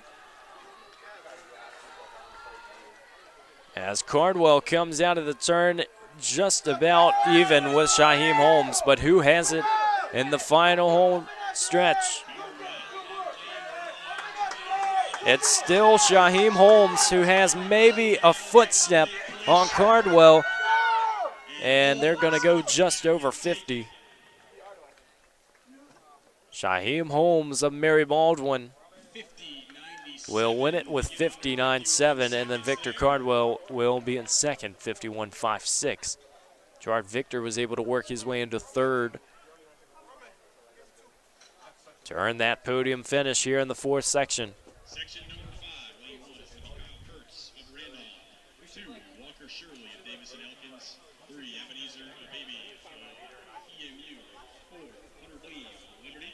5 will be So the 5th section will walk onto the track, and it's Kyle Kurtz who will be in lane 1 from Randolph.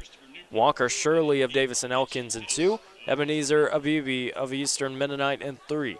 Hunter Bleem of Liberty in 4. Gabriel Willis unattached from Liberty in 5. Noah Eglin of Shenandoah in 6. David Korowak of CNU in 7. And Mitch Pettis of CNU in 8.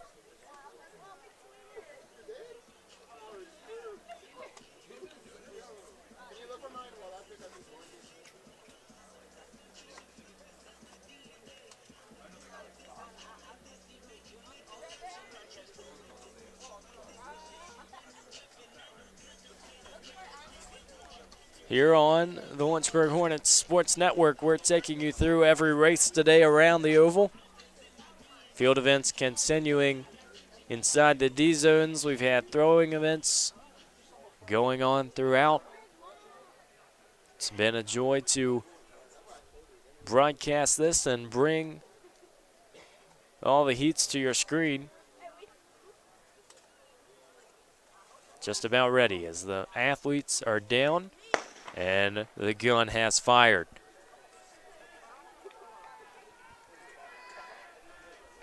It's quick movement from Noah Eglin of Shenandoah on the outside. Keep in mind on the 400, you really don't know what's going to happen until you have that second turn coming down the home stretch. Looks like it could be Willis of Liberty. Continuing to work his way into the lead.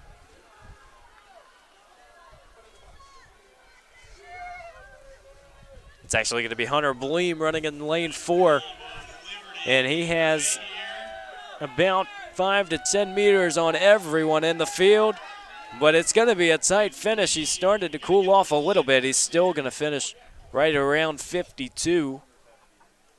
52:04. Bleem got out hot, but it was really a difficult contest in the end. Abibi will get second, 52:82, and Kurtz in third, as you see on your screen. So it was a few seconds where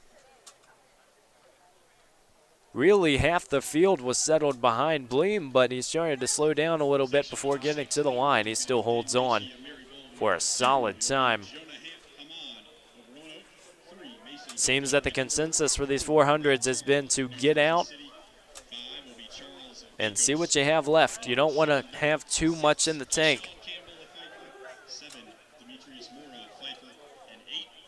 And as we move into the 6th section of 7, I'd like to remind you we still have the 100-meter finals coming up for the Invitational. After this heat, we can get you the women's final entries. We talked about the men's early on. Want to make sure you have access to those results. But for now, it's section 6.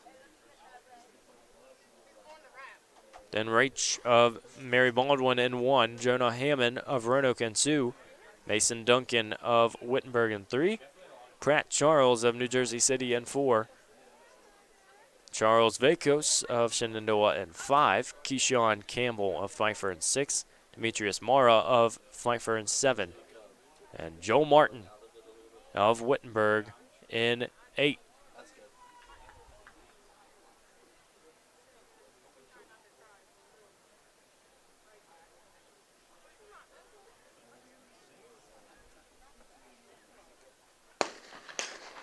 And there were 2 fires. We'll have to wait and see which lane it was. Always a tense moment as you wait to see who the starter speaks with.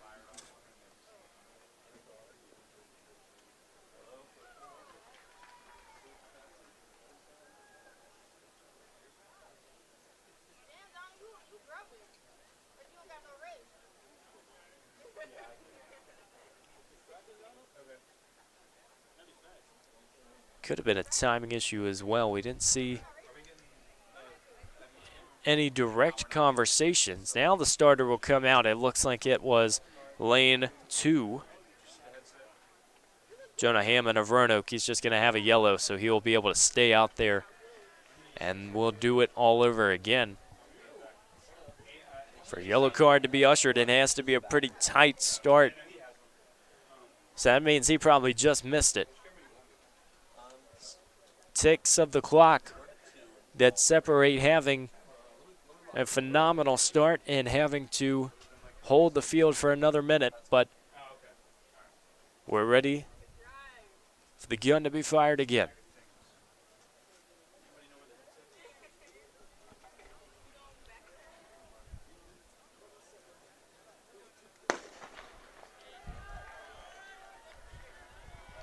Even start, no one has made a huge move. It's going to be lane 3. Mason Duncan of Wittenberg, who is in a solid position. We'll see what he decides to do with it.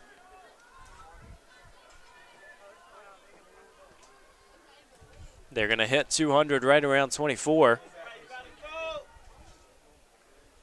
And coming around the second turn, it's going to be a race between Duncan and Vacos.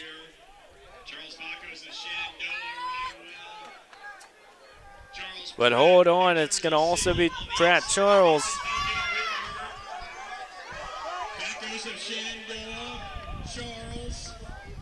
A tight finish. Charles Vacos will finish from Shenandoah 52-36. It was a very tight finish.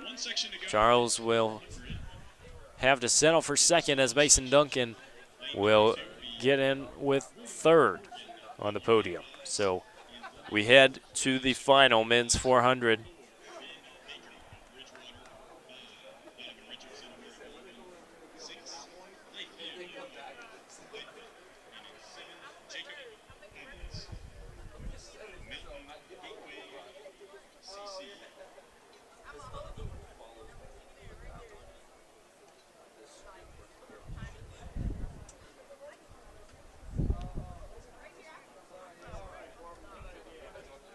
Getting ready for this 7th and final section. Let's go ahead and introduce it to you. William Borgen of UVA Wise in 2, Carter Thrash of UVA Wise in 3, Ben Baker of Bridgewater in 4, Donovan Richardson of Mary Baldwin in 5, Life Yim of Pfeiffer in 6, Jacob Evans of Mountain Gateway Community College in 7.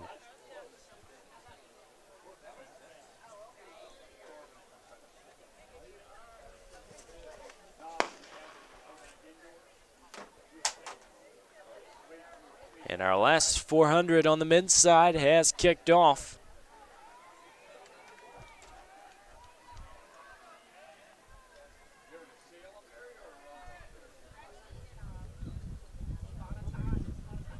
Some competition here on the outside. It looks like Richardson and Baker are going to be right there, but Ben Baker's going to have a slight advantage coming out of the turn.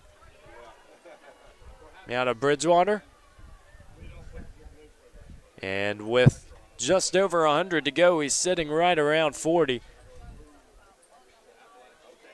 And a chance to close around 53. We'll see what he can finish in as Baker is going to have competition. Richardson is making a move. They're going to be a little bit behind, right around 55, 56.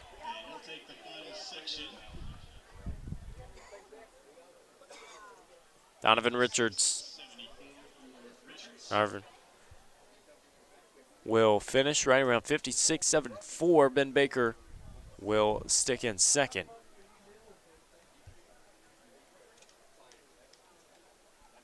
And that will do it for the men's 400s. But we will have more action as we head on to the women's races coming right after, as they have taken the track. Get ready to introduce those names to you here on LHSN.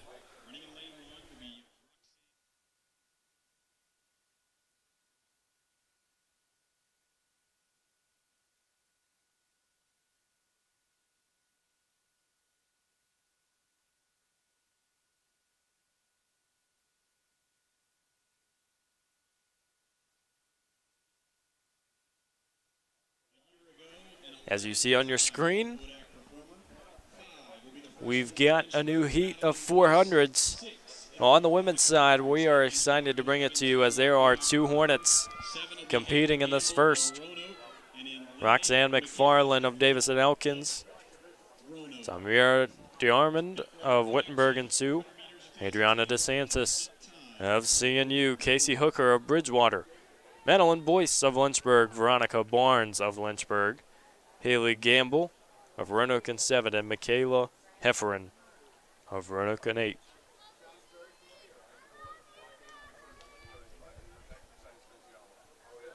Barnes and Boyce.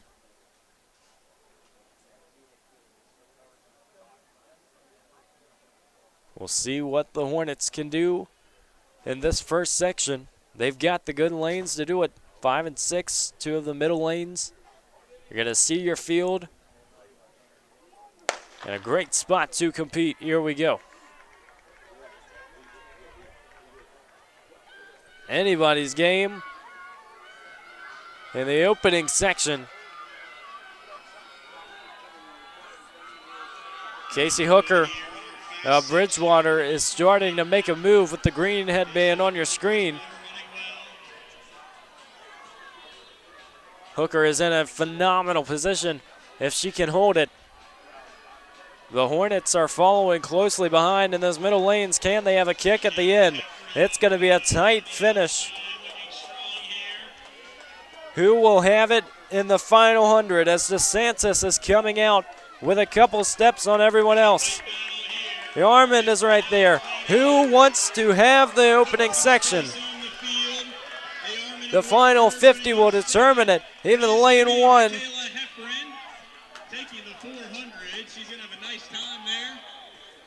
It will be Michaela Hefferon out in lane 8. 57-23. You almost didn't see her with the wall in lane 8. And a great start as Tamira DeArmond of Wittenberg will finish second. Barnes 58.90. Madeline Boyce has gone over 60. PR for Madeline Boyce, and Lynchburg setting the tone early on. With 150 to go, it was a great spot. The Hornets were comfortable with the pace they were running. They were able to pick it up just a notch in the final 100 meters.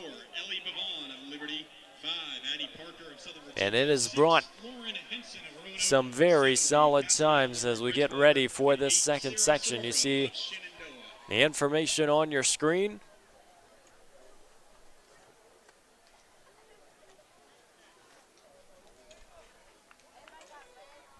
Athletes getting ready to get in their blocks.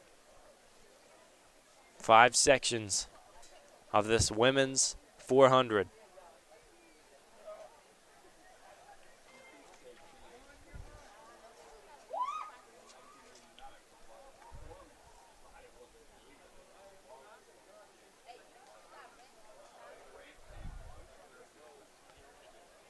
As always, keep an eye on the middle lanes and these 400s.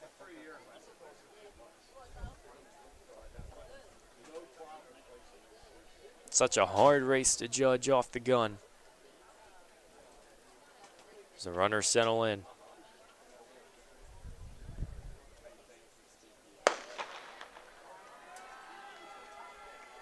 Flying out of the blocks, here we go.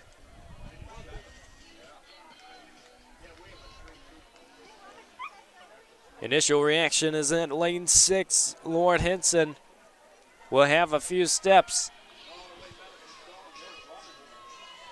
Lane 1, Reagan O'Quinn of UNCG will also be in a good position coming out of the turn. Gonna settle in, it was right around 28, 29, 30. For that 400, it's heating up as we have a very tight field. O'Quinn might have the lead, but it looks like Henson of Roanoke is making things difficult. They are neck and neck in 1 and 6. Who's going to have it? It's Reagan O'Quinn who looks to have gotten that one. Yes, 59.96. She will break 60. Hundredths of a second will separate O'Quinn from that 60 mark. She's the only one to go under in the second section. Henson and Palethorpe will go under as well. Another very solid showing. There have been some consistent times, and there have been some great races being run to start the 400s on this women's side, and the same can be said really for every event this afternoon. There's your Heat 3 information. We're going to go ahead and get you the women's 100-meter dash final entries real quick before we start this one. It's Jessica Camarado of Lynchburg, Eleanor Hinckley, Sydney Trussell, Joelle Patton, Caitlin Gamble, Dawn Hilton, Emily Coates, and Analia Coleman. That is your 100-meter final for the women.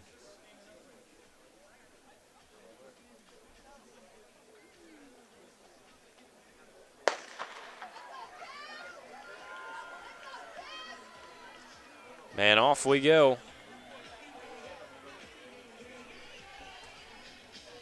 It's section 3, and it's a very quick start from lane 6. Faith Sidwell of Liberty. Wearing the pink spikes, as you see on your screen. She has a few steps on everyone else. They're going to come through 200 right around 27. Another chance to go under 60 if they can make some quick steps and avoid having too much of a positive split. Sidwell's going to have to keep going, though, because lane 3, Rose Molina Schumann of Roanoke has started to move.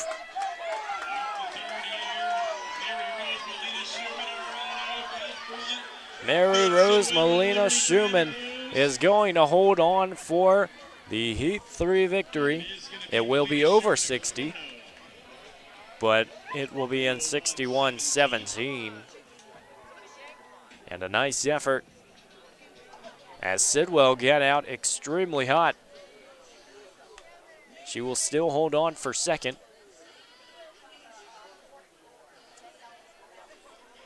Fans, keep in mind we have the 100-meter finals coming up, but after that, it will be followed by the 800, the 400-meter hurdles, the 200, the steeplechase, and the 4x400-meter relay. So a little bit of everything coming to you.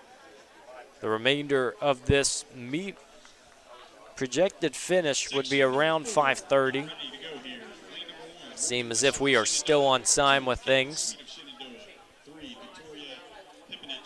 Look at you. The Section 4 information.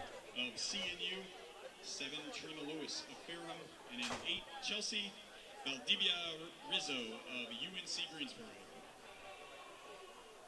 Still relatively hot down on the track, as have been the times that are flashing on the clock. It's been a joy to see just the heart that has been shown in some of these races. We have had some very, very, very close finishes. It's the best way to do track and field as we get ready for Section 4.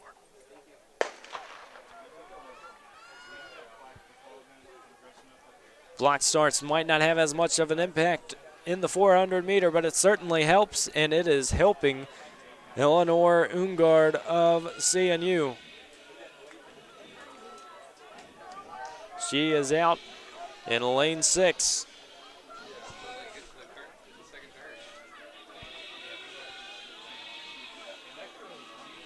Continuing to move, she's going to be right around 29 through 200.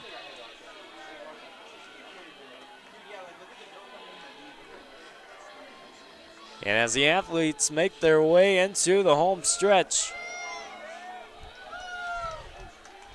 it's going to be lane 4, Trinity Bunbury. Larson Broadus, who is flying down the home straight. She is going to have a chance to go under 60. It's going to be really close, but it looks like she just missed it.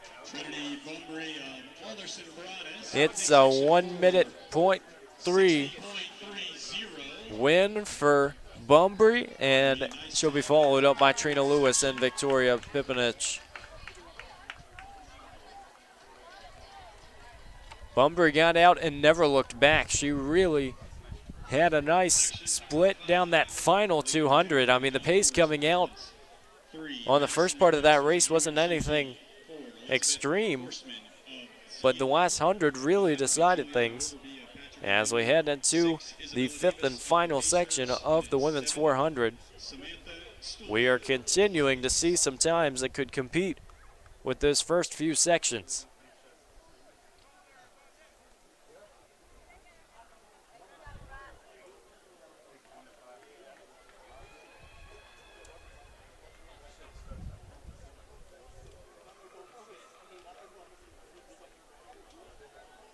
So in this last part, we get ready for the 100-meter finals as well. 100-meter dash, that is. Projected to start at 2:05. Obviously 2:07 now, so it will be a pretty quick start.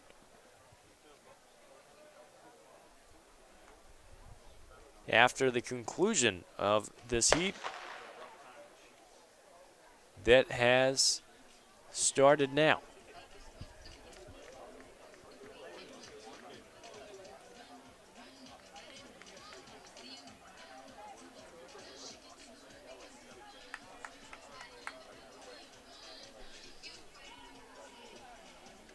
Once again, seeing you having an early start, you wonder if that's a coaching strategy, as it's Elizabeth Horstman who is out in front. She's going to get right around 32 through 200. She's going to have to continue moving with 150 left. It's going to be a tight 100 meters. If Stuhlmiller of Hollins can keep it close. It's actually Juliana Overby of Patrick and Henry who has the lead. Apologies on that. And Overby's going to have a comfortable victory in this 5th section. She'll come in right around 111. So we await the official result, 111.06. Again, we have the Invitational 100-meter dash finals coming your way on LHSN. If you're just joining us, Evan Gates taking you through all the action today around the oval at Dr. Jack M. Tom's track. It's a Dennis Craddock Coaches Classic that each year just seems to get a little bit better. It's been competition that has stuck.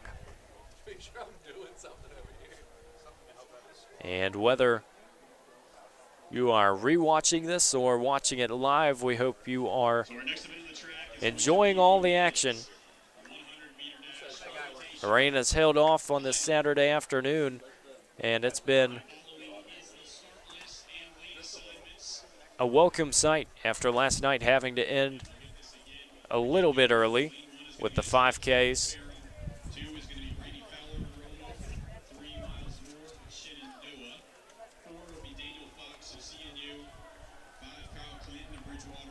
We're getting ready to have our 100-meter dash competitors come back onto the track.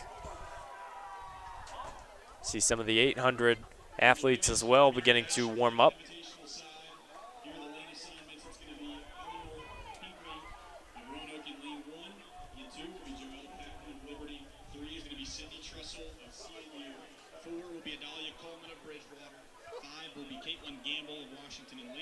Six will be Dawn Hilton of Liberty, 7 will be Emily Coates of Liberty, and 8 will be Jessica Camarada of Lynchburg.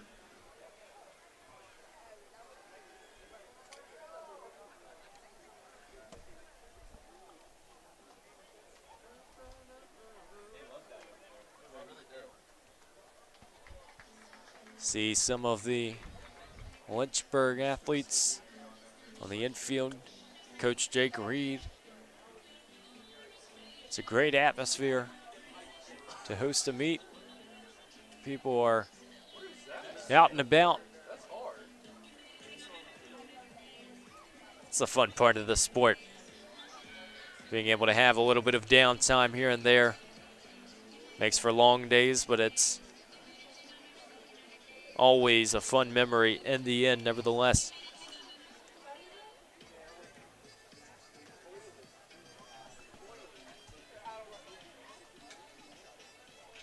We'll step away just for a second here, but back to cover the action with you on LHSN. We have the Invitational 100-meter dash coming your way.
The Men's Invitational 100-meter dash finals. It's going to be a fast heat, as were the times and prelims. And after everything we've seen today, after the extremely quick 4x1 relay by Shenandoah, they went for one of the best times in the nation. You know it's going to be a quick 100-meter dash. Let's go ahead and introduce the field to you. William Crowder of Shenandoah in 1. Jackson Birdseye of Liberty in 2. Isaiah Clark of Ferrum in 3. Miles Moore will be in 4 from Shenandoah. Daniel Fox of CNU in 5. Kyle Clanton of Bridgewater in 6.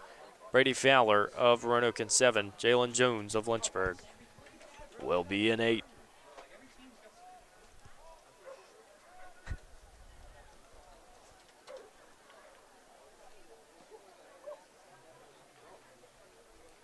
Just about ready for what is going to shape up to be a very storybook finish. All of these athletes had to earn their ticket to the final, but even then, they had to earn their ticket into the Invitational. So you know they're going to be eager to come out and perform in this one.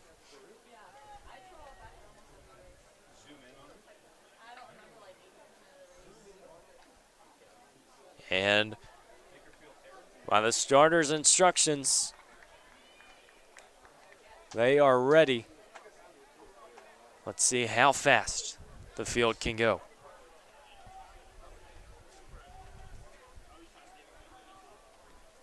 Jones of Lynchburg in 7.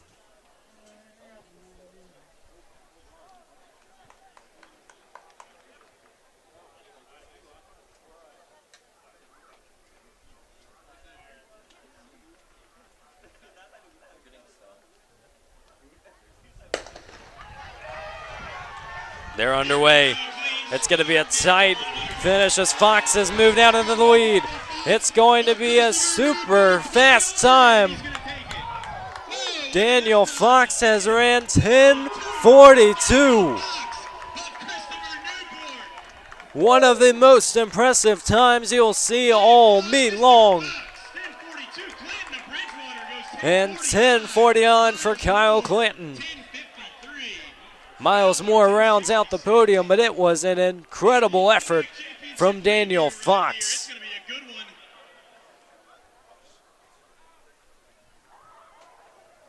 Jalen Jones ran a 10.75.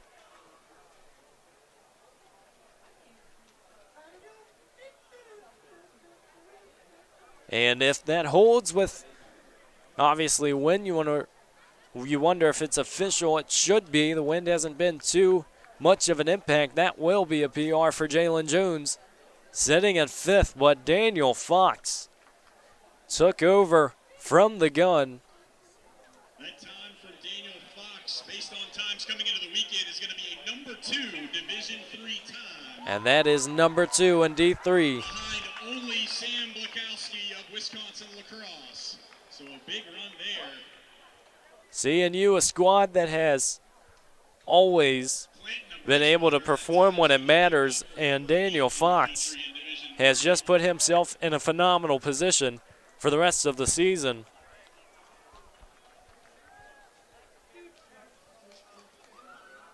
Dennis Craddock still continuing to live up to the hype. And just the strong presence of schools we have from inside the Commonwealth as well have come out to play. Christopher Newport, the eastern side of the state. That was an incredible effort. But we have one more final to go over. It is the women's 100-meter dash final as they stand over their blocks. Jessica Camarada of Lynchburg. She will sit in lane 8.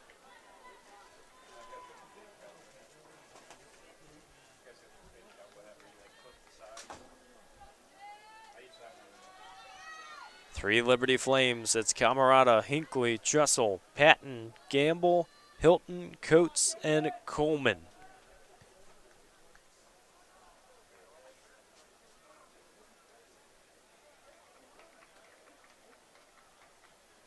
Watch the middle lanes. So we await the gun.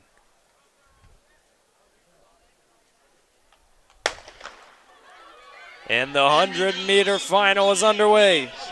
It's Analia Coleman. She was out from the gun. She has a chance to keep it as she goes through the line. There was ever a chance that Coleman would come out and do what she did. No doubt about it. And 11:78 for Analia Coleman. She seems to come through when the moment matters.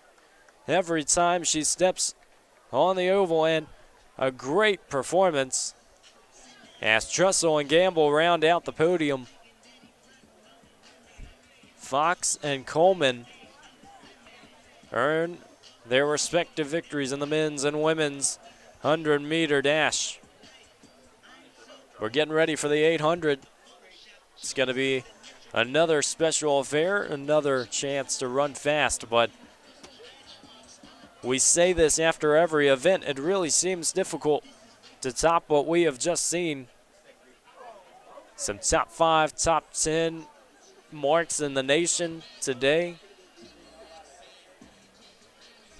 Daniel Fox of CNU was our latest example. And as we get ready for the 800s,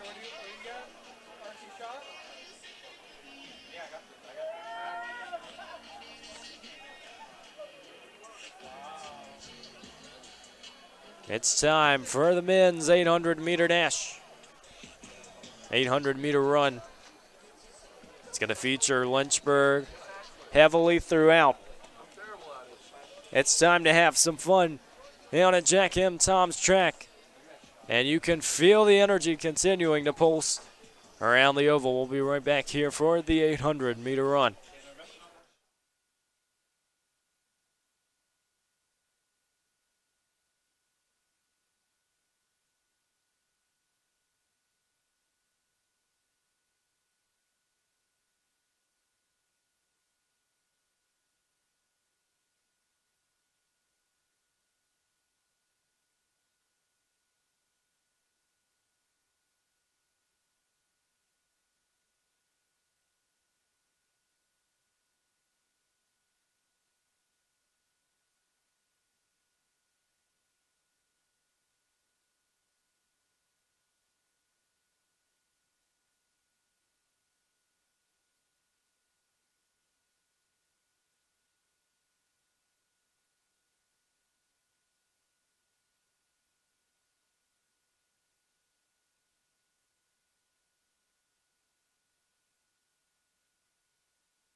Lynchburg is all about you, your ideas, and your goals. We've got one professor for every 10 students, so you can get all the support you need. In the classroom, in the lab, or in nature. You'll learn by putting yourself out there, and we're right there with you.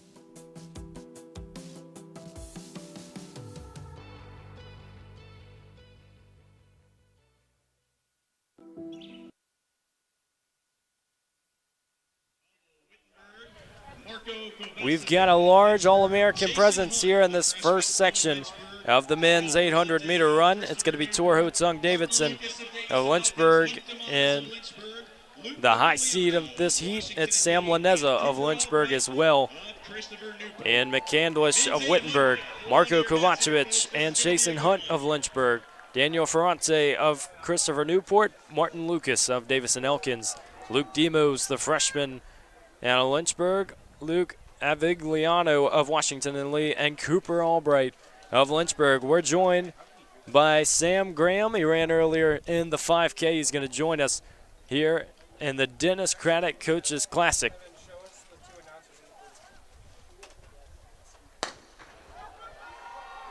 Well, happy to be here with you, Evan.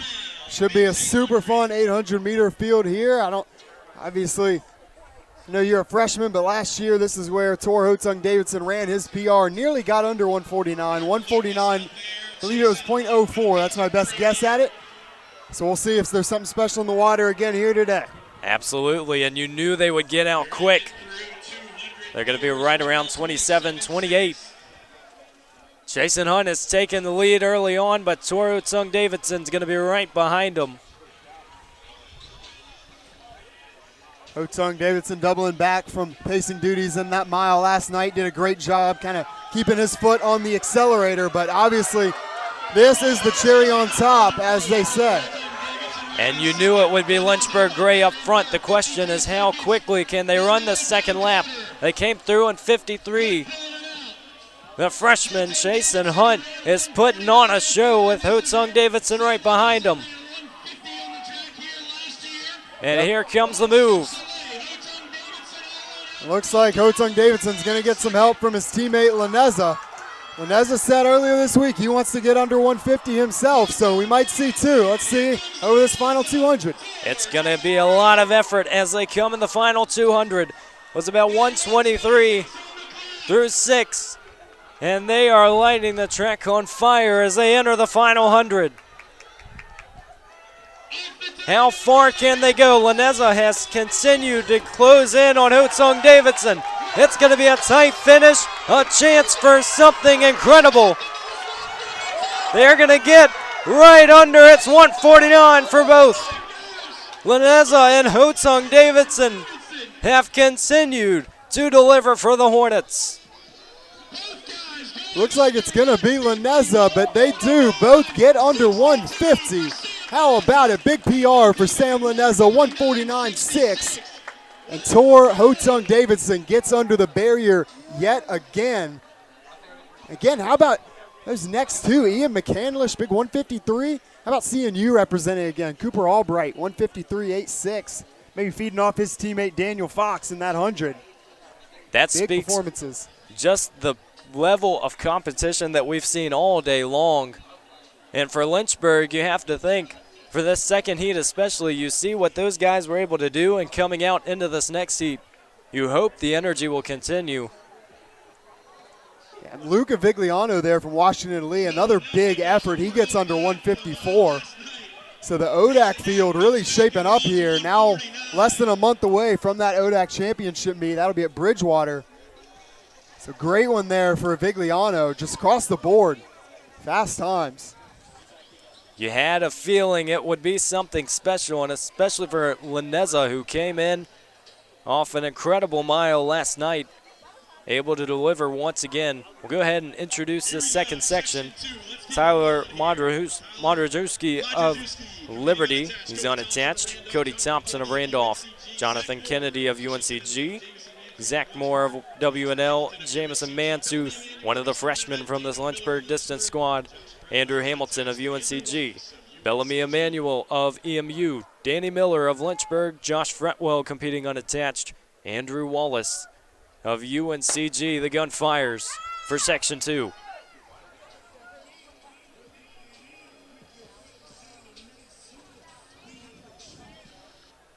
Quickly spreading out.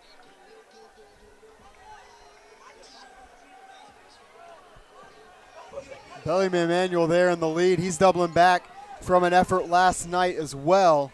I believe that was Section 2 of the mile for him. They're going to get out quick. Eastern Mennonite on the distance side always got a couple of highly competitive athletes. Bellamy Emanuel certainly in the mid-distance fits that mold. Matarajewski in front, competing unattached, and he hasn't really relinquished the lead until now.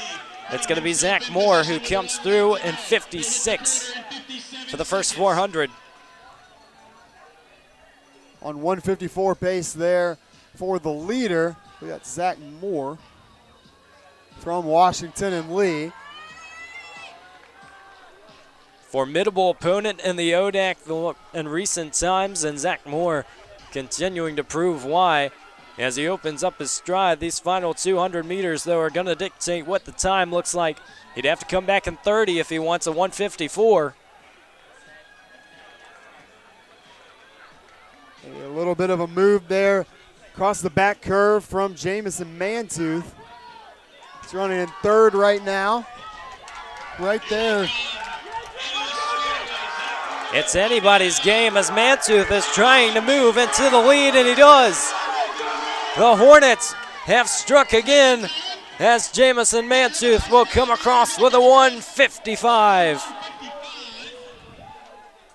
That is another. That's another huge effort there from Mantooth. Big surge really across the final 200 meters. You're in with a lot of confidence there. And, you know, Evan, he's been battling with a little bit of injury here recently too. So that is a massive effort there for Mantooth, 155. So that's the second Lynchburg freshman this outdoor season. I guess third, really, if you count Chase and Hunt, running 155 or faster. A PR for Jamison Mantooth by about 2 seconds, and it's just one of those guys who, you know, if he's hurt, if he's fresh, if he's doubling back, whatever the circumstance may be, he always seems to come out and fight, as he did in that heat. Once again, we'll have a few more Hornets in this one. As we look on the other side of the track, we're happy to be with you here on LHSN. It's always a very awesome atmosphere at this Dennis Craddock Coaches Classic. Tanner Baker of Lynchburg will be in this heat. Charlie Bennett of UNCG. Sager of Longwood. Capoto of New Jersey City. Roney unattached. Justin Park of Lynchburg. Nathan Jacobs. Walterson Broadus. Woodruff of EMU. Birdsall of Roanoke. Nebel of Roanoke. Grant Williams of Lynchburg. And Luke Tompkins of CNU.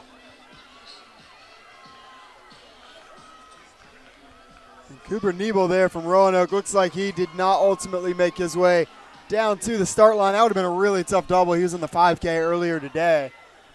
So to run those 12.5 laps on the track and then to come back and take a stab at a very different system in the 800, that's not easy. So slightly smaller heat here.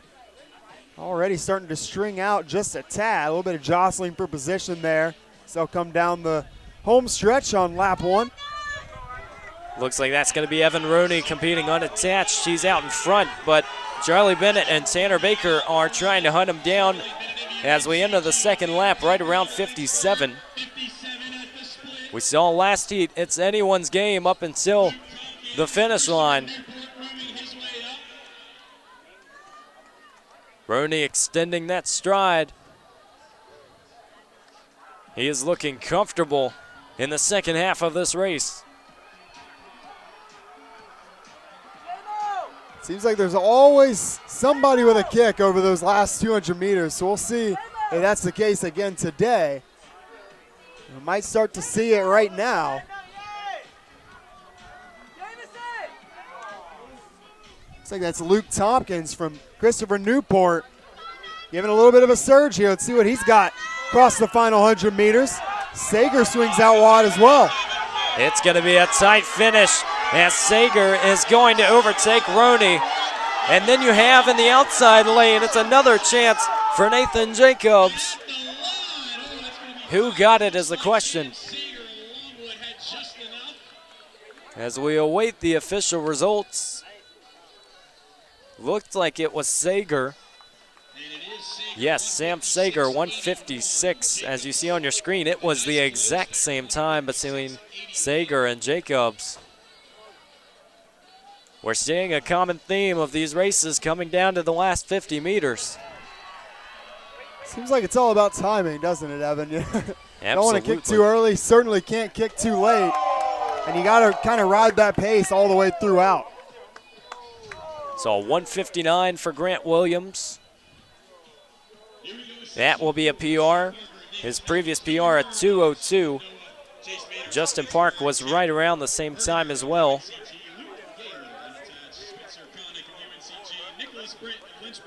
Yeah, yesterday Grant Williams got under 420 for the first time in the full mile. Today he crosses sub 2 off his list. So action-packed weekend there for the sophomore.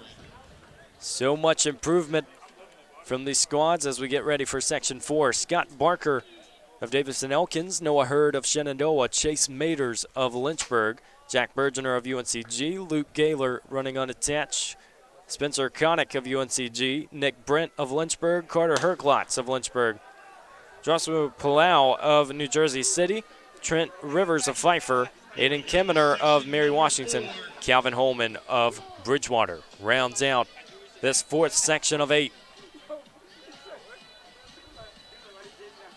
Carter Herklotz in this one. You see him on the inside. He was leading in the gray uniform. He always goes out with confidence.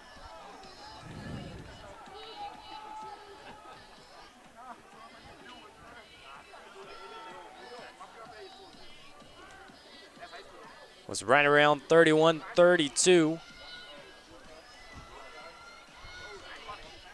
As the field continues to make its way onto the home stretch for the first time, it looks to be Scott Barker of Davison Elkins with the lead, but he's going to have company.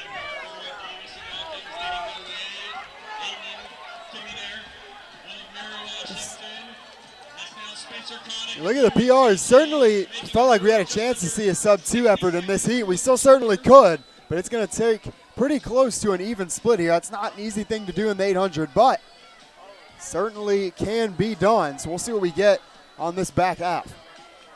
Often unnatural to speed things up on the second lap, but we see Scott Barker in a great position to do so if he can close on this 200 meters.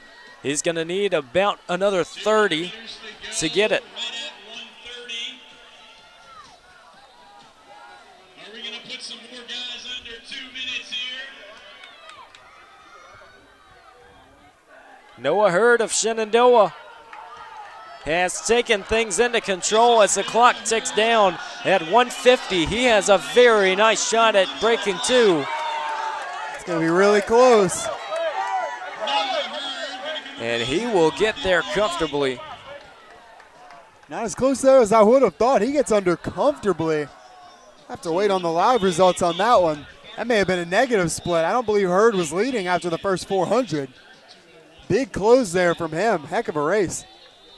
Even Scott Barker, who finished second, who had that lead coming out of the first lap, seemed to have had a negative split or very close to an even split.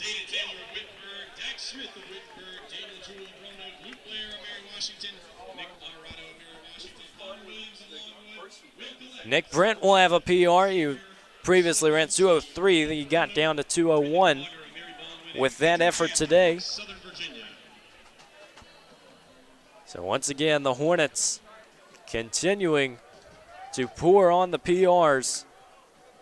As we move on to the fifth section, it's Caden Ryder of Ferrum, Juan Amon of Davison Elkins, Zayden Taylor of Wittenberg, Dak Smith of Wittenberg, Daniel Joel of Roanoke, Luke Blair and Nick Honorado of Mary Washington, Connor Williams of Longwood, Will Collette of Southern Virginia, Xavier Slobowski of Roanoke, Brendan Plogger of Mary Baldwin, and Cadron Chandler of Southern Virginia.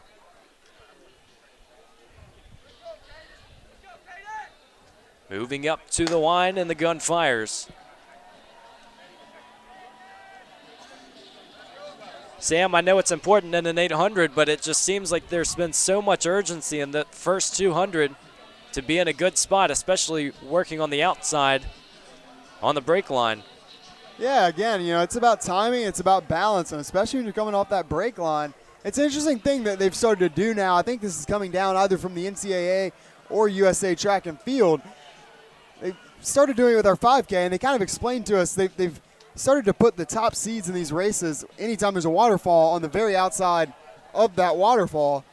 And the idea is that they are the ones cutting in on the field rather than getting cut in on. I guess you can argue it either way, but technically that person on the far outside is running a little bit extra distance. But I don't know. I definitely think you're right. Those guys, especially coming off the waterfall, do seem to get out after it. But speaking of getting after it, 55 seconds through the first 400 here for Caden Ryder from Ferrum. He's got a commanding lead. And you know what? He started on that outside, so maybe it speaks a little truth to what we're saying. He has 300 left. Ryder's been essentially alone from the gun, and he's going to have a shot if he can hold on to have a very solid time, but the field is chasing closely. Right about 127 as they came through 600. Just needs a 32 to sneak under here, so that's very, very doable. He's probably going to get some help coming up from behind him. I believe that is Dax Smith from Wittenberg. And Smith will take over the lead, but Ryder is still running comfortably in second. And Smith will edge across the line. Caden Ryder will get under 2 for the first time in second.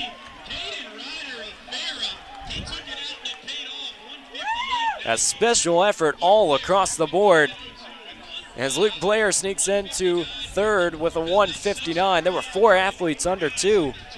We talked about how that was a heat. We weren't even sure if we would see one. Evan, I think that just speaks to the depth and what this meet has started to become. I mean, this is really only the second year coming out of COVID-19 that it's really kind of risen to the level it's gotten to. I think a lot of that is from the distance carnival on Friday night that attracts a lot of teams. When you market as a sub 4 minute mile attempt, sub 5 for the women, that brings a lot of people, especially on the distance sides. But to get into our 5th heat here of 8 and not just have one guy break 2, but 4, I think that really speaks to the depth and exactly what this meet's become. Hit the nail on the head. It's been an incredible environment all meet long.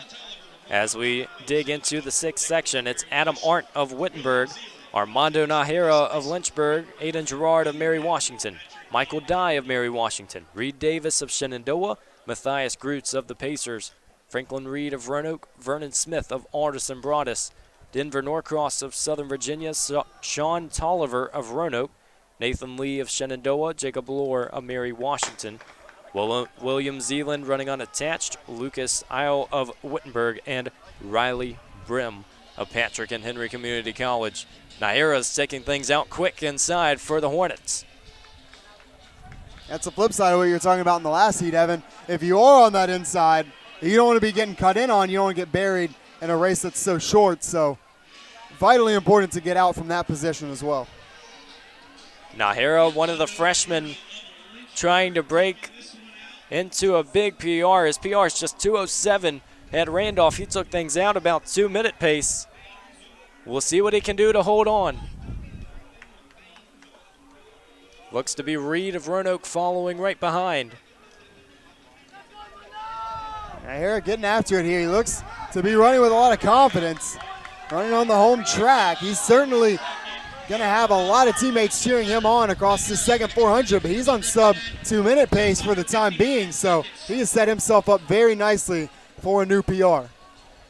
The fitness side of things has been completed. It's all about executing the plan as the pack continues to extend their strides with 300 to go. Gerard of Mary Washington has pulled away from the field with 200 left. They're right around 129.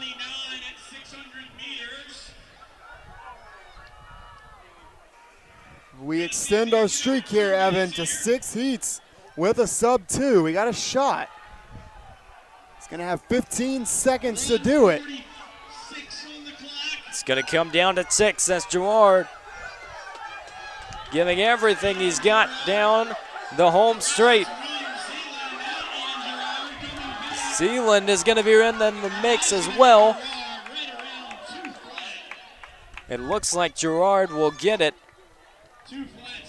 Yes, Aiden Gerard, 2 flat. We'll wait to see what Armando Nahara got.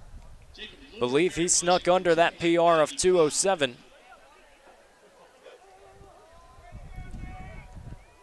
There are Mary Washington teammates there out front. A couple of 2 flats. And there it is, another PR there for Lynchburg's Armando Nahara, another freshman. Knocks 2 more seconds off his 800 PR. All the PRs we're seeing, you have to think that everyone's going out with confidence the way they're approaching the line today. The way the clouds have come out to play now, it's turned into pretty good weather, really for everybody. Obviously, a lot of the sprint events, you don't mind having a little bit more heat, help keep your body loose and ready to go, but got a nice middle ground here. Slight breeze through the air, and sun's not bearing down too bad on anybody, though it is certainly still warm. Raul Reyna Sanchez of Southern Virginia, Coleman Huggins of Pfeiffer, Julian Burke of Mary Washington, Sawyer Helms of Pfeiffer, Chance Keller of Wittenberg, Tasker Brown of Pfeiffer, Topu Saha of New Jersey City, Zachary Owens of UVA Wise, Brendan Beasley of Southern Virginia, Javier Roldan of Longwood, Alec Daniel of Longwood, Nate Lehman of EMU, Andrew Schaefer of Longwood, Jonah Adams of UVA Wise, and Patrick Manival of Shenandoah rounds out the 7th section. You mentioned the weather conditions starting to be pretty favorable for distance athletes. How do you feel about it earlier on with this morning's events? Yeah, it was a little sunny out there for the early races. I mean, honestly, not too hot. I'd say probably in the realm of 65 to 70 degrees, but it's really that sun, and then you combine that with really this area of the East Coast. You don't really get a nice firm transition from spring to summer. It seems like you have a week of cold, a week of hot, so the body's still adjusting a little bit from a running perspective to the warmer temperatures. So 70 degrees feels a little bit like 90 out there on the track right now, but still, a lot of really good performances from the early section. Commend everybody that came out there and got a PR, whether it be Lynchburg or otherwise. That's a tough situation. You do have the sun bearing down, conditions not quite as good as last night, and apart from that, everybody's preparing to do a night race, and instead you're racing the next day. So I can throw a wrench on the mental side for some people, but incredible resolve from a lot of people in that field to still come out and put together some big performances. Reyna Sanchez in the lead. Absolutely agree, too. Just looking at what the expectation was, obviously this carnival event at the night session, and the rain comes. There's not really much you can do about it, but it seems like everyone who's come out and competed within the entire meet has been prepared for what's at stake. Yeah, I think the tone got set early yesterday. Those miles were absolutely fantastic. It's marked as the sub-4 attempt. We did not have a sub-4, but we had some really, really good performances and some big PRs, and I think that from there, the energy just built. The women's race was fantastic, had some awesome performances there. Did have a couple sub-5s in that field, so that really set the tone for the meet, and I think it's just continued throughout today. Always exciting just to see from one event to another the level of competition that we've seen. It's going to be a battle here for Section 7 between Huggins and Keller, but it's Coleman Huggins of Pfeiffer who has propelled himself into the lead down the home stretch. He's going to be right around 2:06. 2:05.94 will win that heat, so one more section in the guys' 800s.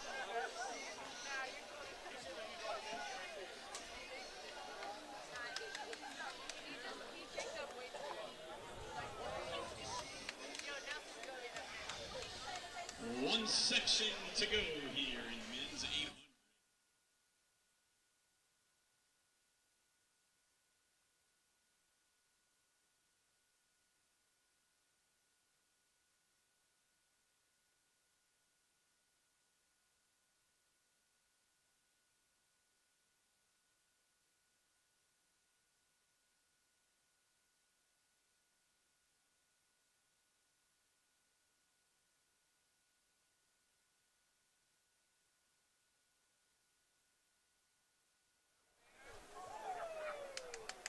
Eighth and final section, the men's 800.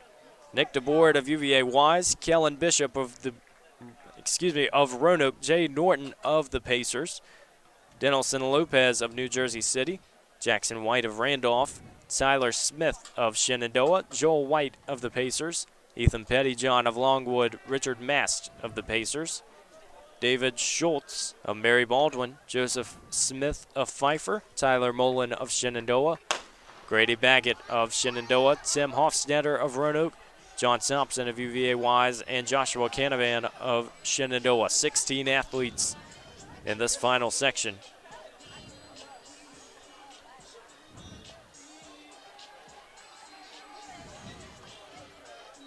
Evan Gates alongside Sam Graham for what has been a very exciting Dennis Craddock Coaches Classic that continues to bring out some incredible times. This heat, it's one man and the rest of the field from the gun. As that's going to be Nick DeBoard of UVA Wise, about 40 meters on everybody else. Yeah, and I'll say, Evan, you never quite know what you're going to get out of these last sections, because you could have a guy that comes in with a no time. I mean, you just really never know what you're going to get. So it'll be really interesting to see what ends up coming together here for DeBoard. Talk about that 2-minute 800 mark. We might see another one here unless DeBoard starts cooling off. Field starting to gain on him here on the back straight. Always interesting to see what the last 200 meters have in store, as the 800, one of the most difficult events to find that kick.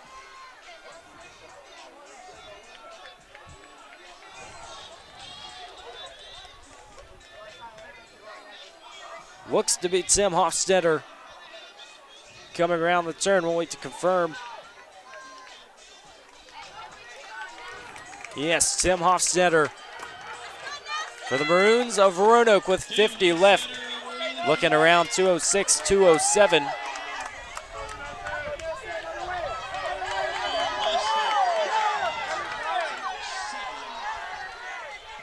It will be north of 207. As Nick DeBoard will still come in second. He had the large lead to start it, and it's Kellen Bishop who finishes in third.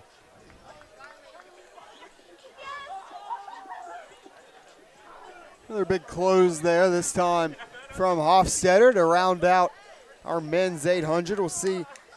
Results have been populating very quickly. Shout out to the fantastic Blue Ridge timing, and really anxious to see what our final number was for sub-twos throughout that field.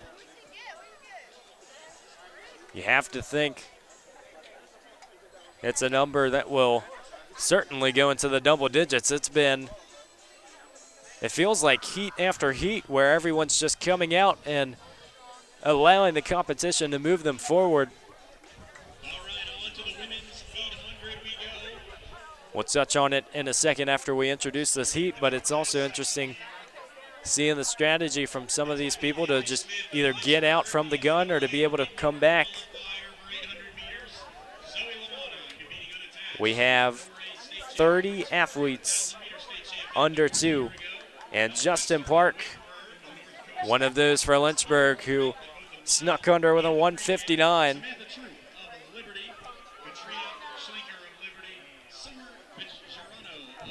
As we enter the women's 800, 7 sections, Haley Smith of Lynchburg, Zoe Lamanna unattached, Ella Webster of Wittenberg, Samantha Troop of Liberty, Also with the Flames are Katrina Schlinker and Summer Bejarano.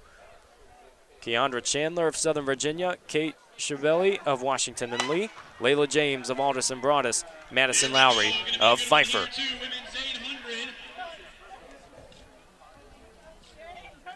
Sam, what's the expectation for this first heat of women? I'll tell you one thing, it's another loaded field. I mean, you get Zoe Lamana, you get Haley Smith. How about a trip to nationals as a true freshman, indoors? I mean, before we even get to outdoors, she hasn't even been here for a full 2 semesters, and it's made her mark, certainly, and she leads it. It is those two out front right now. Speaking with Coach Reed earlier today, he said he feels like Haley's head's in a good spot, feels like this could be a really big day for her, so we will see, but she's set herself up well over the first 300. Seems like every expectation, every task that's asked of her, she comes out and delivers. At 2:13 PR and indoor, what can she do with it today as she leads the field?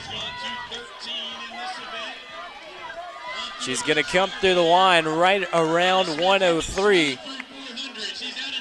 Certainly in a spot to put a nice time up on the clock. What can the rest of the field do to propel her to a potential PR? Similar to Tor, Haley has no problem getting out quickly, and she can do it comfortably. So she can set that tone really nicely. We'll see if she gets any help here from the two ladies behind her over the final 200 meters. We might have a really good race coming together here. Well said, it's 200 meters left. They're at 140. And here come the two ladies behind. Can Smith go with them? 3 athletes are in the mix for what could be an incredible finish with 100 to go. That's Zoe Lamana. She got under 5 minutes in the mile yesterday. She's trying to take the 800. And Haley Smith might have something to say about it. Here we go, 50 meters to go. Lamana and Smith are going towards the line. It's going to be close to 2:13, and they will finish right on the nose. Solid effort from Zoe Lamana as she gets 2:13.72. Haley Smith just over with 2:14. Well, you talk about a heat that separated quickly, and Smith was able to really get into a good spot.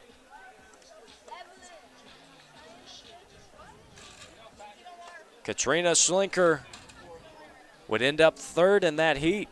It really just seemed like from the gun. I mean, even though Haley Smith doesn't get the PR with that, she looked so confident of just getting out and trusting that her abilities would get her there. Absolutely. I mean, that's half the battle. It showcases the mental side of things.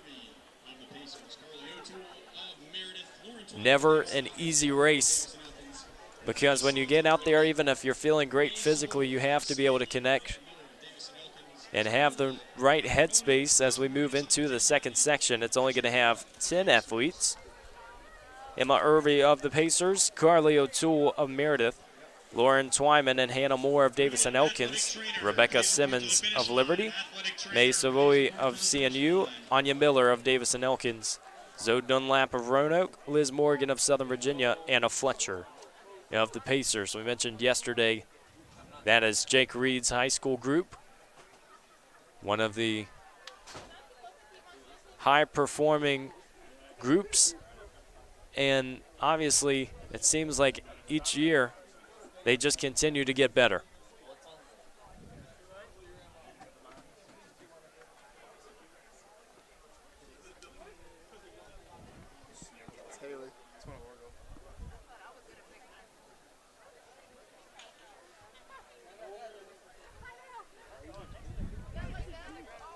That is Smith down on the track near the finish line. Athletic trainers making their way over. She is moving, so seems to be responsive. Again, it's hot out there, Evan, so something to certainly watch out for. Teammates rushed over to help, so she will be well tended to, but just an update on that situation. Be a bit of a pause before we start this next heat. Obviously, Haley Smith is going to be the #1 priority right now, and you made a really good point, because in April you mentioned it can be anywhere really from 20 to 80 in terms of weather, and you think it doesn't seem that hot when you're just standing around, but you start running, getting in the rush of things, and it just can be an entirely different story.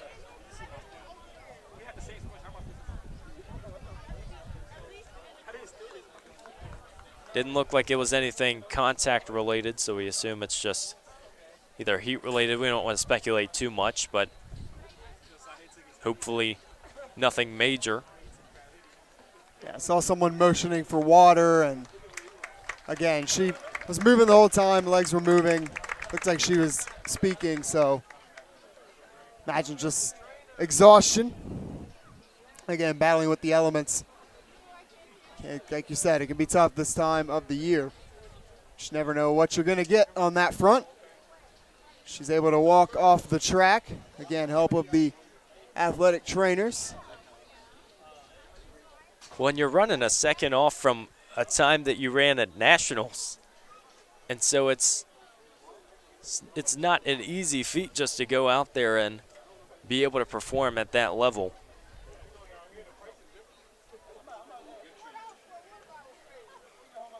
As always, extremely grateful for our camera crew, everyone helping to make this meet a possibility.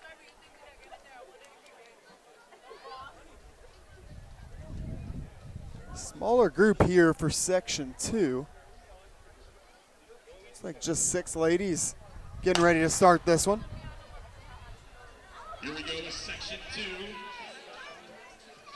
Sometimes that's a little bit more fun too, because you get out and maybe you build confidence early on knowing you can take the heat, but you also have to be intentional about what pace you're running.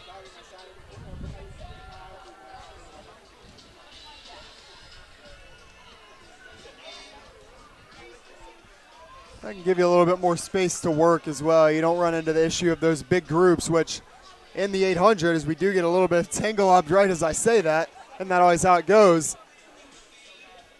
But by and large, it's typically a little easier to stay clean. You know, it strings out a little quicker on in these smaller fields. You kind of can run your own race a little more. Well, even in some of the 1500s, we've seen situations where there were some tingle ups last night. But right now, it's all Emma Irvy, as she's followed closely by Carly O'Toole. Will be interesting to see what they can come back in as they run 1:06 for the first lap.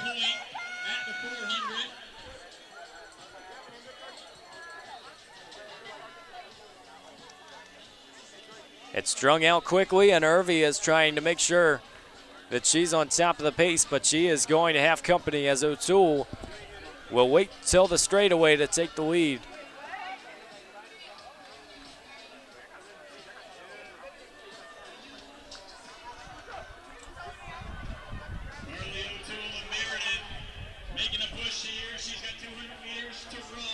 Right around 142 with 200 to go, and it just seems like form is still in a solid spot. It's just how quickly can they finish things up.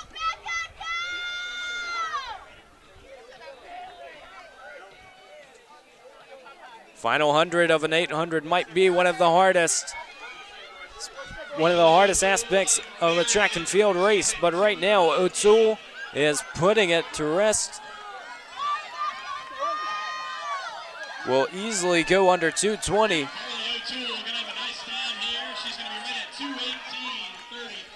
Carly O'Toole right at 2:18.35. Emma Irvy will follow for second at 2:21.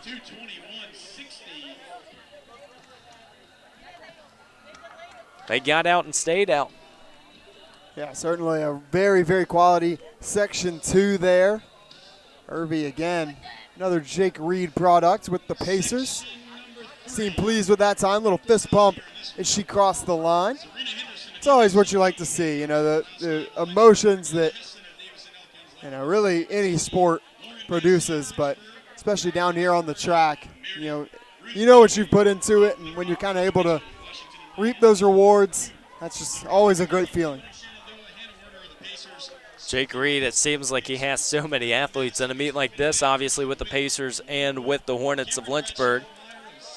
As we move on to Section 3, a little bit more crowded. Serena Henderson of UNCG, Haley Kozlowski of Lynchburg, Ella Hessen of Davis and Elkins, Layla Burke of UNCG, Lauren Massey of Lynchburg, Madeline Myrna of Meredith, Ruth Tanui of Liberty, Emma Mitchell of WNL, Isabella Hooner of Liberty, Mackenzie Plowman of Shenandoah, Hannah Werner of the Pacers, Sophie Mast of the Pacers, Haley Mast of EMU, Kirsten Witt of Longwood, Cameron Bradshaw Meyer of Southern Virginia to round things out. 2 Hornets in this section. We'll try to keep you on PR watch. Lauren Massey trying to get 225. Haley Kozlowski trying to get 224. Could not have a bigger differential from the last heat in this one when it comes to size.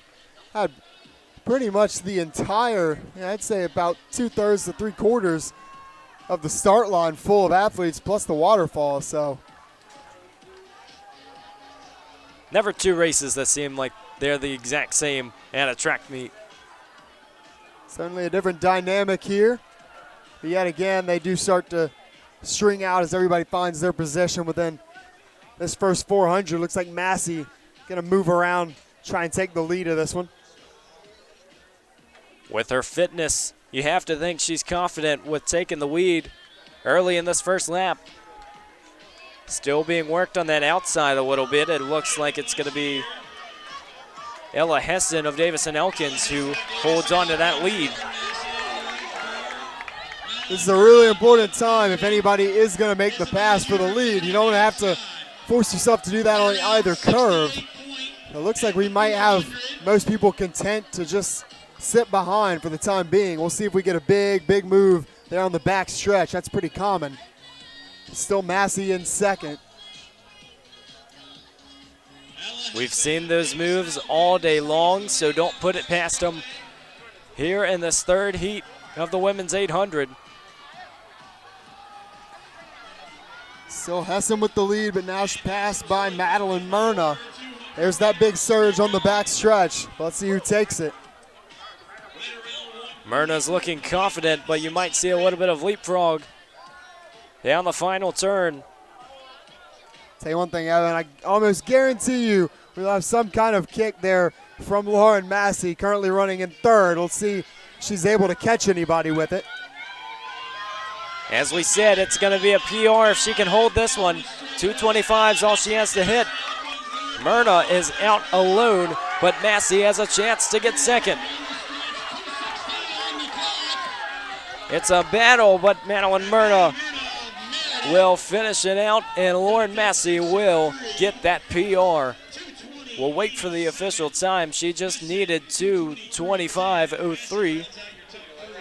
And there you go, 2:23.31 for Lauren Massey. How many times have we said it's a Hornet PR? It seems like the entire meet. Yeah, and it seems like Lauren Massey almost never gets a completely fresh 800-meter try, almost always coming back off the mile, but this time she does get the benefit that she got that mile out of the way last night, so slightly more fresh than she may be used to attacking an 800 with, so great to see her capitalize off that, and again, big PR, big effort from her, and really made that thing interesting down the home stretch for that second place spot. You also wonder how mentally taxing maybe that mile is, because we know it was such a big race, but Massey handles it nicely as we move into the fourth section. It starts with Vanessa Gardner of EMU, Casey Yenyo of CNU, Kristen Werner of the Pacers, Heidi Barton of Southern Virginia, Alelia Seifa of EMU, Abby Lane of Lynchburg, Michael Welburn of Pfeiffer, Genesis Pinheiro of Ferrum, Amanda Heckman of Mary Washington, Amy Alexi of Shenandoah, Caitlin Harrison of UNCG, Madeline Lotz of Shenandoah, Ashley Brown of Roanoke, Rebecca Brown of Liberty, and Savannah Hardman of Davis and Elkins as we await the start. We mentioned having some nice cloud coverage, but the sun still threatening to come out as the gun fires for this fourth section.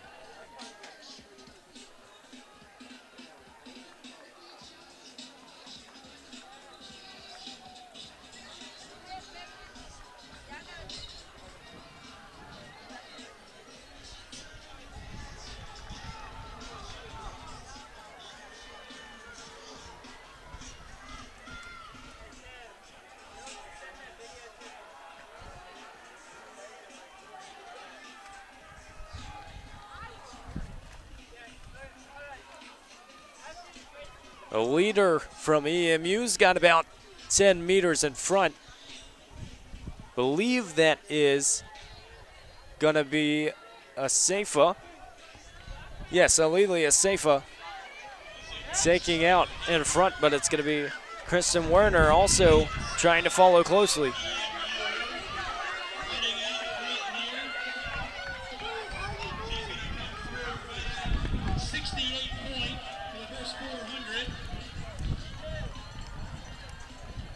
She's right there on 2:16 pace at the midway point. It's always interesting, though, just when you do see these big first 400s, you know, is it maybe a case of, well, there's just a big PR sitting out there and you're just, maybe, you know, your fitness has risen above the section you may be in, or is it just going after something big, whether, you know, you're there for it or not?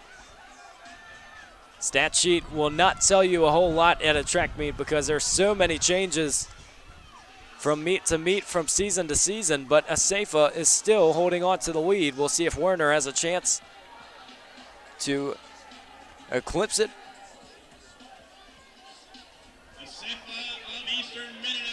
But hitting the 2-minute mark just inside 150 to go.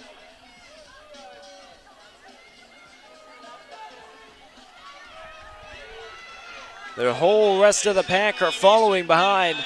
Asafa is still comfortably sitting in the lead, but Werner is trying to change it. Here comes Kristen Werner. And she will get the heat victory right around 2:26. You could tell she was sitting and was just patient enough to come through with the victory, 2:26.75.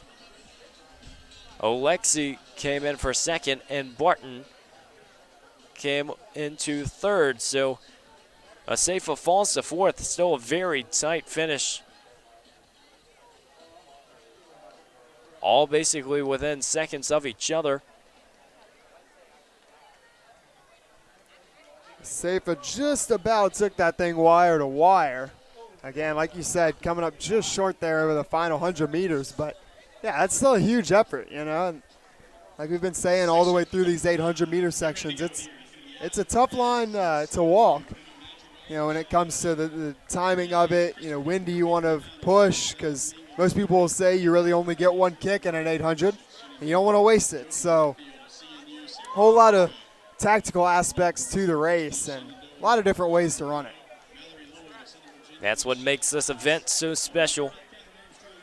We're going to move on to the fifth section of 7 here in the 800. Latter stages of this Dennis Craddock Coaches Classic. We've still got a few events here to wrap up the evening. Also some field events that continue on the inside of the Z-Zone. Adeline Perez of Christopher Newport, Emma Madrigal of Shenandoah, Erin Elliott of CNU, Caitlin Brown of Meredith, Allison Engel of Liberty, Hope Werner of the Pacers, McKenna Thrush of Shenandoah, Josie Brumfield of CNU, Sarah Kinka of CNU, Sarah Christie of Shenandoah, Lauren Brown of Roanoke, Mallory Lloyd of Southern Virginia, Michelle Gladys of Meredith, Catherine Armstrong of Mary Washington, Haley Draper of Roanoke. That rounds out Section 5.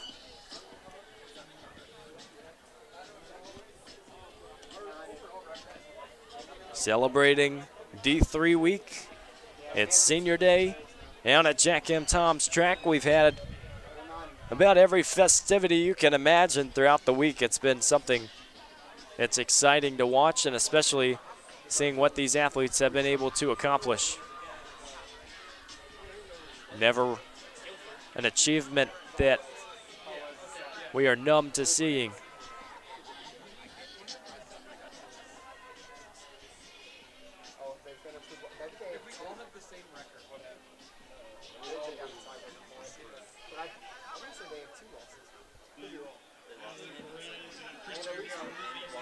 And it's the 1 seed, Adeline Perez, in this fifth section, holding true to character as she has about a 10-meter lead.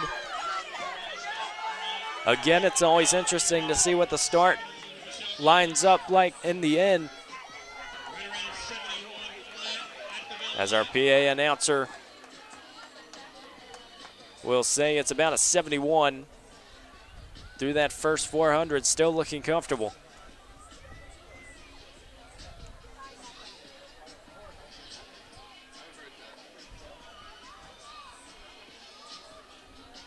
Perez is all alone in the lead.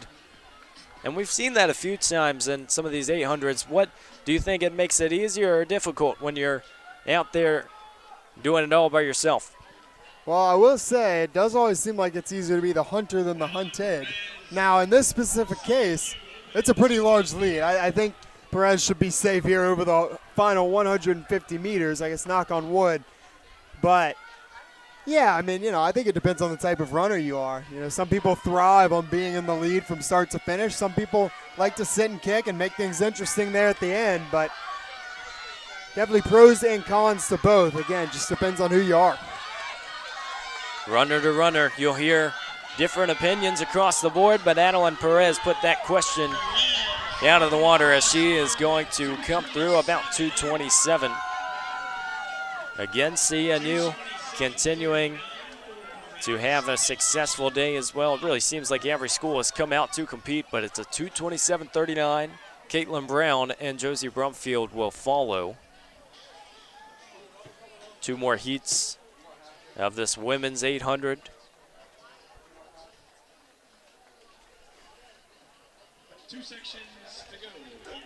Continuing to heat up on the track.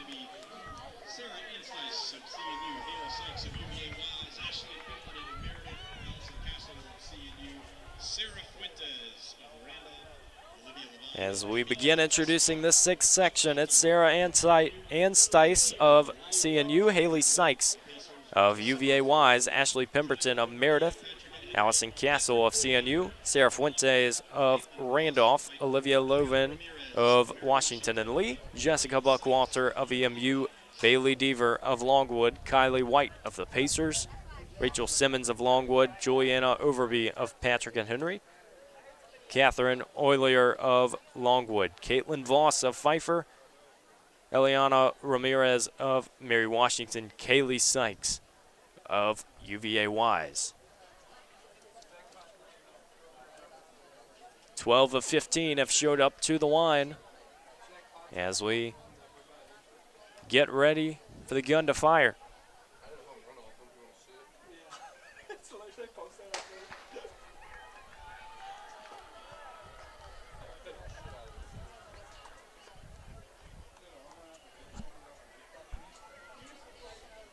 Here we go again. Big lead building up in the early going. Seems like especially in these later heats, it's almost I guess what would we say, a heatly occurrence, a sectionally occurrence. Every single race. Yeah, pretty much just every consecutive race after the first couple of heats. Somebody goes out after something big. Love to see it. Takes some sort of confidence. And like you said, especially in these late heats, it just seems like it's almost an expectation that somebody is going to get out and try to drag the pace. This one is going to be a little bit tighter, though, if it continues to pan out. Believe it will be Sarah Christie. Excuse me, that will be Rachel Simmons of Longwood. We'll see what she can do on the second lap. The Lancers are out and about, sitting 1, 2, 3.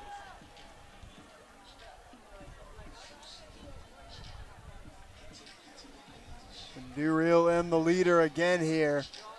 Nobody's making the pass yet. We'll see if it comes on the back stretch. Looks like it will. Again, that's a really popular spot. 300 meters to go.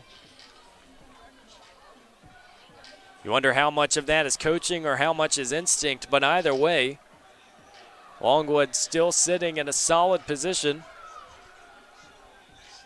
Always nice to have a few of your athletes in the same heat to be able to pack it a little bit. And it's going to be about 2:08 with 150 to go.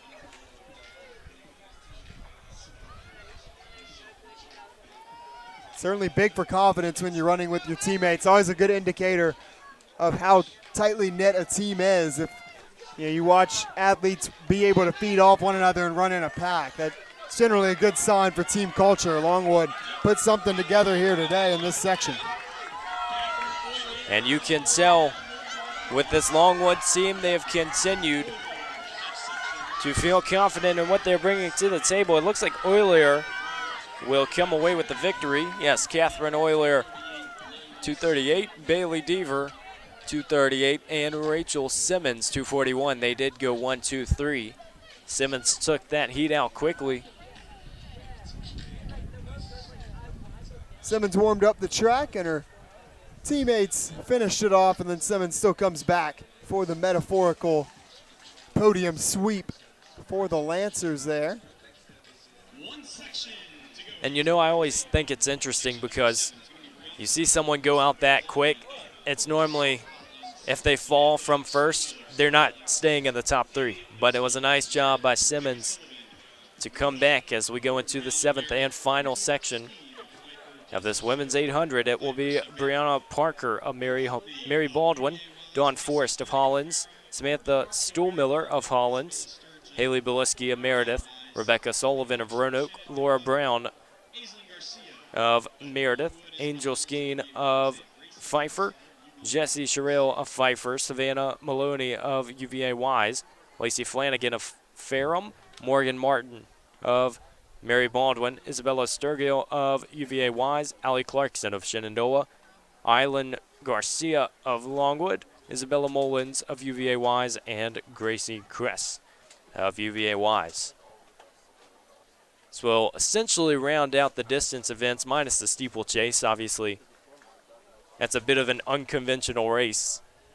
Sometimes you'll see it on the opening night of a meet. Today we are going to have it right in the middle, so that water is going to feel a lot cooler.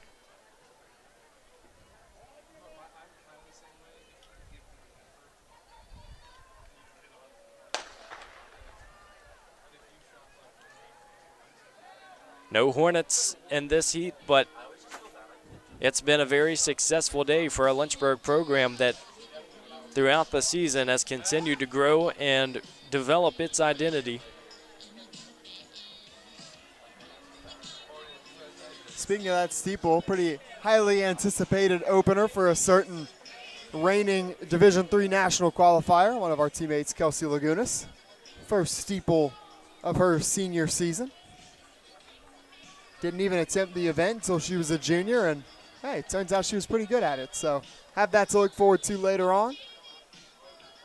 Should be a couple of really good fields, both on the men's and women's side. But again, yeah, one more section here of this women's 800. And again, Evan, somebody out taking the lead here.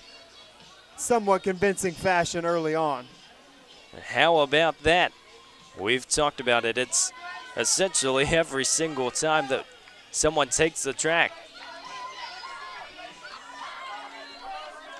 It's an athlete for the Pacers out in front, not on that heat sheet, so we'll keep a close eye on that. We know sometimes those late entries can change the field, but either way, she's out in front with the lead.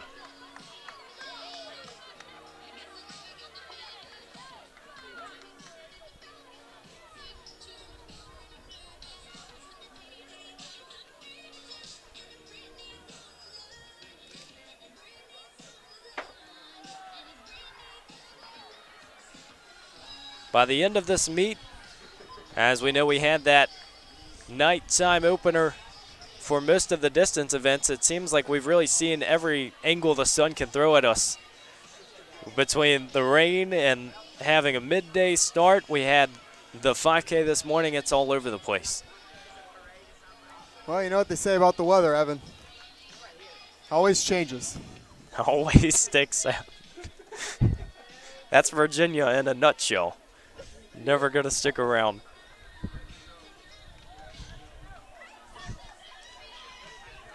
As our leader coming down the home stretch, it's going to be Island Garcia of Longwood. But it looks like she is going to be passed in the final footsteps of this 800. We'll wait for the official time. It was Rachel Birch of the Pacers who we were missing. It's 2:40.06. Aislinn Garcia will hang on with 2:40.51.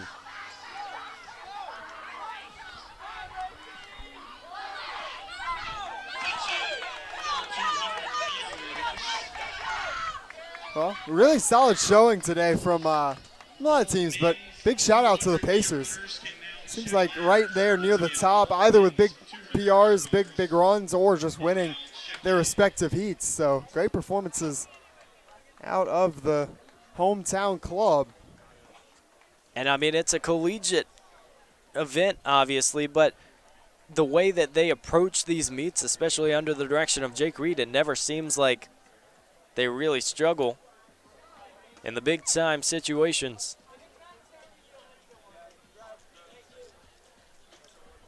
Well, I think we're about to make history, Evan.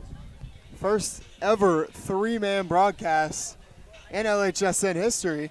Somebody have to fact check me on that. We'll have to call Joe Hutzler, but I do believe this is history as we are joined by our fantastic director of digital media, Tim LaDuca. Yeah, hey, how are you, Evan and Sam? I'm really pleased to be here with you. I figured I'd jump on and just check in to see how the day's going. Maybe you can give me a little recap. I think a lot of exciting things have happened so far on the track today, haven't they? Well, I mean, we've seen a few historic performances. We did see the #1 time in the nation, Anaya Seward. She went out and absolutely crushed what was already her record for Lynchburg in the 100 hurdles. We've seen a mile that was also a Lynchburg record last night. Sam Laneza came out to perform. And now a three-man broadcast. Yeah, I think how that's about that? historic as well.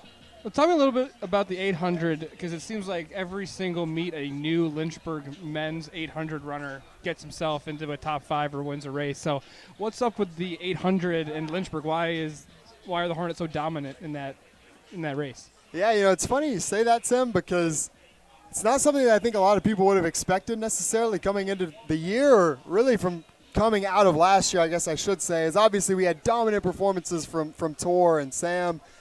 But, yeah, now you see the depth. I mean, we were talking earlier about the freshmen. Jamison Mantooth drops a 155 today.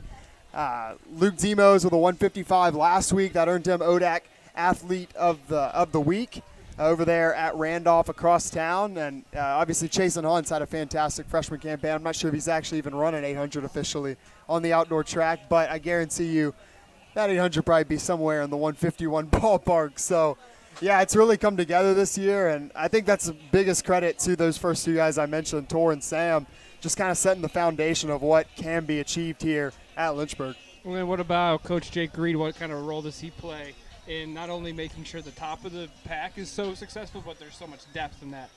Well, I think any program, and regardless of track and field, but just sports in general, you have to find a coach who not only shows that he believes in you, but it's in the work, it's in the performances where you can go and get a PR and you in turn prove to yourself that you're capable of it. And with Jake Reed, he just uses the chess pieces, putting them in the right races at the right times. I think this whole meet is an example of that, where you're seeing all these PRs, but it's not by chance. It's because weeks and months out, Jake Reed has gotten his athletes to prepare and to get the most out of them in the moment. Awesome. Yeah, I would even build off that because, Coach Reed, he was a long-distance guy when he was in college over at Liberty, primarily 10K runner. He even competed in some ultra-marathons post-graduation. So, yeah, it goes back to what Evan's saying. It really comes down to that belief factor. I don't know how many fans of Ted Lasso we have, but it's a pretty similar dynamic every time we meet. We call it the Red Room down there in Wake Fieldhouse. It's just about being a community, being a team, and really feeding off one another. And I think, Tim, you point out that 800-meter race. That's a great example of that. But I think we see it across the board. We had a really similar dynamic play out in the 1500s and miles yesterday, too. So it's thriving. Yeah, speaking about team dynamic and the mile yesterday, how about the atmosphere we've seen so far on the Jack M. Toms track here in Lynchburg? I've never been to another track meet away from the Hill City, but can you just tell me about why this is so special here on Westover? Yeah, that was incredible. I mean, Code Red is always, that's one of the coolest things I think our university does. Not a lot of schools do that, especially at the Division III level. So I think that kind of set the foundation for it. But packing the track for a track meet is something that's never been done here before. It's something that I kind of put the idea out to Coach Reed and Coach Straits on Thursday and Friday. A few of us did, because my high school, we ran a pretty big meet every year called Dash for Doobie, and that was a concept we did. We would pull hurdles out and block off half the track. And, yeah, you're running down that home stretch, and, the fans are right there on you. Not just the fans, but you got the president. Exactly, yeah. Allison Morrison Shetler, our president, was out there as well. John Waters, our athletic director, down there. That was the coolest thing, too. It wasn't just students, like you mentioned. It's everybody. It's parents, general, fans, spectators, you name it. And, yeah, I mean, I think that was one of the coolest things that I've witnessed here on campus. And, yeah, I mean, Sam Laneza said it best the other day. It's one of the coolest things that, makes Lynchburg and Division III special is atmospheres like that. So can't say it better than he did.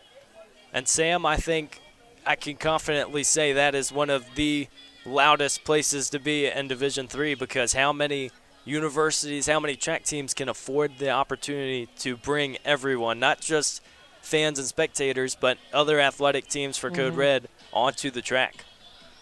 Yeah, I mean, Coach Kadelka, our men's lacrosse coach, he always, touts Schellenberger Field as one of the biggest home field advantages in all of Division III, and I would tend to agree with him.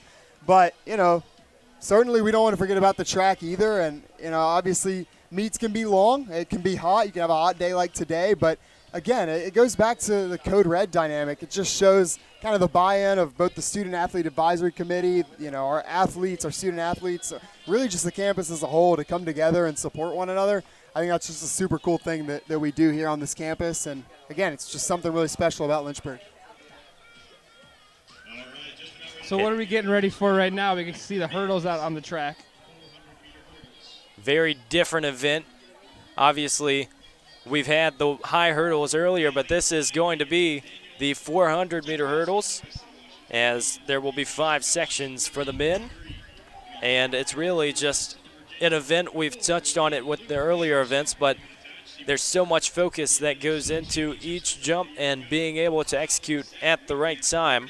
So we'll go ahead and introduce our first section. Daniel Jakubowski-Lewis of WNL in 1, Josh Blylock of Liberty in 2, Daniel De La Cruz of Southern Virginia in 3, Luke Anderson unattached from Liberty in 4, Zach Weekman of Liberty in 5, Isaiah Brothers, one of the Hornets in this heat, in 6, Elias McGee of Shenandoah in 7, Matthew Clark of Shenandoah in 8.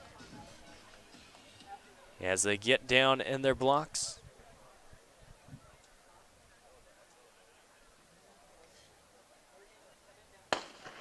Gun fires.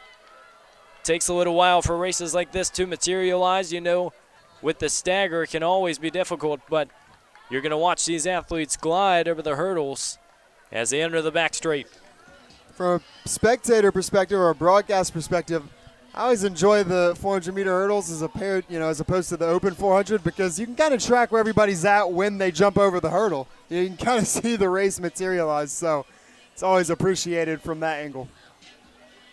Brings a new perspective, and you see just how easily they make the jumps look. Coming in lane 3, it's going to be Daniel De La Cruz of Southern Virginia, and he is putting no doubt into this performance as he glides through the finish line. We'll wait for the time. And it's 53:24. Full of energy as De La Cruz, as he comes through the line. He won it by a whole second and a half. I drew a big cheer from his coach as well. Go back to those emotions we were talking about earlier. That's always super fun to see. Yeah, big time here. Getting into April, so we're getting into the meat of the outdoor schedule, but certainly setting himself up well as we get into conference championship season. I have a question here, just as a non-track athlete. I got 2 experts to the left of me.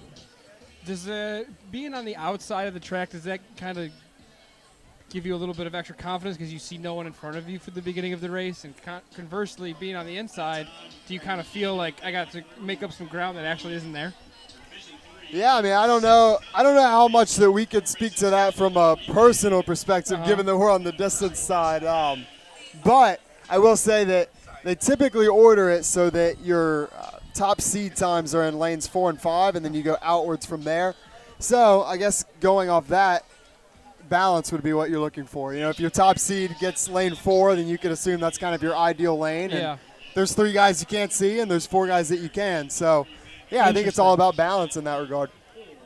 Really depends on the athlete, too. You got to think, I mean, there are people who can get out quickly and make up the stagger before they're even out of the first 100, but how much does that impact the back straight when you're trying to finish? So it's just everyone's going to have a different running strategy, and it's unique to see how they attack that first turn. Yeah, it's interesting to see the hurdles all sync up here just inside the last 100-meter stretch. So it's fun to see all the athletes go over that last hurdle at the same time, in theory, these last 2 sets of hurdles, and see where everyone's at. Especially in tighter races, you'll see that a lot of times. 4 or 5 athletes jumping at the same time, and it's really down to the final 40 meters to determine who wins the race. So you see the athletes competing in this heat on your screen right now. This is section 2 of 5. Be followed directly by the women's 400-meter hurdles. So what's the shortest distance either of you have ever ran at a meet? 100-meter dash in high school. Okay. It was the slowest you'll probably see at a high school meet. Sam? I guess I would have to say the 4x400 meter relay in middle school, I believe. I think that was my last 4x4. So frequent flyer on the 4x800 meter relay in high school. I got carried to a couple of state meets, so shout out to my teammates. But yeah, for all intents and purposes, I'd probably say the 800 from an open perspective. Interestingly enough, I'll keep this short quick, but Josh Hinkle, the associate head coach for the men's soccer team, the longest distance he's ever ran is 3 miles. He has never run more than 3 miles on a run. Obviously more on the soccer field, but I was very surprised to learn that. No, that is surprising. I mean, it's a big component of that sport as well, given, I mean, you run the entire practice, the entire game. You have to be in incredible shape to be a collegiate soccer player, even a high school soccer player. I know my high school always had a 2-mile time trial of some sort. It's going to be Isaiah Idori in lane 1 who is gliding over the hurdles. He's going to have a comfortable lead as he strolls through the finish line. And as we continue speaking on that, I think it's important to note, too, sometimes it's not about how many miles, and this is really true for a distance athlete, about training in general, but it's not really how many miles you're running, it's how efficient you can be and how much you can maximize the training that you're getting. And so even for, as we talked about our coach running 3 miles, well, if you can go out there and just continue to maximize that and still recover, that's always something that's fun to watch. Yeah, Coach Hinkle talked about how it's a lot of, it's bursts of speed, and then you get to jog and recover. I wonder if there, just a unique way to think about track and field. Imagine if there was an event where you had to sprint some parts of, and other parts you got to jog. What kind of wrinkle that would throw into, I don't know, like if you did multiple sprints back to back to back, but they were separated by a 50-meter jog. Wow. Certainly, that would be interesting. It'd certainly be a question of tactics, I would think, bigger than anything. And a lot of arguments about what constitutes a jog. Well, I'm probably saying would you run arise 100 as well. meters and that's timed, and then you get to take your time to the next 100 meters, and you sprint that. So there's time to recover in between, and then you add up all 3 of those 100 meters that you sprinted, not the times that you jogged. Certainly, I wouldn't mind would that welcome concept it. if I were a That'd be kinda sprinter. cool. Yeah, certainly would not. I mean, talking about the mileage piece, though, kind of going off of what Evan was saying. I mean, you look at our team, specifically, you can have a guy like Chasen Hunt. He's running about 50 miles a week, and you have a guy like Frank Sorba that's running, give or take, over 100. Generally, close enough in a week. So, and Frank Sorba's a multi-time All-American, and Chasen Hunt likely on his way, just a freshman. So more than one way to get the job done, especially when it comes to distance running. Well, then how far do Brian Flowers and Isaiah Cornish run in a day, in a week? Well, it's not Frank Sorba distance. Yeah, but probably it gets the job done. They've come out and performed at a very high level. Right away, it's Sean Patterson of Randolph who got out. But again, to your point, Sam, what you mentioned earlier about getting out in lane 8, it doesn't always come to fruition as you enter that second turn. Believe it will be Riley Payne of Wittenberg who has a slight lead, but will he hold it is the question.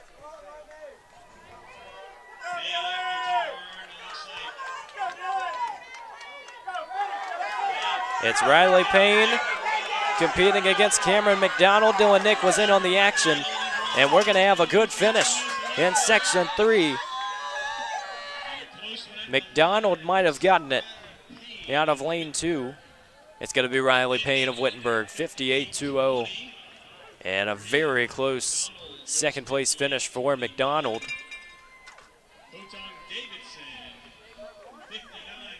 Magnus Hotsung Davidson, one of the Hornets competing here on the hurdle side of things, showing a lot of potential as a freshman.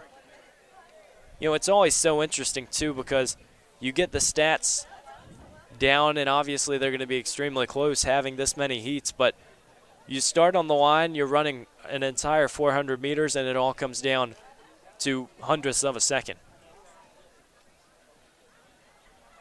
I gotta say, I think, not that it's an official competition, I gotta say, I think the Wittenberg jerseys might be some of my favorite in all of Division III. It's got kind of a City Connect type concept to it if you're, put it in MLB or NBA terms. Just got having been on their campus a couple of times, they host an awesome meet during the indoor season. They've got, that's relatable concept for Lynchburg would be if we had, the Chapel and Hopwood. They have a similar concept on their jerseys, but sort of the skyline of their campus, if you will. Yeah, sometimes it's difficult to incorporate something off, other than a logo into a jersey. It can come off as tacky at times, but I think that was really well executed. It's something that stood out to me today as well, Sam. I'm glad you pointed it out. If Lynchburg was thinking about kind of a City Connect type jersey, I was thinking maybe something with the 7 Hills. Yeah. I like it. Certainly. Yeah, I think there's plenty of concepts there. Yeah. Plenty of concepts. Yeah. Recently unveiled the new gray jerseys, or alternate day 2 jerseys, if you will. I really like that. It's a good second look because people, oftentimes will say Lynchburg colors are black and red, when in actuality their colors are red and gray. Black and white are just accents that the school uses a lot once they were transitioning out of Lynchburg College to the University of Lynchburg. Started to go with more of a black and red look, but, as the sports information director of digital media here, I'd like you all to know the official color for Lynchburg is, if you want to put it into Photoshop, E4002B. And then the gray is A7A8AA. So if you want to be exactly dressed like the Hornets, those are the colors you need to use. There we go. Our expert up here in the press box got it down.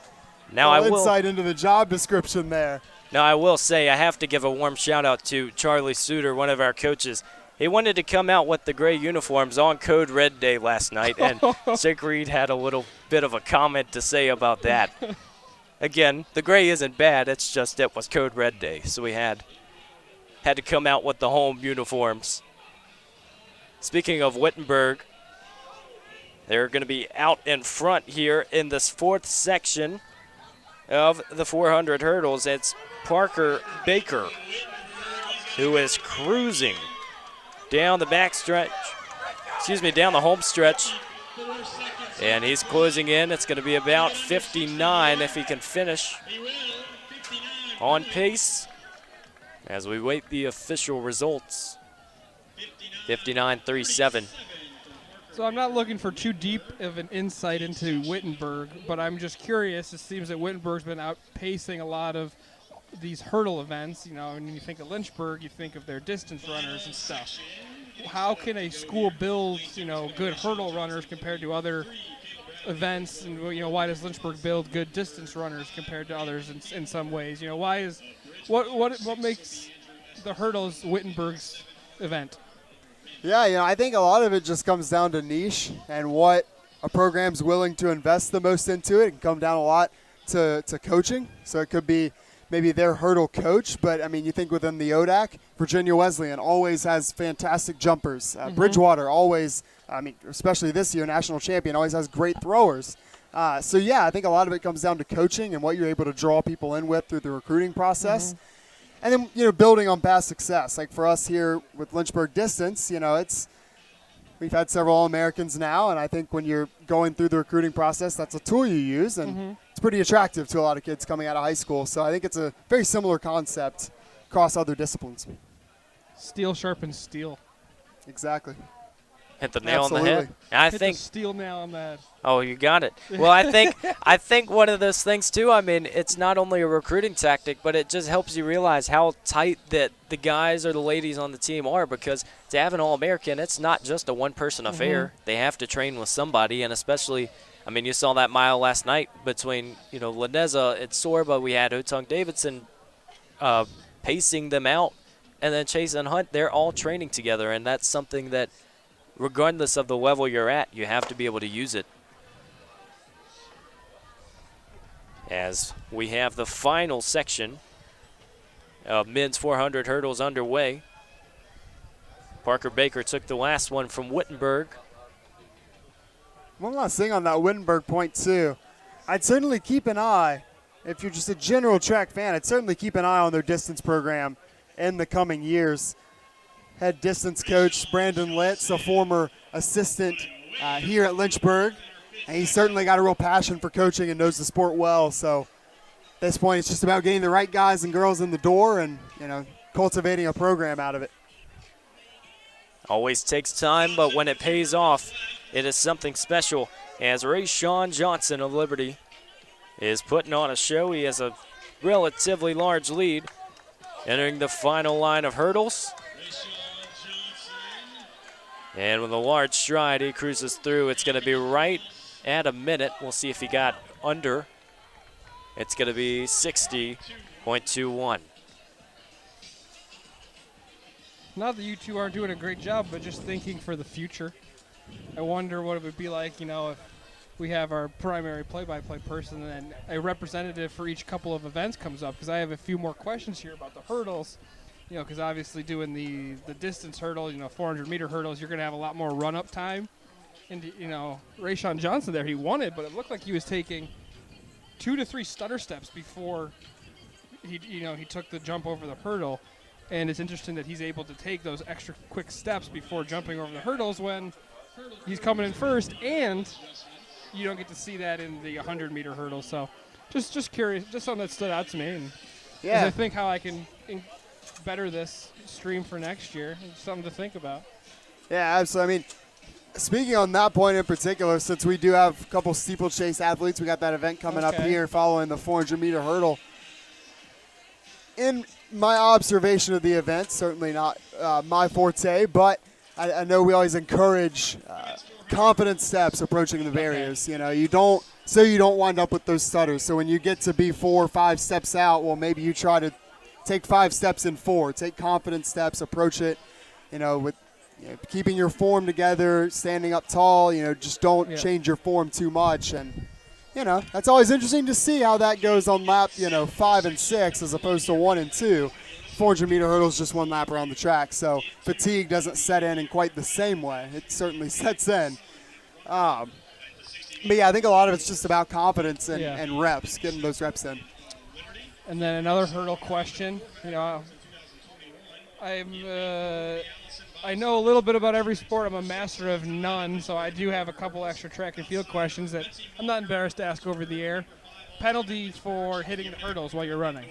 Is there anything there? So it depends on the event, and Sam can add on if I missed something, but from what we've been talking about earlier, especially in events that are on the straightaway, if you knock the hurdle down, that's a legal maneuver. But if it's going into other lanes, that's when you're going to have a problem. Okay. Especially if you're falling from the hurdle, sometimes it's really just a lane infraction that is the biggest penalty, if you will. But especially in the steeplechase that we'll see in a little bit where it's only a few hurdles, it's a little bit different because it's not the traditional hurdle of these races. It's a long barrier, especially in the water hurdle. You just have to clear it and be able to get into the water. So it's always just a little bit different. Okay. And then obviously you're going to be going over the hurdle quicker if you don't touch it. So there is obviously incentive to not knock it over. You're allowed to in a way. But Correct. you're going to be faster over that hurdle if you don't touch it.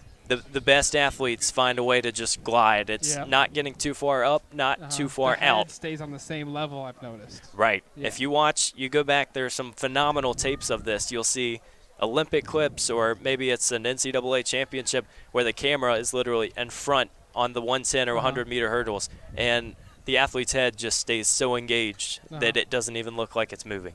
Beautiful. Grant Holloway, a great one to watch, certainly at the highest level when it comes to hurdles, the Olympic and world scope. But he is an alum of the same school as our very own Ronan Creamer, so shout out to him. He sure makes it look easy. Grassfield connection as we begin the women's 400-meter hurdles. Roach, Cartwright, Coleman, Bobst, Monkern, Neumeyer, Romano, and LaForest. Bobst and Monkern for Lynchburg are in 4 and 5. We'll keep an eye on their PRs in this one. Tell you what, Evan, Betsy Monkern has been on an absolute tear this season, really indoor as well. Certainly she put in a lot of work over the offseason, and it has shown, so would not be surprised to see something good out of her today. Allison Bopes as well, coming off of injury, just getting back into the swing of things. Special efforts from the Hornets, and like you said, coming out of the offseason, it's something that can always be special as the two Hornets are in front. Looked like there was a bit of a stumble on the outside, but able to maintain. Watch lane 3 as well. Namisha Coleman. It's anyone's race. Who's going to take it? It looks like Coleman is going to have a few steps gliding toward the line. She will do so in 1:03. We'll wait to get you the PR look, and will be Bopst. Yes, she will have one by about a second, posting a 1:04. Betsy Monkern with a 1:04.50. She's going to get it by just about 13/100ths. So 2 PRs for the Hornets. A solid performance all around. I got to give a shout out Betsy Monkern, Livonia, New York. She and I grew up about 35 minutes away from each other in upstate New York. I went to college at Geneseo, 10 minutes away from Livonia's high school. So I didn't know Betsy Monkern, but one day filling out her bio here in the sports info world, catches my eye. Hey, New York. You don't see a lot of those down here in Virginia. But just give a shout out to all the upstate New Yorkers out there, and Geneseo, very top tier track and field program, cross country program. So there's some very talented athletes for the Knights up in Geneseo.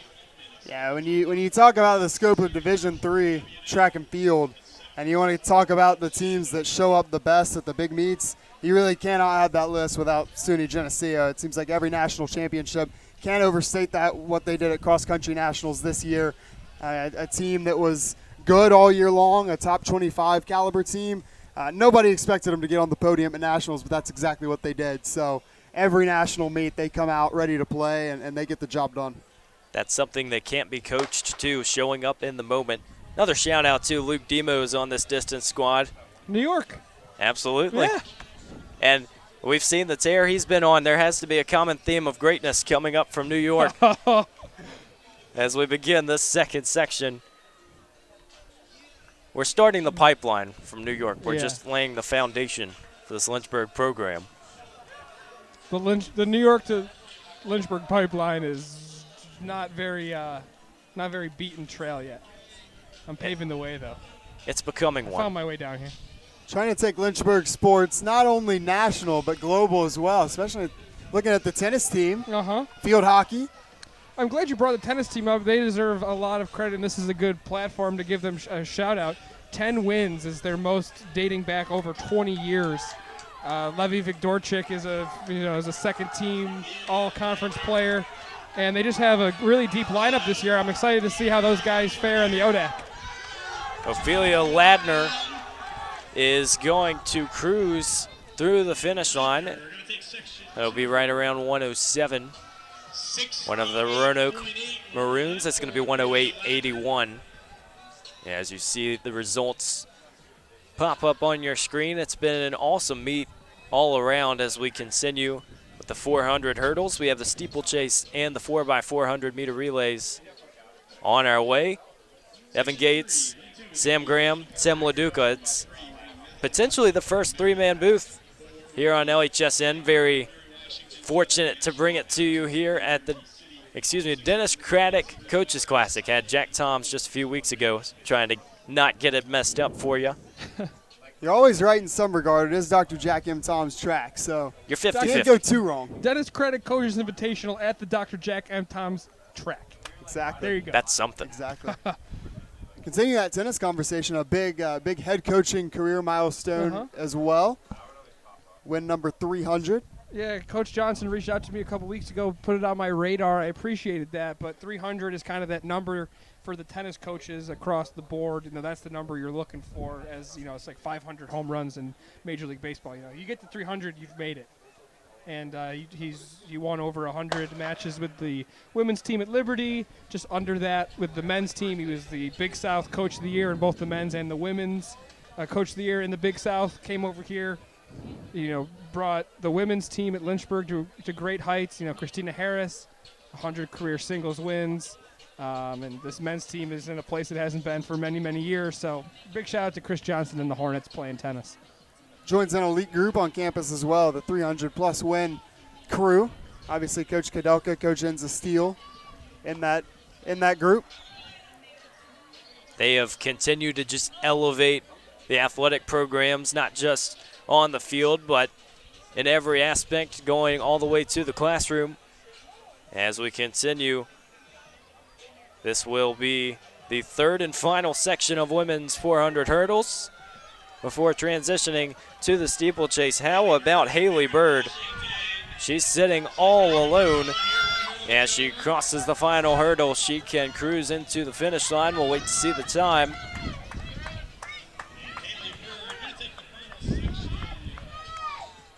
It'll be about 1:08:54, similar time to what won the last heat. How about our second finisher there in Madeline Myrna? That's not a very long time coming back off the 800 meter a little earlier. I believe she won her heat as well. So just a doubling warm-up. back there out of Meredith. Very different disciplines too, the 800 and the 400 over hurdles. So don't see that every day, but big shout out to her. That's not an easy double. All right, as we clear the track with the hurdles, getting ready for the steeplechase, I'm going to take a step away, let these two guys, you know, carry the rest of the way.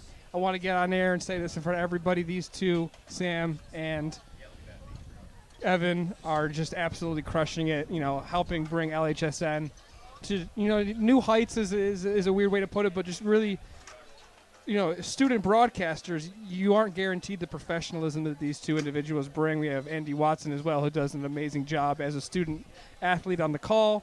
Really, really appreciate the work they do and the preparation that these guys bring to the booth before they, you know, they do a call. Really shows how much they care, and I really appreciate that, because working for Lynchburg, you grow fond for the athletes and the teams you cover, and these guys make sure that they're getting the coverage they deserve. And in a way, you can help out all the athletic teams we've talked about today. You know, tennis, equestrian won the national championship, track and field we're seeing. Talked about men's lacrosse, field hockey a little bit. Give Day's coming up for the university on Tuesday. You're going to be able to give all day. You can give right now if you'd like to, lynchburg.edu/give. And, you know, just get online, you know, and donate to these programs. You know, all the money that you provide will be put to really great uses to help elevate, you know, Lynchburg athletics as a whole. Such an amazing athletic program we have here under John Waters, from the help of the president, Dr. Allison Morrison-Shetler. So just wanted to get that into your wheelhouse. We'll show a quick video here as well before we do the steeplechase.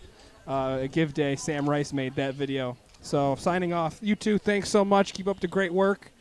Go Bills. Absolutely. Go Bills and go Hornets. Yeah, and Sam, we can't thank you and John Waters enough for allowing us to take this student-led approach into the new era, if you will, of LHSN. It's been a whole lot of fun this year, and Evan, I think I can speak for both of us.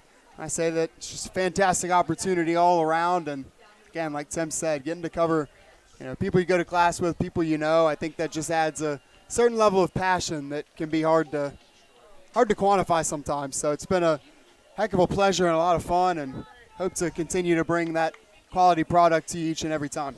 Absolutely, and we have some of the best staff members we could ask for and leading us here on LHSN. So we're going to take a quick break before the steeplechase, but we'll be right back with you here at the Dennis Craddock Coaches Classic.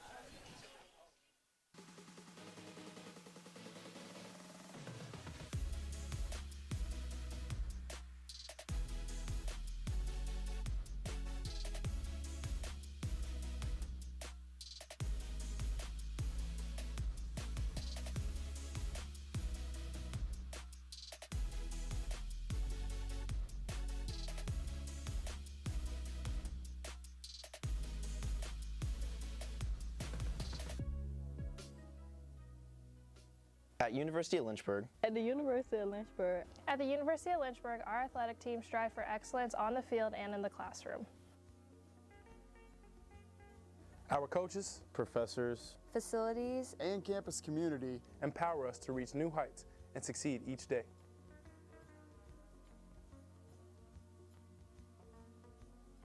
At Lynchburg, our championship DNA has evolved through sacrifice, passion, and commitment of those that have come before us.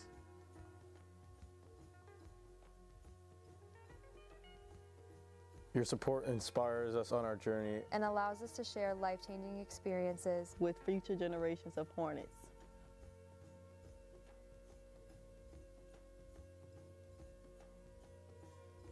My favorite experience here at Lynchburg was the 2021 ODAC Championship here. It was versus Randolph, and the track was packed, the whole stadium was packed, and it was just honestly one of the best experiences I've ever had playing here at Lynchburg and being a part of the Lynchburg community. Ringing the bell is kind of a surreal experience. Here on the soccer team, we run to the practice fields maybe once or twice a week, and at the end of our run, we stop at the bell, and we always talk about how this is where we want to be at the end of the season, ringing the bell. My favorite experience at Lynchburg has to be my sophomore year as a second-year program with Lynchburg's women's swimming.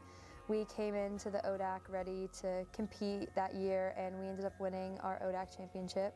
And coming back and ringing that victory bell is something that will always be engraved in my mind, and I wish it for any athlete that gets to ring that victory bell, and it's truly the most incredible experience, and I will never forget it.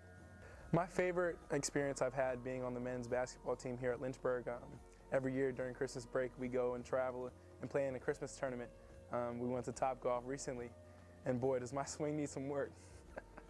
My favorite athletic memory at the University of Lynchburg was winning the individual ODAC Golf Championship last year.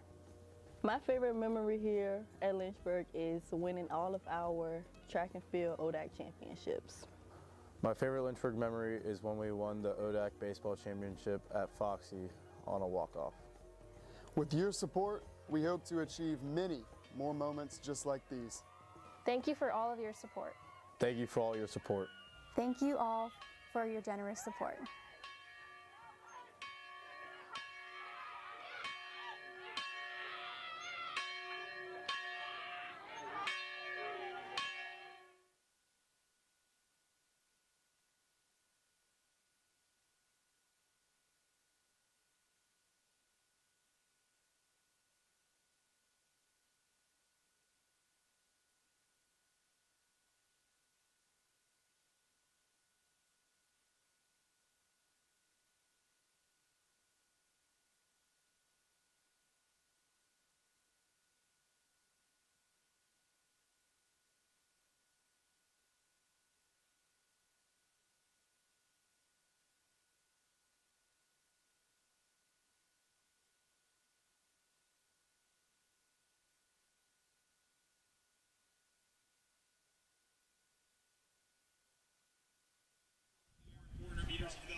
Folks, we have the 200-meter dash coming your way. We have that right before the steeplechase, so apologies earlier if we misled you. There is the 200-meter dash. Before we get started here, it's going to be Jacinto Jones in 1, Daniel Fox in 2, Brady Fowler in 3, Elijah Johnson in 4, Sam Crawford in 5, Dave Etienne in 6, Michael Ham in 7, Matthew Mitchell in 8. It is going to be a quick heat. the first section of 12. And always in the first section, you're going to see some fast times, so get ready.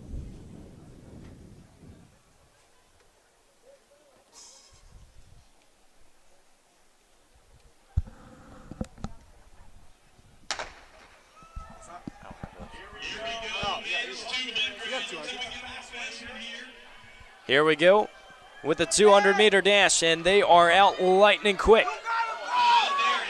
It's going to be very tight, but Fox and Fowler are going. But hold on, lane 8, Matthew Mitchell is in the mix, and he's going to walk away with a very solid performance, 21-14.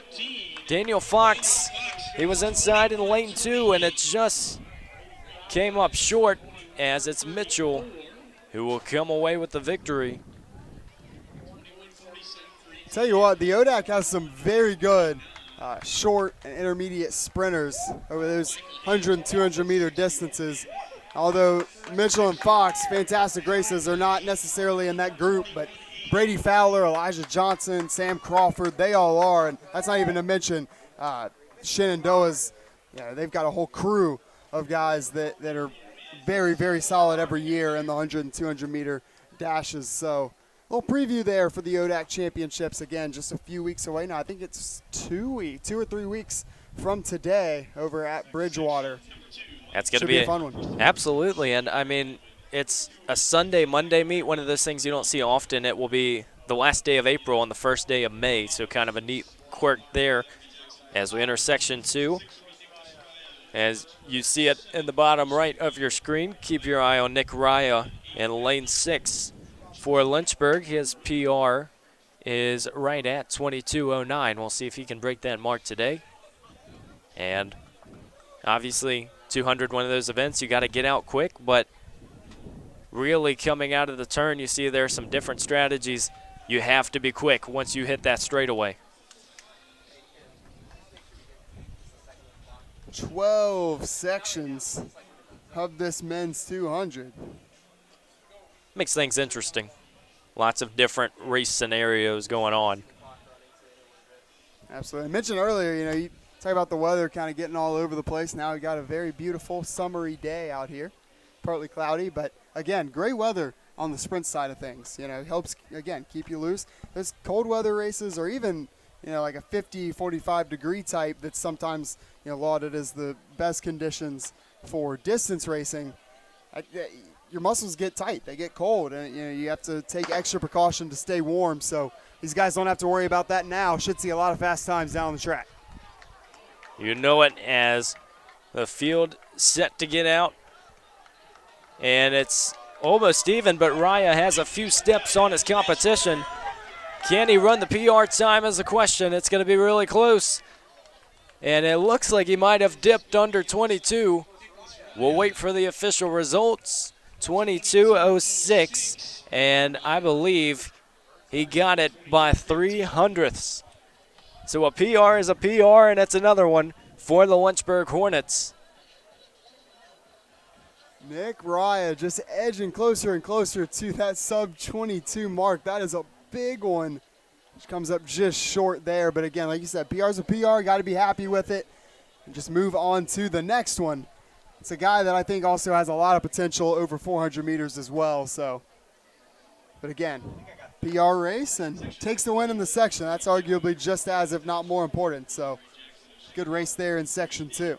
And Sam, consistency is so important at this time of the year going into the ODAC conference meet. I mean, yeah, you go out and run 22:09, but how high is the chance of you doing it again or going under 22? And now Raya set himself up in a really solid position as we head into that meet. Lynchburg, once again, trying to come away with an outdoor title. It'll be interesting to see how they can execute it, but competition that continues to stiffen up in the Old Dominion Athletic Conference. You touched on the weather obviously being nice for sprints. It reminds me a lot, being a baseball guy, reminds me of pitchers. You see how they got to keep their arms loose a lot of the times. That's the same reasoning behind spring training, behind having games in hot places. And track and field is such an interesting sport because you have two contrasting styles in distance and sprints that really need two different things to operate. So it's really up to the athletes to make that decision. Yeah, if you take the morning distance races today out of the equation, I think both sides actually got pretty solid conditions. You have the warmer day here today on day 2, which is more so of our sprint events. And last night under the lights, although it was a little humid and we had some rain, obviously things got caught off a little early due to thunderstorms, but it was a little cooler. It was nighttime. No sun in the way, and distance had great conditions for that. So it's the beauty of a 2-day meet. You know it as Heat 3 gets underway. Zach Jacobs is in lane 5. Believe this is his first event of the day. Didn't show up in the 100, so we'll see what he can do. But right now, lane 6, Grayson Ring of Wittenberg has a few steps. Jacobs is going to follow with him. And it's anybody's race who's going to get through the line first. Zachary Jacobs. He may have done it. Time that flashed up there was 21.92. Oh, he will be wow. Even closer there than Nick Ryle was. 22.03, but that's a big PR if my memory serves me correctly. It Zach sure Jacobs will. starting to really come on here in his junior campaign. 22.50. He can get out and run a 4. He's going out with the 200 today, and being that first event, he just went out and had no doubt about it in a very exciting performance. So many of these sprinters, they're right at 22. And you have to think it takes just one race or one right heat for everything to click.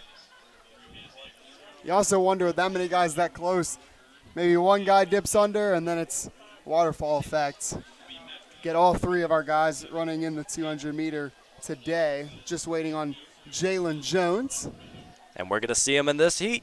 He will be in lane 4. As we've talked about earlier, those middle lanes are going to be beneficial. Having a little bit of a perspective both ways on the track, not starting out too far in front, but we know Jalen Jones is extremely solid. When he brings his A game, he will need a 22.59 if he wants to PR in today's 200. And speaking of breakout seasons and really putting things together, I'd certainly say that for Jalen Jones here this year, especially in the 100. Ran in finals today. And it's one of those things, even at Jack Tom's, he did the same thing. It's just, it's building that expectation that he is capable of running in those solid heats. 100-meter final ended up being a pretty fast one, just like our top section of the 200 was. The winning time in that one, 10.42, I think, which belonged to Daniel Fox, took second in the 200. Don't see that every day, as the field is off, and in fact, it looks like it's going to be Jalen Jones in a solid position coming out of the turn, but he's going to have to battle with Isaiah Clark of Ferrum. Neck and neck, who wants it more? Jones is going to make a few quick steps. We'll have to wait for the official result. It looked like Isaiah Clark had him. Yes, Isaiah Clark, 22 on the nose. Jalen Jones with 22.04. ODAC battle there in the 2 middle lanes between Clark and Jalen Jones. Yeah, again, Clark gets the best there. Quite a few good sprinters there for Ferrum. Of course, Michael Ham in that top section. Sort of the pinnacle there for the Panthers, but really solid race there in Heat 4 out of Isaiah Clark too. But yeah, how about Lynchburg? 22.06, 22.03, 22.04. All 3 of our guys today with PRs and getting into the very low segment of the 22-second range. You got to figure that sub-22 is coming up very soon. Chance to shatter it, and you wonder what Coach Sprecher has to say about the performances today. It seems like the Hornets across the board are starting to really peak at the right time of the season. And as you said, all 3 athletes who stepped up to the line for the 200 for the Hornets came through with PRs. As we move into this 5th section, still lots of ODAC competition. As you see the entries on your screen. Latter stages of this Dennis Craddock Coaches Classic. A little bit of wind down on the track, but still a very sunny day, it's continued to warm up. I tell you, we've had some fantastic finishes, and it's not every meet that you get to see this many coming down to the wire. 200's always fun like that. Always provide great entertainment. Although, may have to say my personal favorite event always got to be good old 1500.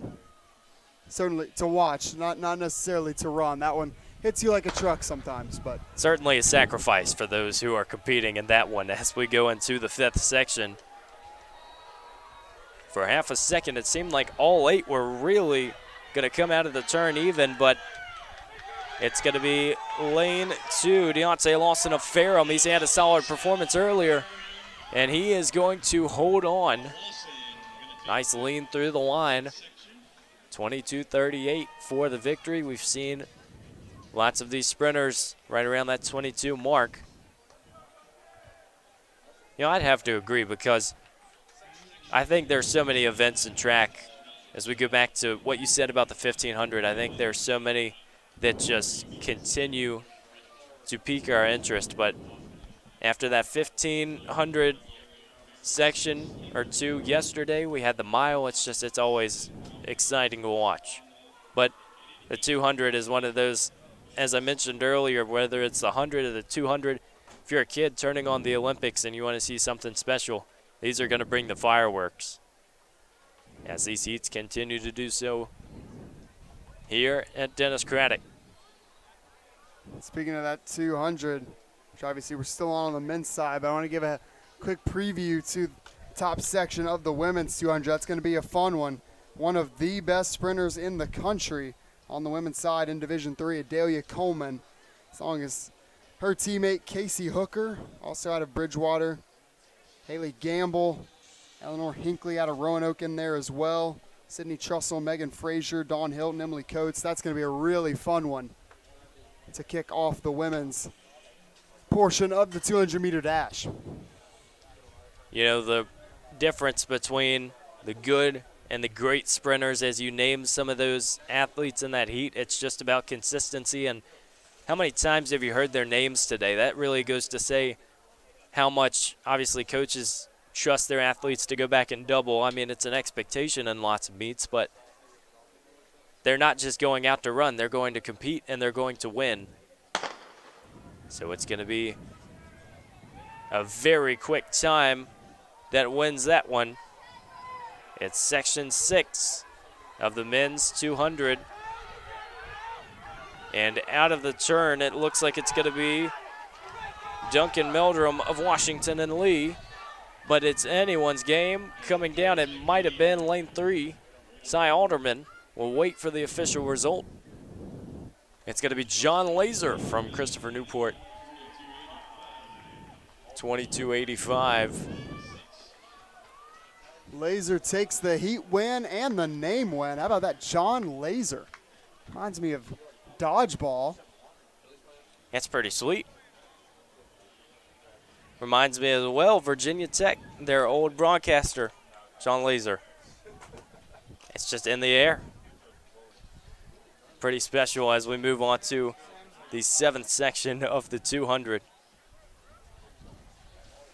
It's one of the coolest things, in my opinion, about broadcasting. Some of the names you come across, the wordplay that just fills your brain. You're filling out game notes for whatever sport. It's one of those things as well. I mean, you see so many on different rosters, but especially ones that have a little bit of a ring to it. It's pretty exciting to continue and appreciate what we got. These 200s will be followed by the steeplechase events, followed by the 4x400. That's going to wrap things up. But still, lots of events left.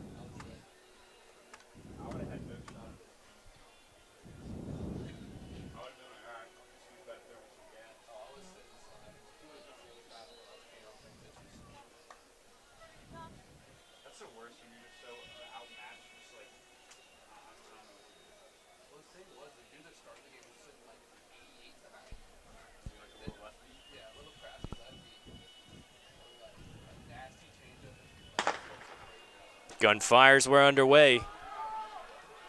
We've seen some pretty tight finishes, and Section 7 is going to deliver as well. As coming out of Lane 3, it's Aiden Spradlin of Roanoke in the gray uniform. But watch out for Lane 8, Juan Cruz of New Jersey City. Did he hold on?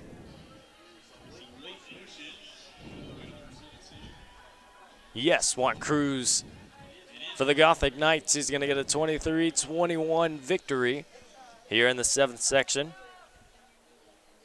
Followed closely by Pratt Charles for second.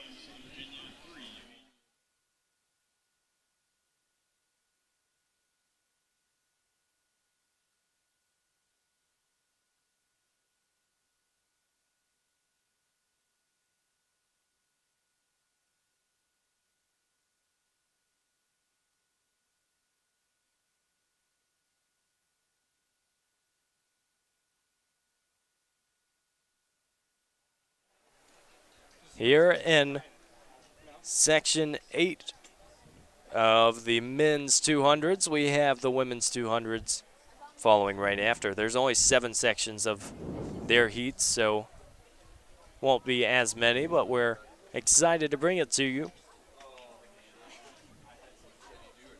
And we're going to continue preparing as the athletes down in their blocks. It's been a sunny day. The weather has been about as perfect as you could imagine, but we've had a little bit of everything going back to that rain last night. And so as we roll on with this meet, mentioned earlier the steeplechase later, that water is going to feel really cool for some of the athletes that will have to endure that water jump. But right now we're focused on the 200s, and it's going to be lane 4. That's Nathan Jacobs of Alderson Broadus, and he is holding on to the lead throughout the entire race. He's going to run close to a 22.5, 22.62, and that will earn the victory for this 8th section.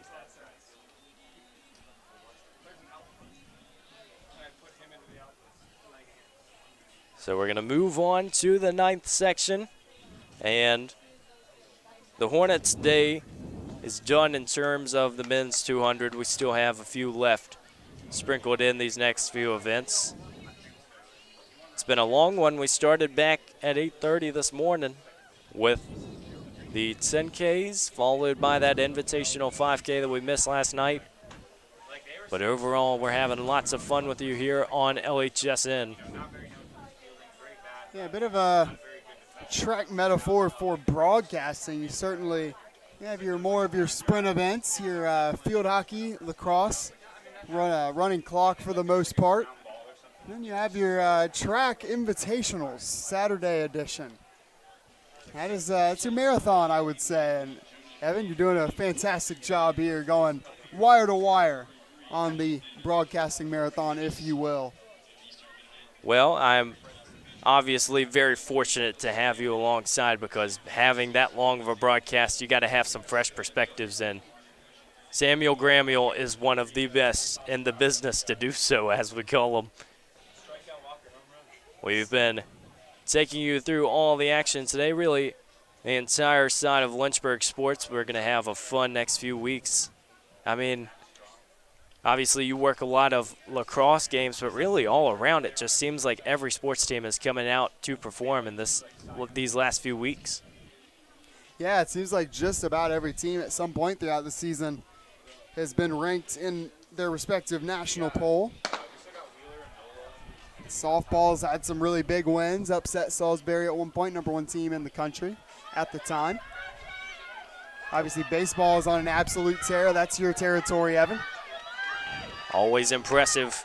So we move in to heat number 9. It looks like it was Larry of Southern Virginia who's going to get passed by Jamari Johnson He won his heat earlier in the 100, and it looks like he won in the 200. Yes, he did. 23:49 for the leader. I'd have to agree, though. I think being ranked nationally, and whether it's here in Lynchburg or any of these schools, any of the spring programs, I mean, it obviously inspires other teams to get up and perform, but it's just something that you start to really feel a buzz when you see a team perform in the way that the Hornets have been this spring. So it's going to be exciting to see how ODAC shape up and really how the rest of the postseason goes. You could say that again. That's a line I've dropped a few times throughout our lacrosse broadcast this year. Hornets are buzzing. Certainly are. Really across the board for the most part. I wish I could take credit for that, but I'm going to have to leave that to Mr. Sam Graham as we move into the 10th section. As I said, no more Hornets in these next few sections. That is for Lynchburg. We have a couple from Shenandoah, but for now we're in the 10th section. We pointed out it's going to be a lightning quick first section of the women's 200. Dahlia Coleman, obviously, from Bridgewater, continues to set an expectation and a precedent that she goes in and defeats the next meet. It's something that she never really stops performing. Much hotter down on the track than it might be just walking around campus today. That turf and the track will heat things up just a little bit. Yeah, one more piece on Coleman. You know, it's not every day that you have one of your teammates and Anaya Seward take over the national lead in her primary event and not win Conference Player of the Week. Dahlia Coleman. That's just the type of athlete she is. She is a tough competitor, and she is the ODAC's best when it comes to the 100 and the 200, but honestly one of Division III's best as well. She certainly makes things look easy as we enter this 10th section. Inside, it's lane 3, Langley Forte of Christopher Newport, who had a little bit of a lead, but obviously coming out of the turn, things can change. Forte still having it. It's now going to be lane 5. Ebenezer Abibi of Eastern Mennonite, who will likely hold on for the victory. Another one of those cool names you come across. We apologize if we're mispronouncing, but Ebenezer Abibi will soar to the victory, 24 flat in the 10th section of 12. Yeah, awesome to see the further that we get through these heats, the competition continuing to stay really good. You know, every section is still full, and yeah, we're still getting some really awesome races. So good stuff across the board through all of these men's 200s. And even, I mean, maybe you're not going for a chance to win the event overall if you're in one of the bottom half sections, but it's still so important, and especially looking at PRs, trying to get in the right shape, it's just exciting to watch. So we know that these athletes are capable of making something special happen. As we go into section number 11. It's incredible how quick the spring has gone by. I'm sure many of you can relate just to the schedules starting to ramp up. Finals for many students will be on their way soon. There's some universities that even close a little bit earlier than Lynchburg does. We know that Lynchburg, it's normally early to mid-May that things will wrap up, but some schools are already starting to think about those finals. We're not going to let you think about it for too long, though. We got a track meet in front of us today.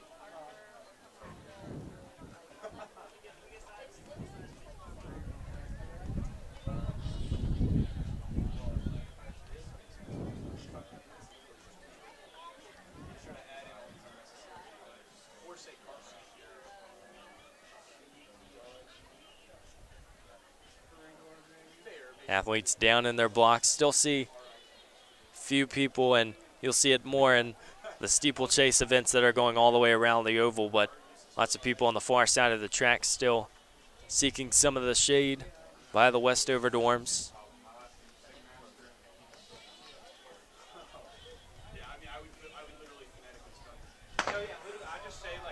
And the gun is fired. Next to last section. Lane 5, Ben Baker of Bridgewater has gotten out and looking to hold the lead, but he's going to have to work for it. Going stride for stride is Tyler McMillan of Mary Washington. He's going to move into the lead, but it could have been lane 1, Vernon Smith as well. Tyler McMillan will get it. So 24-81. The Eagles of Mary Washington, they've had some solid performances around the board.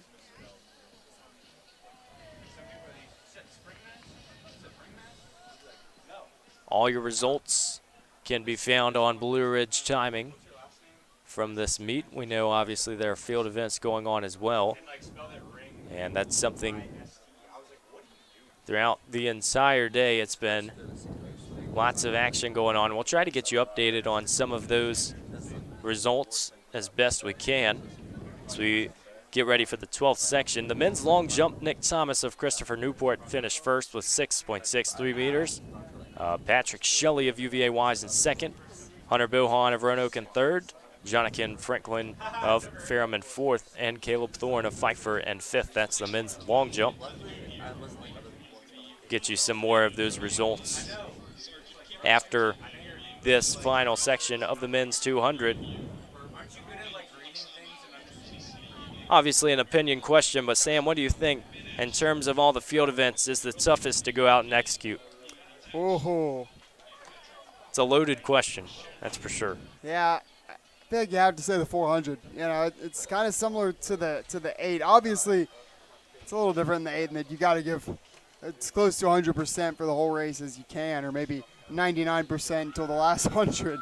But yeah, that's a tough one to. I don't want to say pace because that's really not what it is. But you can't get out too hot, or that can get ugly fast. So yeah, I'd probably have to say the 400, but they each have their quirks for sure. Always difficult if you want to perfect whatever event you're doing. So many events, obviously that on the track side, field events as well, just making our sport what it is. You can't really define it by one action, but in this final section of the 200, it's all sprints.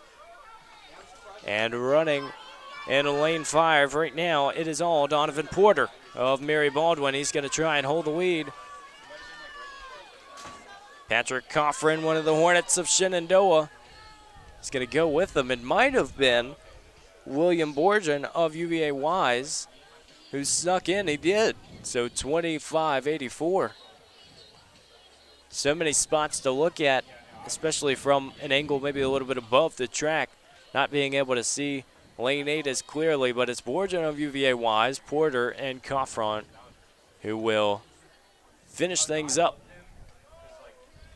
here in this men's 200. And Sam, as promised, this is the heat that we have been talking about. Could be lightning quick. Yeah, I guess you can't go as far to give a guarantee on anything, but this would be pretty close to a guarantee. I think we're going to see some really good times here. And for everybody back at home, I'd go ahead and head on over to Tifers, pull up the top times in Division III. You'll already see some of these names pretty near the top anyway. And I don't want to focus too much on Division III because we do have a cross-divisional field here. Again, Dawn Hilton from Liberty, her teammate Emily Coates.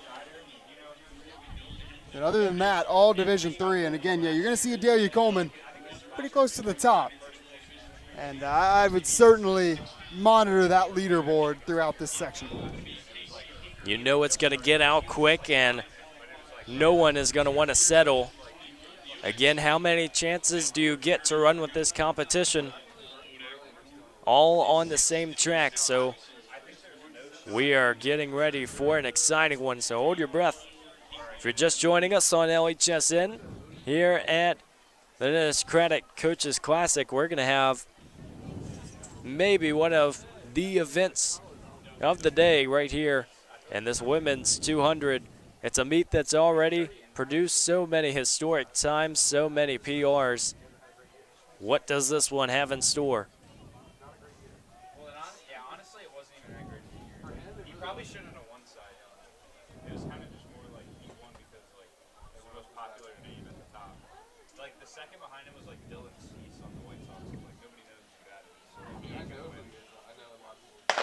Here we go. Coleman in lane 4. She's already out to a quick start, but it's Dawn Hilton in 3. Who has the straightaway to win it is the question, but Coleman is soaring past, and she is going to hold on all the way through the line. What did she get? 24:39. It's becoming routine for Coleman, who has completely wiped the floor with every single ounce of competition she faces. It was Dawn Hilton who came in second, and as you said earlier, Sydney Trussell will finish third.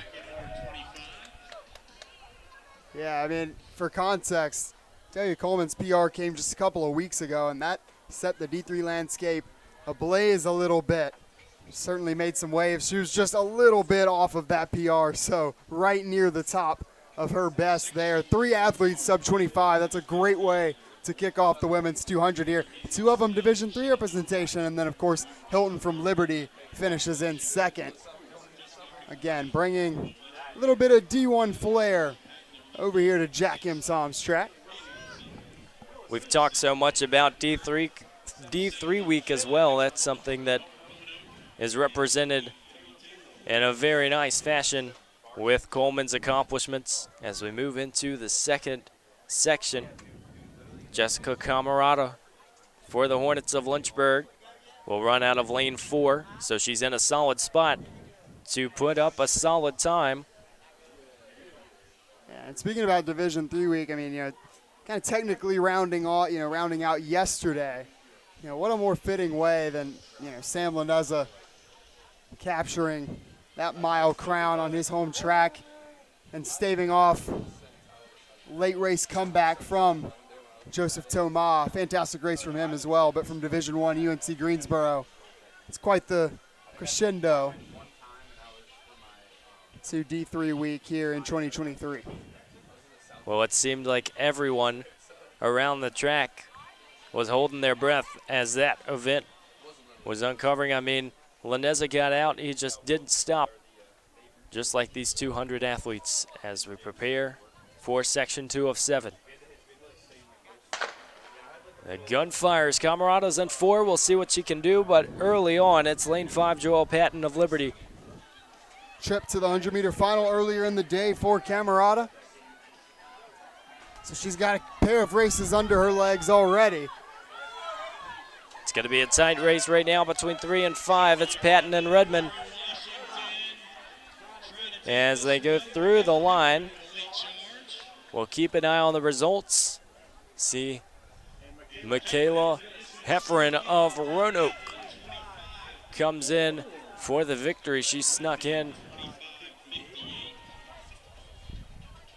Roanoke, fantastic women's short sprint squad year in, year out.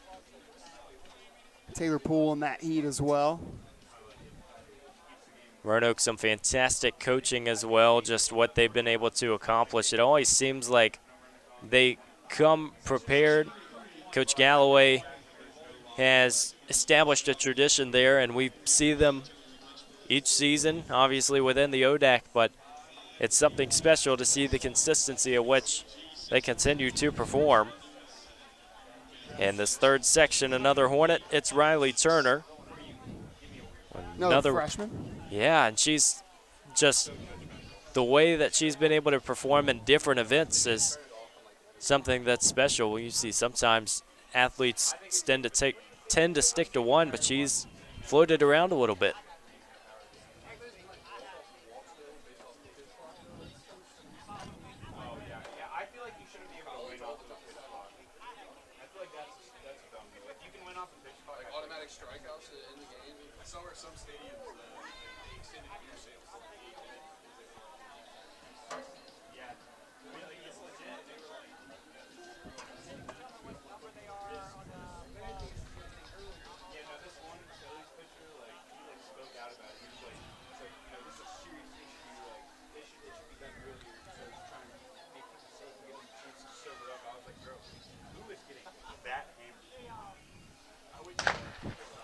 And the gun fires. Out are the athletes and Riley Turner. She's running in lane 3 and the gray uniform for Lynchburg. We'll see who has the lead coming out of the turn. It's going to be extremely tight, but it might be lane 6. Chanel Anderson of Shenandoah. She's putting on a show and she's trying to hold the lead. That she will. Comfortable 25.98. And has gone under 26.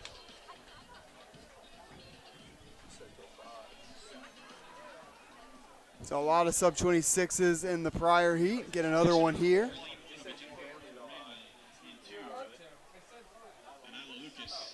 Rough estimate on our sub-26 count so far, about 15, I think.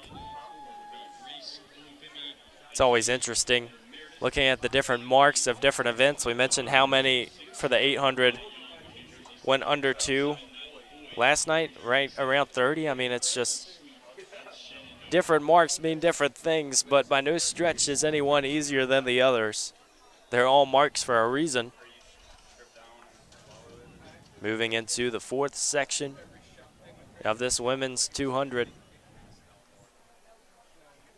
We've seen in the infield some of Lynchburg's steeplechase athletes getting warmed up.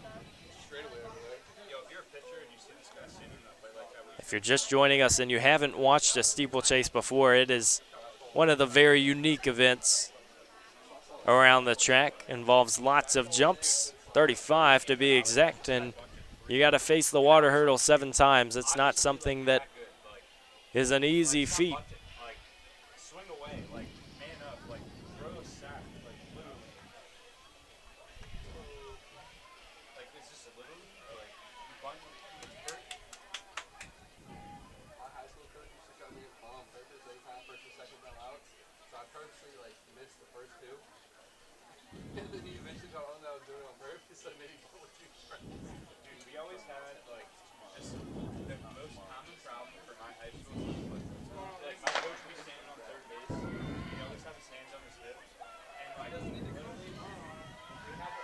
Off we go here in this 4th section.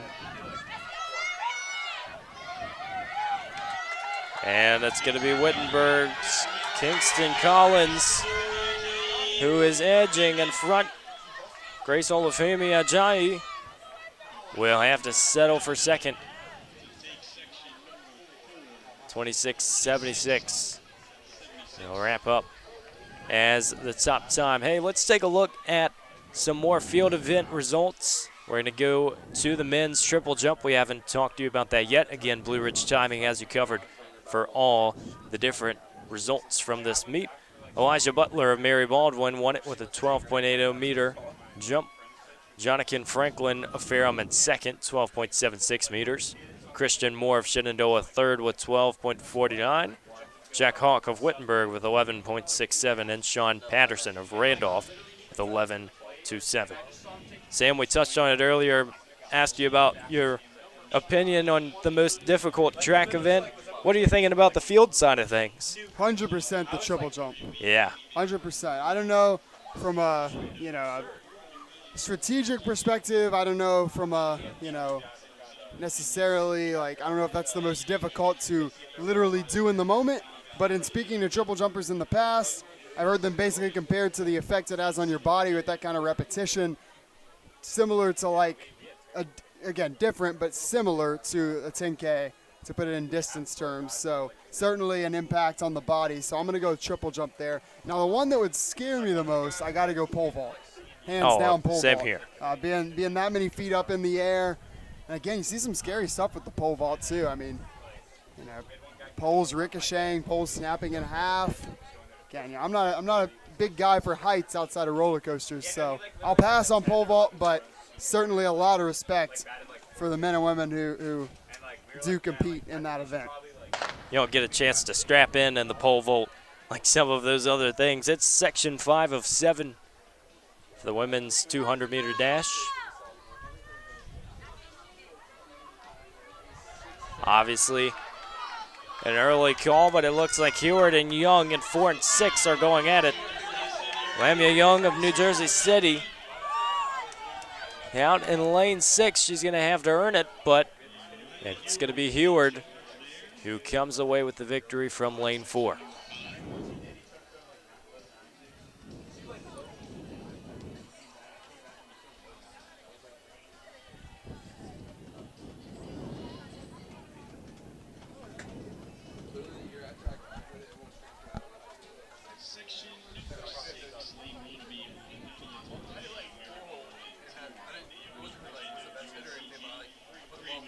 Moving into the steeplechase coming up, as we've touched on a few times, I'm just really curious to see the approach by the fields, because there's one section each. Somebody's going to go out quick, especially when you have that talent represented. But some of these athletes that are either doing it for one of their first times or coming back having been experienced, but you're just not sure of what to expect. It's always interesting.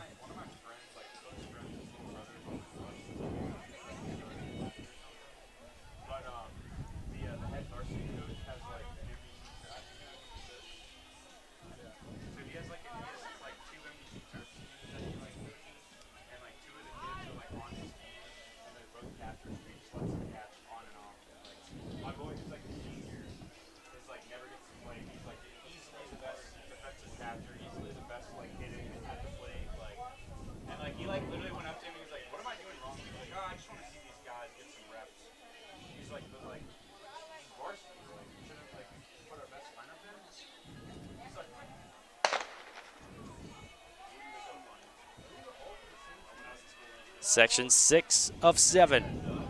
Lots of UNCG yellow as they come around the turn.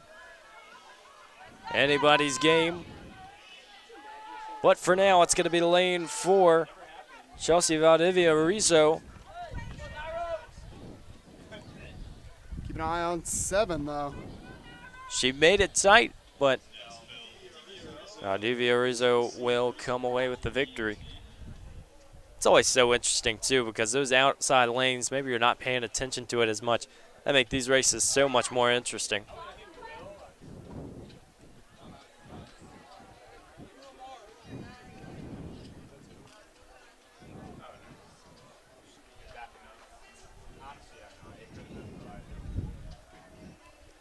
One more section of this women's 200 before we transition to our final distance event. Then, of course, the always highly anticipated 4x4 100-meter relay. That'll close things up, as it always does. One constant in track. You're always gonna leave off on the 4x4. You can take that to the bank. We've touched on it a few times, but the 4x4 is always interesting because if it's not a championship meet, you never really know what to expect. Like, it's always going to be hyped. There's always going to be energy around it, and for good reason. That's a difficult event to execute, but we wonder what we'll see tonight. We just don't know.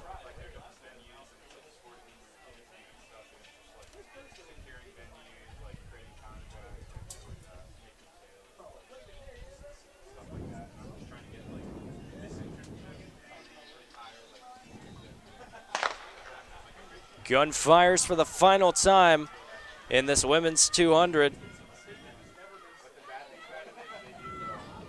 Keep an eye on the outside from Wittenberg. Victoria Pipinich, who has a comfortable lead through 100. Striding along, arms and legs in sync. She is going to have a comfortable 28. As we'll wait for the official result, 28:49.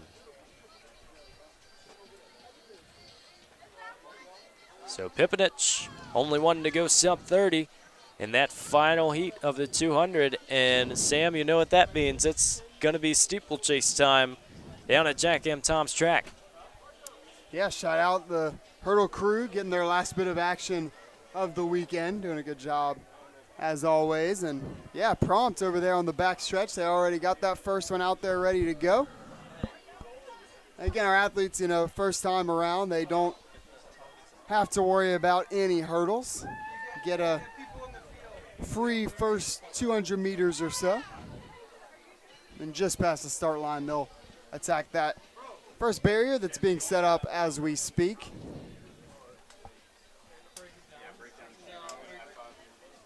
We got to figure out how.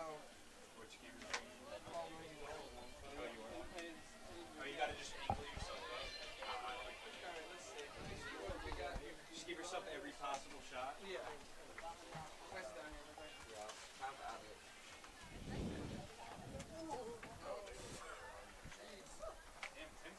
Will be the men that go first for this steeplechase. Previewed the women a little bit. Really, we just talked about our teammate, Kelsey Lagunas. We'll have another teammate, actually two.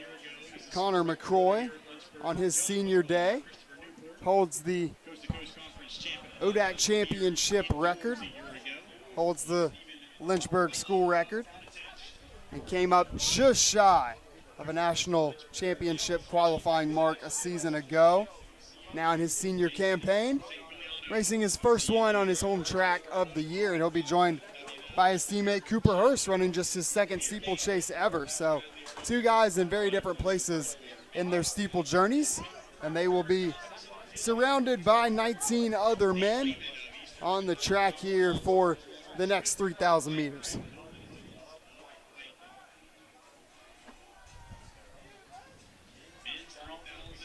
Steeplechase, always an interesting event, and good point that you mentioned about Hurst and McCroy. It's everyone out on that in the field is going to have a different background with the event, but at the end of the day, they're the same hurdles. It's the same water jump that you have to attack, and it'll be cool to see what approach is taken. Coaching is always such a vital part of not just executing a game plan, but having the fundamentals to do so. Yeah, and looking through the rest of this heat, some really solid names pepper this start list. John Vogel from Christopher Newport. He and McCroy very familiar with one another, done battle several times, whether it be on this track or at the Colonial Relays. Stephen Carvalho and Gavin Sweeney, a pair of guys at Liberty running unattached here today.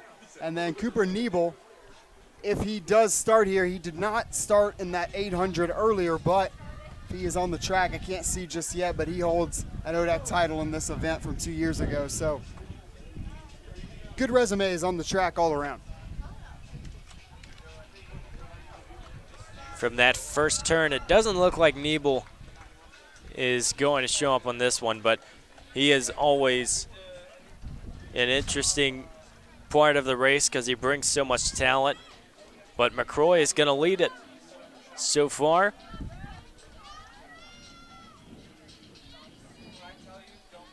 You have to be efficient, and it's always interesting, too, training at different paces, because if you train faster or slower than your race pace, it's going to be a different approach as you take each hurdle. So while some of these look relatively routine or pedestrian, it's going to be heavy legs late in the race, and it's all about heart from there. Pair of Lynchburg guys out front right now. McCroy followed by Hurst. And again, like we typically see in the steeple events, nobody afraid to string things out in the early going. Everybody wants a little space to work over those hurdles, especially in the front part of the race. That's one of the toughest things, in my opinion, I think, to navigate when you get to the higher profile meets, your conference championships, your national championships. It's just navigating the lab traffic that you might really not have seen that much throughout the regular season. Always a little bit different each one you encounter. Hurst is sitting in second, so you can tell he has the confidence to be out there. We'll see what it looks like after a few more laps. Connor McCroy just gets out and sticks out. McCroy and Hurst went back and forth a couple weeks ago at the Colonial Relays hosted by William and Mary. Literally just one passing the other, pretty much the extent of the 7.5 lap race. And ultimately, it was Hurst that took a slight edge in his steeple debut over the veteran, if you will. McCroy just had a few quick steps to get over that one. I'm not sure exactly how that will impact him, but it's just a point because you can't let one hurdle miss up your next few. And as McCroy gets over the water hurdle routinely. Can tell he has some short-term memory working for him. That's a great point, Evan. He really both of his hurdles there on the back stretch. He clipped the first one, and then it probably played into a little nerves approaching that second one about a little past midway down the back stretch. But great to see him go over the water barrier still with a lot of confidence and hit that one pretty much right how you want to. No gimmies in this event, that's for sure. Connor McCroy has the resume to support the fact that he will not be easily shaken in this race, but as you said, Cooper Hurst has shown so much promise, so we'll have to see what his form looks like. So Hurst with a nice race earlier on today. I mean, it's all around the track. You're going to double in a meet like this, especially since it's 2 days. But the steeple, a little bit of an oddball. Yeah, both McCroy and Hurst have set themselves up here really nicely, as well as that whole chase pack there vying for second. McCroy came through the first K in right around 3:03. Puts you on pace for 9:09, and his PR is 9:08. So, again, those two guys ran mid-9:30s just 2 weeks ago, so well under that pace right now. You just hope they can keep it up. Absolutely. McCroy will step off, holding outside of his leg. He's had a little bit of trouble with that throughout the season. Just pulls himself out of the race, so must have tweaked something there in the leg. So now what was our chase pack has become our lead pack. It's unfortunate, too, because McCroy has been running so well fundamentally, but not something you can avoid. Looks like McCroy is going to be okay. Obviously tweaked a little bit, but we'll try to keep an eye on that for now. Like you said, it's a whole new race.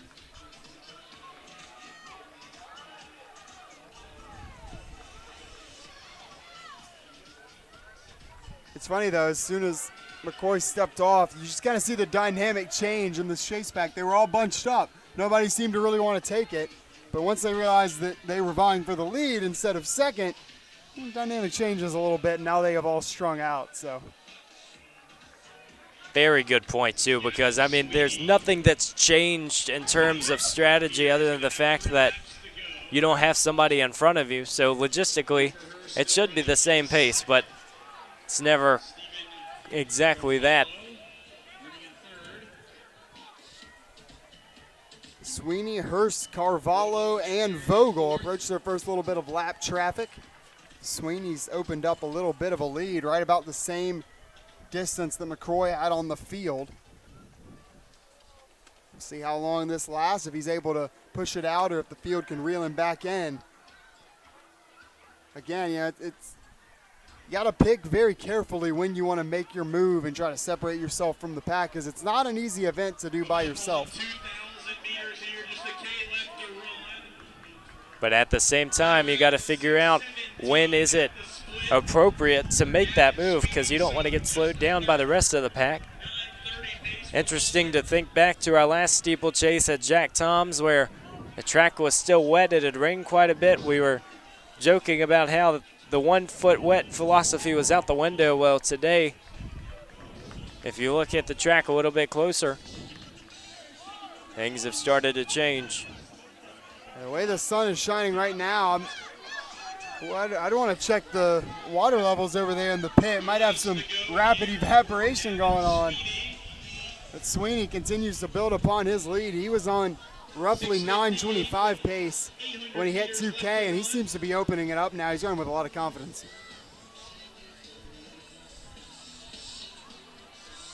Something about McCroy getting out of that race sparked Sweeney, and maybe it was coming either way, but he has opened up and looking like a whole new runner in the second half of this one.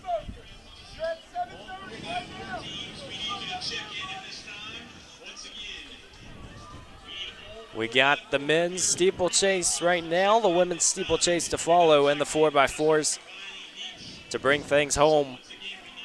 here on the Lynchburg Hornets Sports Network. Evan Gates and Sam Graham with you. We appreciate you joining us here on this Saturday afternoon as Gavin Sweeney is making it look much easier than we thought.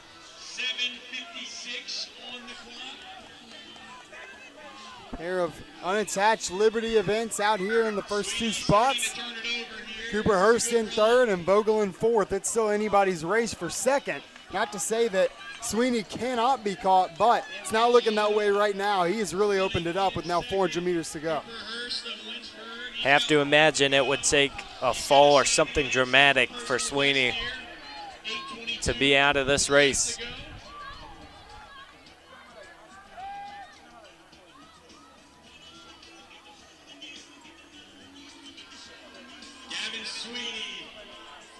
Inside the final 300 is Gavin Sweeney, as same can be said now for that pack behind. Cooper Hurst is making a move and will move into second.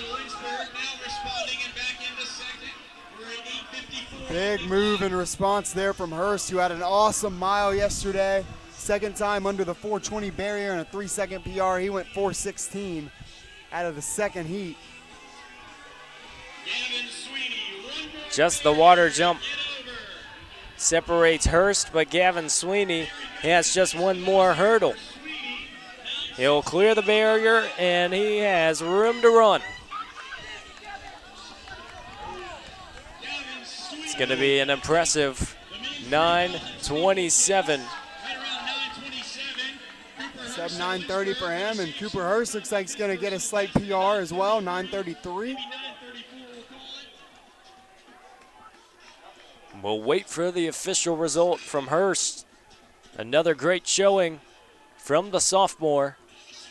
9:34 is the official time for Cooper Hurst.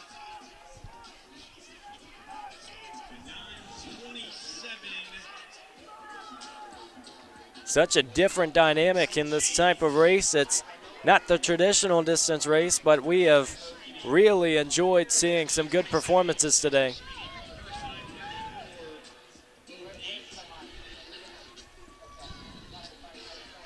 Jake Reed must be happy with that one. Hurst is continuing to really sharpen his stuff at a crucial point in the season. So much with steeple, just about getting used to the event, getting those reps in, getting some races under your feet, getting your feet wet, you could say. Literally. And the steeplechase, that's really where you're going to start to see the improvement. It's, you know, most people just every time they run it, it's a little bit better. So good to see that from Cooper here today. Good meet for him overall. Not enough can be said for what the Hornets have been able to accomplish this weekend. It's something you'll hear Jake Reed reiterate as well. It's an atmosphere at Jack Tom's track that just continues to deliver every time athletes step foot on the oval. An equally exciting women's steeplechase to follow this one. You mentioned earlier Kelsey Lagunas is going to be out there for Lynchburg, and when she steps on the track, normally good things are bound to happen. Yeah, we're also going to get the steeple debut, Molly Silva. They'll be joined there in that top five as it pertains to seed times by Christiana Young and Mackenzie Young, not related, Liberty and Bridgewater respectively, and then Corinne Weaver out of Meredith, top seed coming in. So should have another really solid race here on the women's side, and hope to have some fun.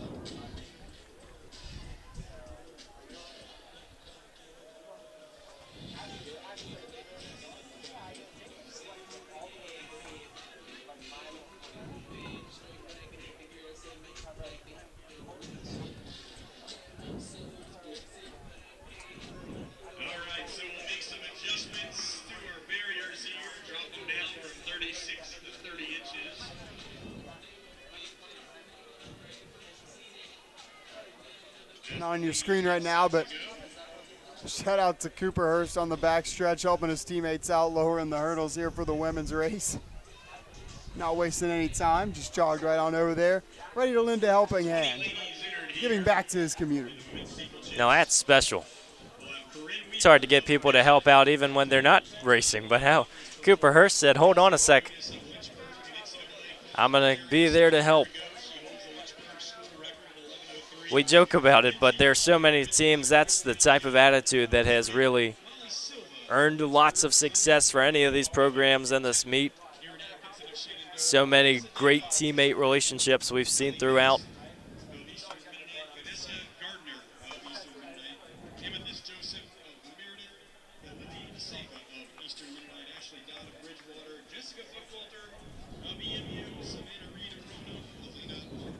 You saw the field on your screen, so not going to verbally introduce this group, but we've already given enough superlatives for what could be a very exciting showdown.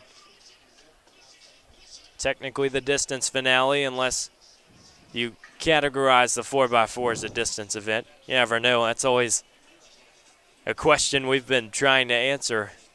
4x4 relay, will it be 4 sprinters? Will it be 4 distance runners? You see a different answer for every team that you encounter. And that always something funny when it comes to track and field. You ask a sprinter, you know, whether the 400 is a distance event, it's probably get a 50-50 answer, yes or no. And you ask a distance athlete, and their answer will probably be, come on, the 800 might be a sprint event. Especially if you ask somebody like Tor Hotung Davidson. It's come pretty second nature to him, so duality of the sport there. If you get down on a track or wherever you are and tell Tor to run at full speed and to keep up, it's a very low success rate. One of his strides is about 4 or 5 of yours if you haven't had lots of races, so we're always trying to shine a light on some of those athletes that come out and perform, but for now, those athletes are going to come from the women's steeplechase. Penultimate event, this Dennis Craddock Coaches Classic.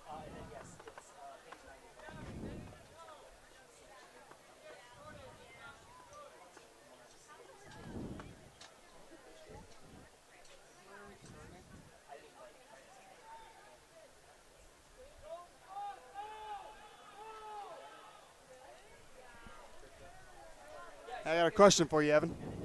Let me hear it. How many distance athletes does it take to fix the steeple barrier? Apparently, that number is going to be over 7. You can't see it on your screen, so we'll try to describe it to you. We'll give the good old radio approach. Tanner Firkins is laying on the turf. We have a few people down on one knee trying to fix the hurdle. Jake Reed just came sprinting across the infield to inform the race not to start. As always, several dad vibes looking on, just offering verbal and moral support. We're trying. Saw Brennan Straits walking over at the last minute with his arms folded just to survey the scene, not offer any hands-on support, but make sure everything's running smoothly, if you will. Make it look official. But officially, our women's steeplechase is underway. You'll see that barrier in the bottom right of your screen where the incident had happened. But time to get things serious as Kelsey Lagunas and Molly Silva, the Hornets in this one. But right now, it's Corinne Weaver of Meredith who will lead things off through the first 200. Gotta say, I've been very impressed with the Meredith distance squad on the women's side this weekend, obviously on the women's side. Again, Corinne Weaver here, our top seed in the women's 3K steeple. We've seen a couple good performances here and there across all our events. And then Isabel Zimmerman, shout out to my hometown, an alum of Reagan High School as well, state champ, and a graduate of NC State University, who is responsible for the last 2 women's cross-country national championship team trophies. So doing her grad school at Meredith, 2-year program. This is her last year of eligibility and seems to be having a lot of fun out there on the track for the Avenging Angels, who made a trip over here to campus, take on the Lynchburg women's lacrosse team a couple weeks ago. One of the coolest mascots you'll see in D3, the Avenging Angels of Meredith. First water jump. Interesting concept, the Avenging Angels. I think angels normally representing hope and peace and light and all good things, and I guess theirs are angry. It's kind of like the Wake Forest Demon Deacons. You don't really know what to expect. You think about the nickname and then you think a little bit harder, and it's messing your head up just a little bit. The Demon Deacon, represented by his half snarl, half straight face. He's a deacon, he's high up in the church, but he's also a demon, so I'll let you figure that one out. We'll stick to track here for the time being, where it is Weaver out in the lead, followed by a pair of Hornets in Lagunas, and again, Silva, Molly Silva, her steeplechase debut, running strong so far. Solid efforts all around the track. Yeah, on that mascot thing, we only explain the script. We don't write it, so we'll let you all figure that one out. Steeplechase is such a fun event, too, because the water jump, no one person in this field is going to have perfect execution all 7 jumps, and obviously you want everyone to be safe, but it's different angles, different footing each lap, so there's no given, even if a runner is out in the lead.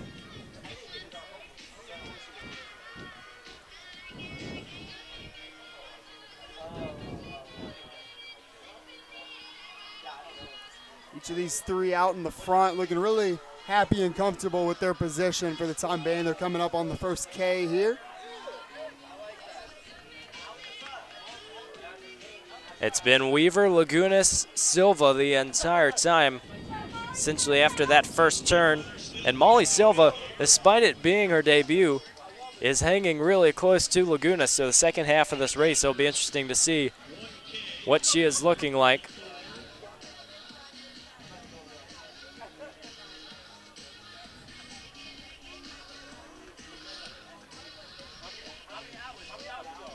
Roughly 10:42 pace for our leader Weaver here.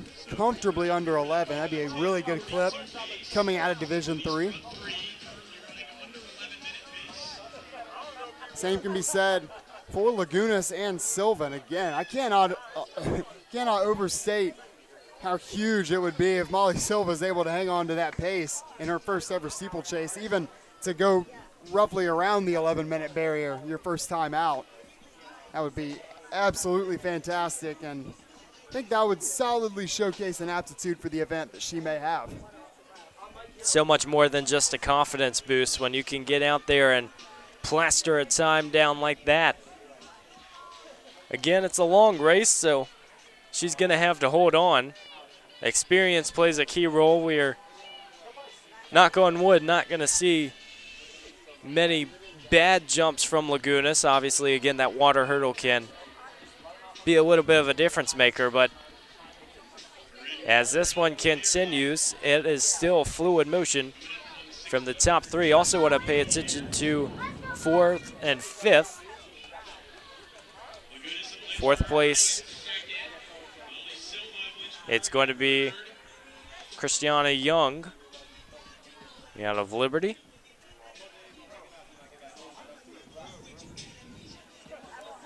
See how good I'm getting at just recognizing uniforms from the back. I think that's a Bridgewater singlet in 5th. I think you would be right. Just going off the style and the matte black coloring, but we will see here in a moment. Suspicion it's Mackenzie Young, the 3 seed. That would make sense from a time standpoint. We'll wait to confirm that to you.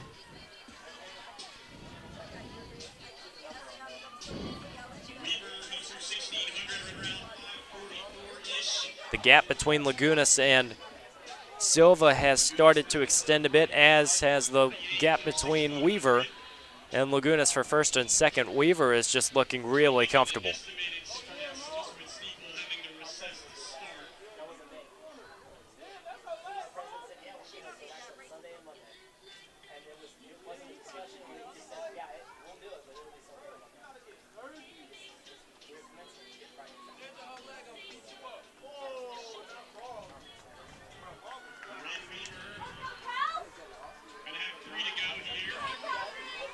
Weaver approaching 3 laps to go. right around 6:30. Again, we'll see what it looks like in terms of that 11-minute mark. Molly Silva still in third here, 6:43 with 3 to go. Corinne Weaver of Meredith trying to put on a clinic. Gaps here have really widened about equidistant here from Weaver to Lagunas and Lagunas to Silva. So now it becomes really a test of mental fortitude under the hot sun. Silva might have some help behind her. We mentioned both Christiana and Mackenzie Young following closely behind, so she might have a little bit of help from a pace standpoint. Legs start to get heavy. This is an event that you really have to clear your head and just go for it. Hurdles aren't getting any smaller. In fact, I have to imagine they're probably starting to look a little taller, if anything. Absolutely. She's got 2 laps to go. We'll see what she's got left here for the last 800 meters, 7:55. From a form standpoint, as Lagunas continues down the home straight, she really hasn't compensated that much, so we'll see how much energy she has left. That's always one of the telltale signs as you enter the final stages of a race.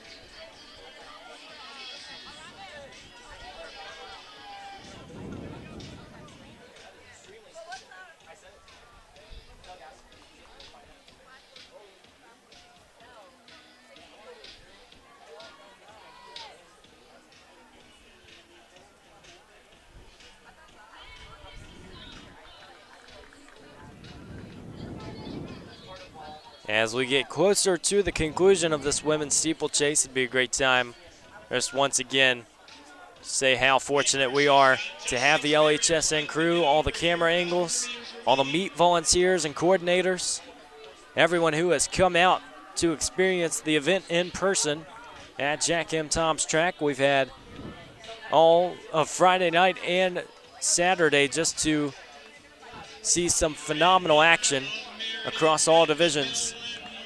As Corinne Weaver makes her way into the final lap, we're going to see another very quick time.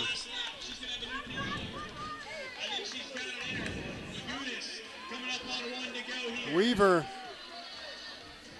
absolutely should get well under that 11-minute mark. Lagunas got a really good shot at it. You got to remember, this is not a full 400, but you do have to go over hurdles, so that'll slow you down. It probably ends up being about the same as a regular finale to a race. So we'll see what kind of close she has. If she can get under 11 in her season opener in the event.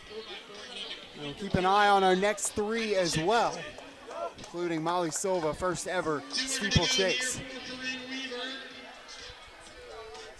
Normally a consensus that it does come out to about the same time as a typical 400. Weaver is about to approach the water jump for the final time.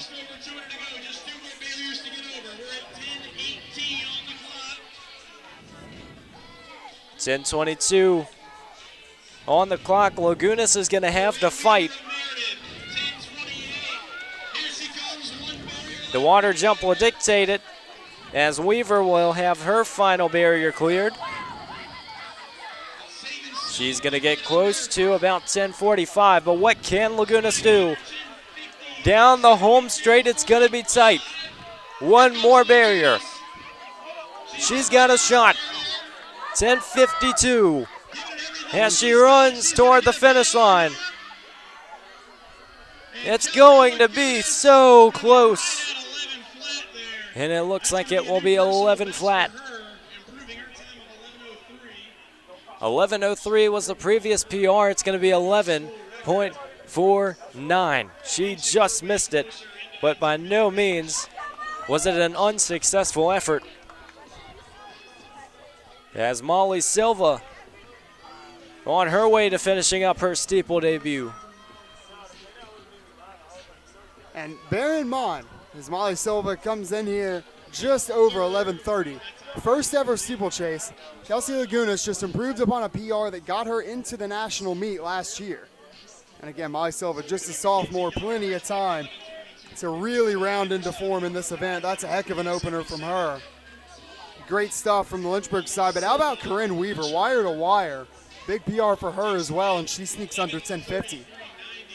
Confidence at a premium, and despite having a 15-second lead by the numbers, it really just felt like it was her race to lose from the gun. She got out, but the Hornets have done it once again. Shout out as well Mackenzie Young and Christiana Young for third and fourth. They put in the legwork in the middle of that race. Obviously Silva had some company in the middle, and as we get ready for the 4x400 meter relay to wrap things up, it has been an incredible event on the distance side for Jake Reed's program.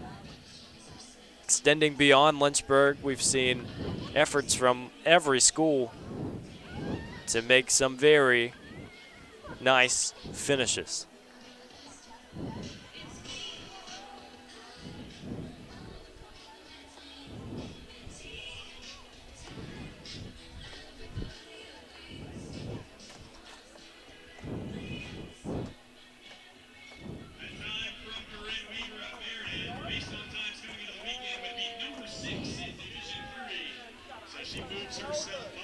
Just received word, number 6 in the country from Corinne Weaver right there.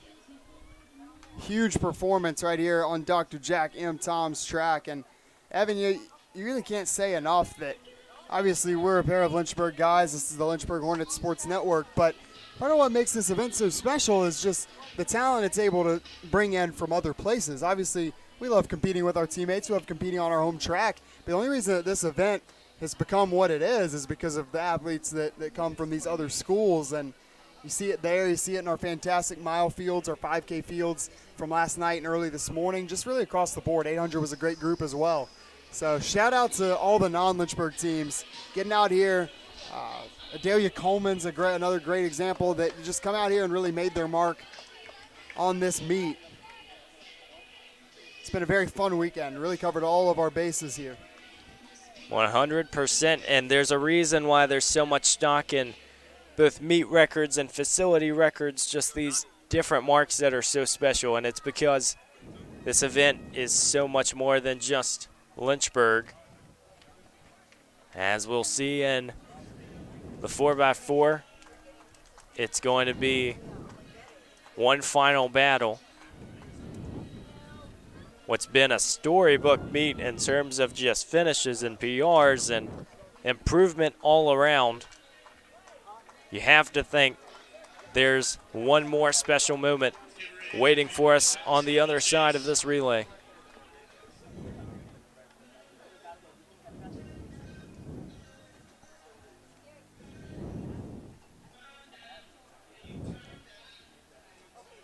Hurdle, go ahead. We're going to get 2 Lynchburg squads in this section. Not sure who we will have featured on each one, but we have an A and a B listed. They will join Christopher, Newport, Southern Virginia, Liberty, Wittenberg, Ferrum, and Washington and Lee. Great Virginia representation here across the board. Consider this meet some of the best that the state has to offer. Especially at a Division III level, what we've talked about all weekend long. Hurdle crew doing a phenomenal job of clearing the steeple barriers. I don't think these 400 athletes want to have to jump across any barriers as they make their one final lap around the oval. Go ahead and get you some more of the field event results. We're not going to get all of them to you. Obviously, they're on Blue Ridge timing, but we do want to point out a couple. It's the women's long jump. Kendra Smith of Randolph finished first with a 5.08 meter mark. Malia Parsons of Lynchburg second with 5.05 meters. Mary Rose Molina Schumann, a 5.01 meter mark of Roanoke for third. Lainey Villenstein fourth with 4.92 meters from Wittenberg, and Tiffany Hicks of Wittenberg with 4.91 meters. And what you touched on earlier, we'll have to wait for some of the triple jump results, but we mentioned how some of those end up being the most difficult field event that track has to offer. Obviously an opinion. We do want to look at the invitational results as well. This is for the women's long jump, so separate division for the invitational. Ayana Johnson, unattached from Liberty, first with 6.05 meters. Caitlin Measle of Shenandoah, second with 5.56 meters. Rebecca Allen of Liberty, third with 5.53 meters. Alyssa Roach, fourth from Christopher Newport, 5.47 meters. And Haley Bird of Mary Washington, fifth with 5.36 meters. And Evan, I gave you my hardest event to compete in on the field side, being that triple jump. That was my pick, one man's opinion. Give you what I think might be some of my hardest events from a spectator perspective. I don't mean difficult to watch, just in terms of you really got to keep your wits about you. Any of those throw events, particularly the javelin, and make sure you're paying attention at all times. So you're watching a 200-meter race, you happen to look away for a moment. I don't think a spike's going to come flying up in your direction. I think the Jack Toms Invitational, we had a javelin go a little bit haywire. Didn't make contact with anybody, but gave a couple people a little bit of a scare. So certainly got to make sure you're paying attention at all times down there by Moon Field. Heard some similar stories from throw events yesterday, because not only are you having to watch out, we heard some close calls, but you also have volunteers carrying either the hammers or the javelins back. It can get pretty heavy after a few trips. As we get ready for this men's 4x400, let's go ahead and introduce you to the field. As you see on your screen, Christopher Newport in 1, Southern Virginia in 2. Lynchburg, this is noted as their B squad. Obviously, their A squad will run from lane 6, but this is in lane 3. Liberty in 4, Wittenberg in 5, that Hornet squad in 6, Ferrum in 7, Washington and Lee in 8. What's your take on the whole A squad, B squad situation? Because we've seen Lynchburg do it a few times, and sometimes they will opt not to even run one of their teams. That might be the case today. But how do you go about making that decision? Is it a fast heat and a slow one, or do you like seeing some competition?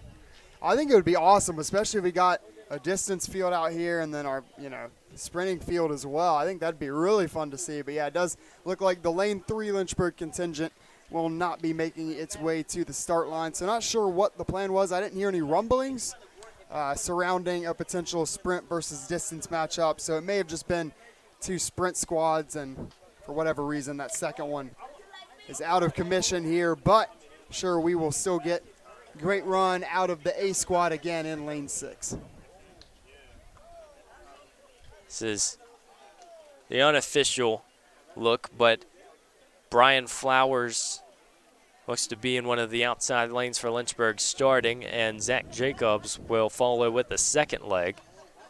See how that shapes up. Well, obviously with the relays and the heat sheets, you get limited information as to who is going to compete, and coaches can even make those decisions late.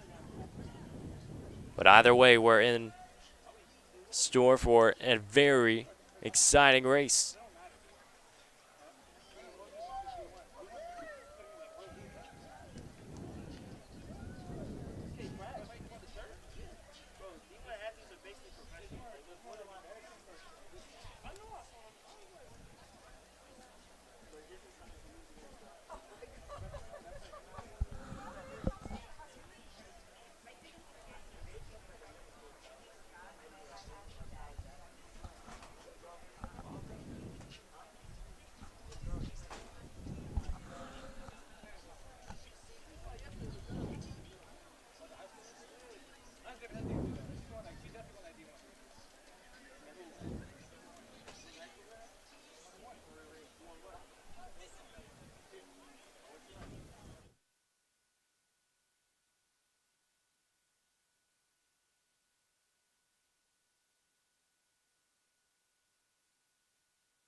Looks like everybody's finally in their blocks now, Evan. Getting ready to get this final event underway.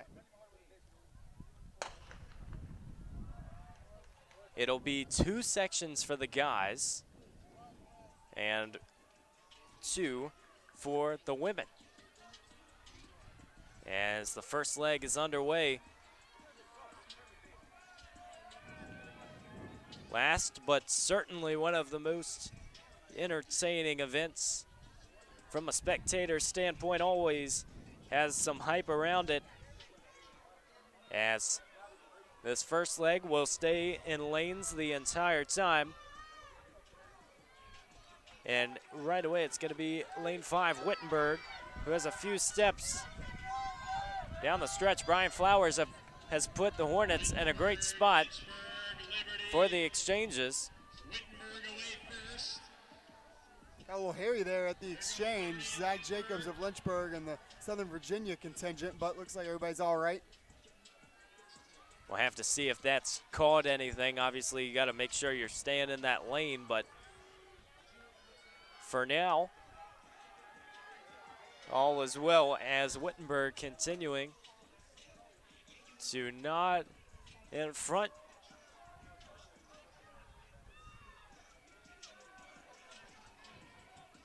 Lynchburg will turn things over to Jerry Allen on the exchange. It's tight between Liberty and Wittenberg as they prepare for the exchanges. Very close there at the exchange. Jeremiah Allen for Lynchburg, but we got 4 teams right in the mix here. Wittenberg, Liberty, Lynchburg, and Southern Virginia. And the move is being made from Liberty. Allen is also trying to close in on that front pack. You wonder what the timing will look like on this third leg, but it could be one that proves decisive if the Flames can stick in front.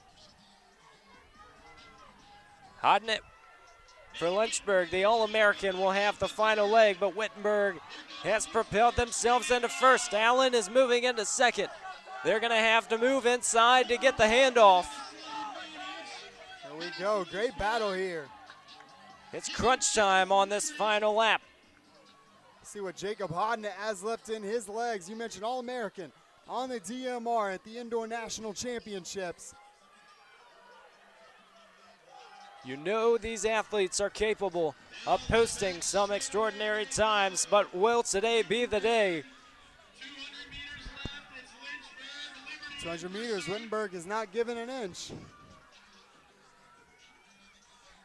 It's going to take a lot for Hodnett to close the gap as Wittenberg is trying to slam the door shut on the home stretch. The Flames of Liberty closing in with a chance for second. Really close battle here for second. And Hodnett will hold on for Lynchburg for second place. Wittenberg sticks with first. We'll have to wait for the times.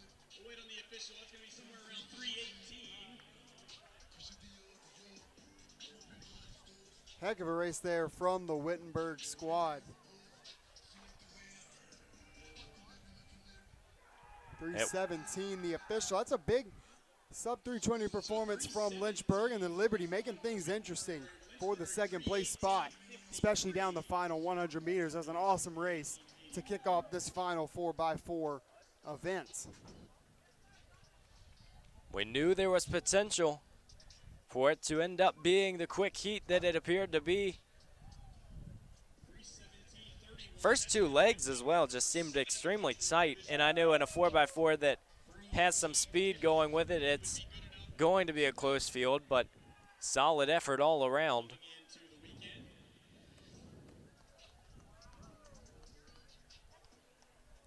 Top 12 relays advance to the national championships in Division III.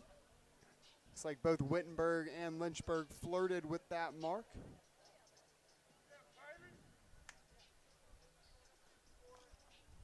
At a point in the season where time is not necessarily the luxury it once was, as we entered into mid-March, even the turn of the month into April, it's starting to become very crucial as to what exactly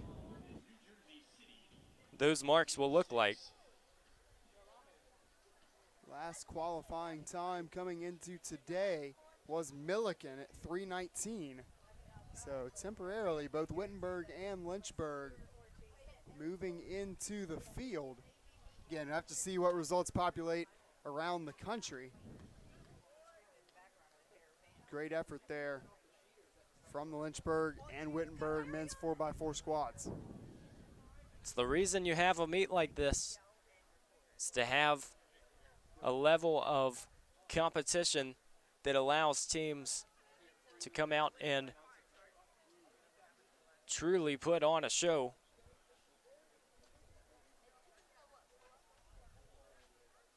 And this second section, as you see on your screen, it's Wittenberg, Shenandoah, Mary Baldwin, EMU, Washington and Lee, New Jersey City, Christopher Newport, and Pfeiffer.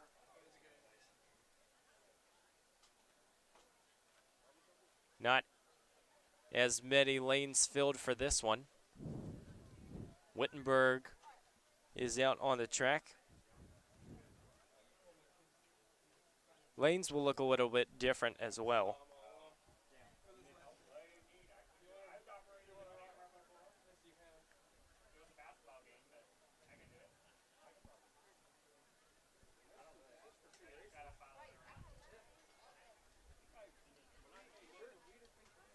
This will be the final men's event of the evening, followed directly by the women's 4x4.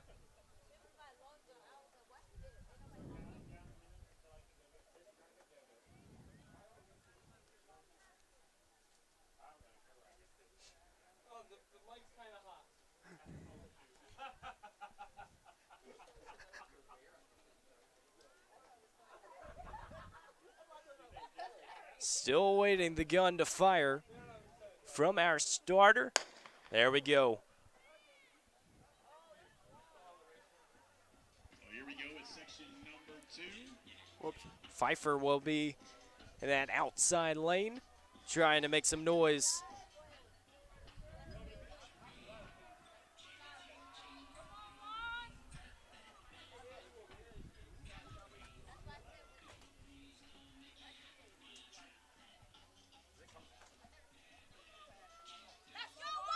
We'll keep an eye on the splits, but it is the Falcons.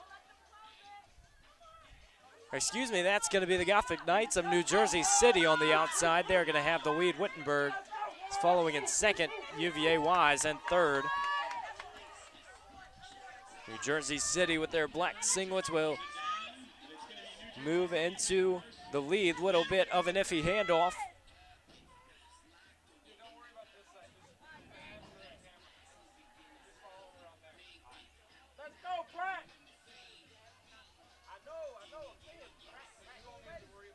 And Sam, as they break in, what's important to think about over the remainder of this leg? Yeah, I mean, it's really just about competing. This is our second section, but like we talked about with the 200s earlier, you just want to see good races. There's always good opportunities, even if it's not the first section. Plenty of value just in competition on its own. Never such a thing as bad competition. As New Jersey City continues to hold the lead into the third leg. This is Wittenberg's second team. Obviously had one that propelled Lynchburg to a solid time in the last heat. Wittenberg came away with the victory.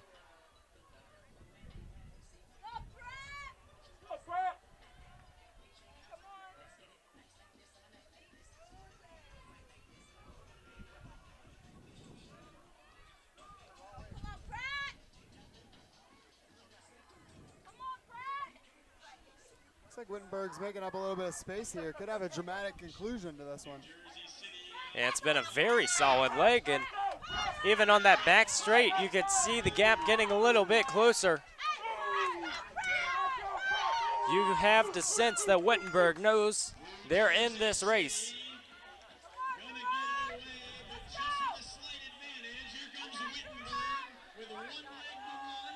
Here is the decisive leg of this men's 4x400 meter relay, the final event for the men of this meet. New Jersey City has moved out, but you wonder how much energy they'll have left in the final 200.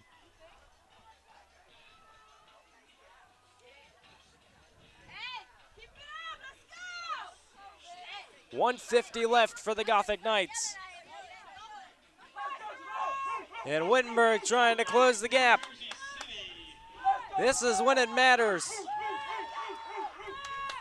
as the leaders will stroll down the home stretch, and New Jersey City will make a statement and hold on in this second section.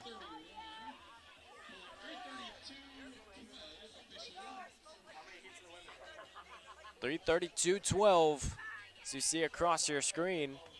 There was a second that it looked like Wittenberg could have caught up, but the anchor leg will solidify the performance, and the Gothic Knights walk away with the victory. So 2 final heats for the women's 4x400, and that will wrap up the Dennis Craddock Coaches Classic.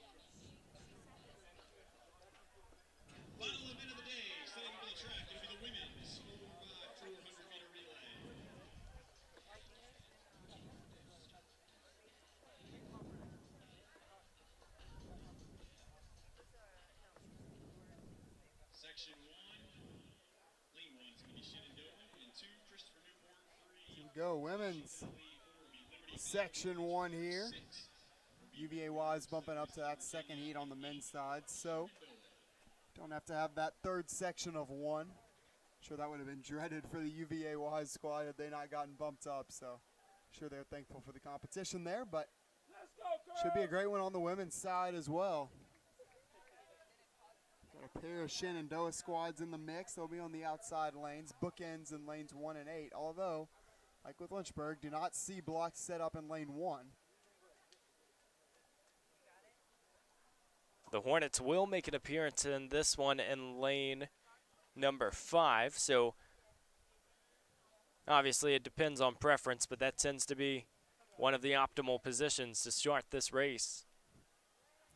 No pressure. We got Lynchburg and Liberty, lanes 4 and 5. Battle for Hill City supremacy here in the form of a women's 4x4.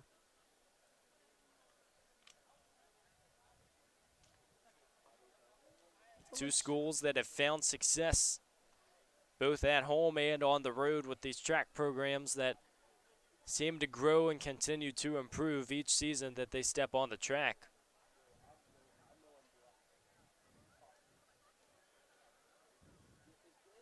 Lynchburg's pretty good squad this year on the 4x4 side on the women's. Mentioned the men's time and where it stacked up in the national ranks. Again, a lot of that can stand to change, but good effort certainly for where we're at right now.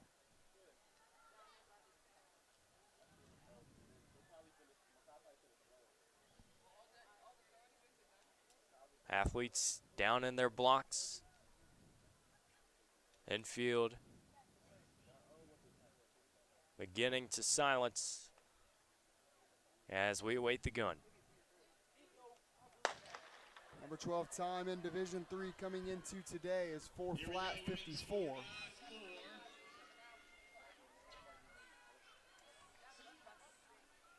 That will be the time to try and target. Lynchburg has been 4 flat. It's bunched up right around that barrier. We'll see if they can get under it today. That'll certainly be a race within the race to watch. That race against the time, always the big one, isn't it? Never seems to shy away. The Lynchburg Hornets in their gray uniforms one final time at home for this 2023 outdoor season. And a chance to be in front coming out in the first exchange, but the Flames are right with them. Wittenberg and Southern Virginia following closely as well, so it is going to be interesting as we come out of that first exchange. Veronica Barnes shooting out of a cannon right there, coming out of the exchange zone. That big surge, that's huge because that's going to put Lynchburg and Liberty right about neck and neck out of the break. It's actually going to give a slight edge to Lynchburg. So a lot of credit to her regardless of how this leg pans out. That's big. Puts the race back on its head. We'll see what Liberty has in the form of a response. But Veronica Barnes, one of the better 400-meter runners Lynchburg has. Of course, she's on the 4x4, so probably didn't need to say that, did I? You know she's capable, but great point, because that's a phenomenal strategy just to get out. Even if Barnes slows down, she's not going to get past on the turn, and even if she's passed here on the straightaway, you've already put your exchange leg in a position to where you might have to go outside to hand off the baton, but Barnes isn't going to need it as she hands it off to leg 3 for Lynchburg. Wittenberg is really close, but a little struggle on the handoff. Lynchburg on pace for that sub-4, 159 when Allison Bopes passed the start-finish line. Looked like Barnes maybe tightened up a little bit coming off the curb, but then had enough of a surge left to hold off the competition. Lynchburg separated itself. For the time being, it's all about time. Adrenaline might have been a key factor in Barnes' approach to come back, and now it is all Hornets. Final turn of the third leg. It's going to be Madeline Boyce to finish things off for Lynchburg. She's waiting in the inside lane. Bopes is going to get her in a very solid spot at the handoff. Have to keep an eye on that clock as well. Boyce is eager for the handoff, and she will get it cleanly. That's a big leg there from Bose. That's going to be about 58 seconds from start line to start line. Again, as Daniel Coate, our PA announcer, mentioned today, first sub-60 today for Madeline Boyce. See if she can put together another one here, but Lynchburg set up to easily clear that 4-minute mark, even if she runs a 60. Boyce is feeling it as she zooms down the back straightaway. 200 meters separate her from the finish line. Wittenberg is playing for second. The Flames are third, but the Hornets are on top. 3:40 reads on the clock as she has 100 meters left. How much can she clip down in the final 50? Here we go, Boyce pulling it on. Last 50 meters, clock's at 3:51. They're going to get under, but by how much? That's the question. 3:57. An electric performance as Lynchburg will come across the finish line in first. That is how you close things down on your home track. That is the number 11 time in Division III this season. And when you take out B squads, it'll be good for number 9. Wisconsin Lacrosse and Loris have both run the event twice. So Lynchburg, a top 10 4x4 squad in the country right now. As far as the Division III descending order list goes, they're in a pretty good spot here as we get into the final month of the regular season.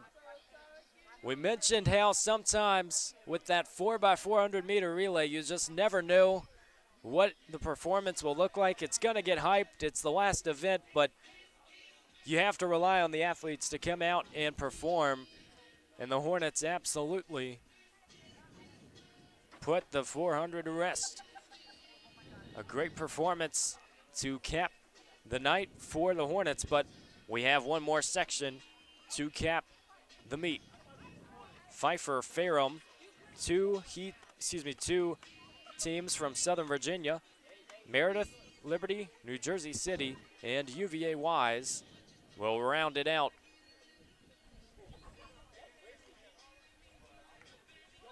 What more does this meet have to offer?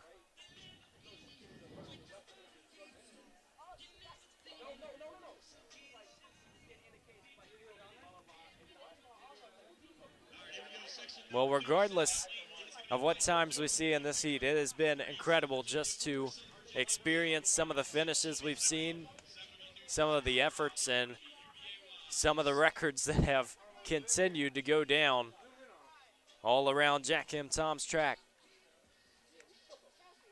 It's been a fantastic weekend.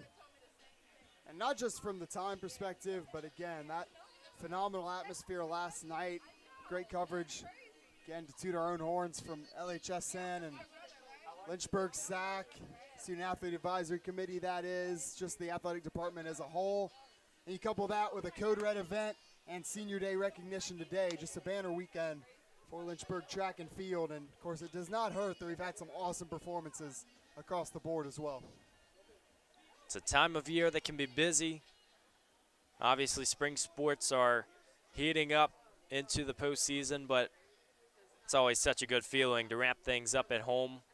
We've seen some ODAC meets take place at Lynchburg. Obviously, this year that is going on to Bridgewater. But you have a sense of comfort with where this team is at going into the late stage of the season.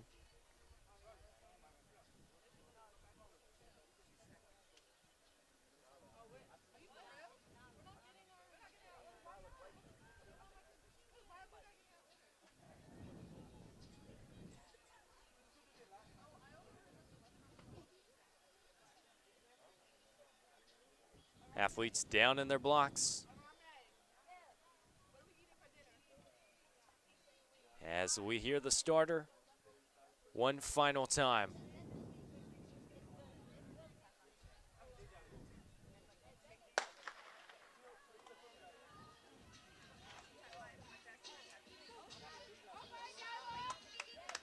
Well, I think certainly putting in the full American workday here for LHSN today, 8:30. It's going to be right about 6 p.m., just a little before when we sign off. So special shout out to you, my friend, braving all the elements, all the conditions this weekend, rain and shine. Well, I'll tell you, the athletes make our jobs so much easier. Obviously, I'm sure you understand running earlier in the 5K. And really every single race we've seen some incredible efforts. As this 4x4 opening leg goes into the exchanges, there's no sign of it slowing up. The Flames in Southern Virginia were close on their exchanges, but it looks like Liberty has handed off first.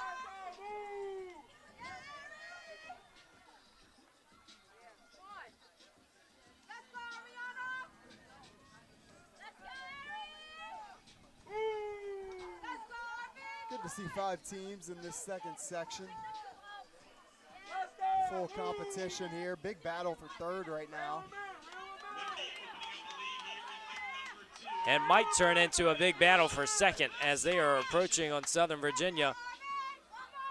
But Liberty has shot out of a cannon to hold the lead.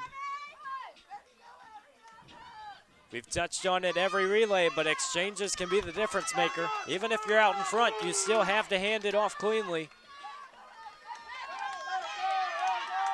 This Liberty with a whole host of a chase pack in pursuit.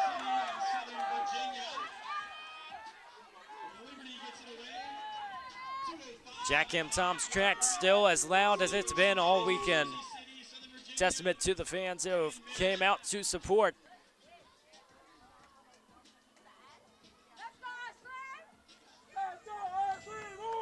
That chase pack dispersed very quickly as Liberty is about to be challenged for the lead here down the back straight.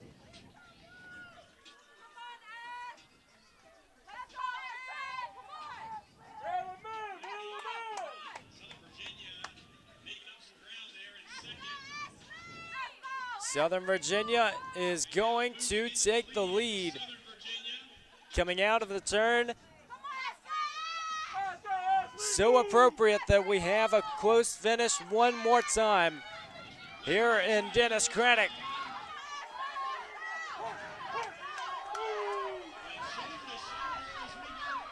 The Flames are going to have an inch or two, but they're going to be outside on the exchange. They get it off quickly. Final lap. Big battle here for first. Liberty has been reeled in. Now can anybody make the pass? Southern Virginia Gonna make an effort at it here, maybe when we hit this back stretch. It's all going to come down to the distance between the back stretch and the finish line. Final 200 meters of a lot of meters you have covered this weekend, Evan. It's setting up to be pretty impressive. We talk about running and training, but no, they are competing for this 4x400. And down the home stretch, it's going to be a decisive 100 meters. But the Flames are sticking out in front. And it's going to be all smiles for Liberty as they cross the finish line right around 4:13.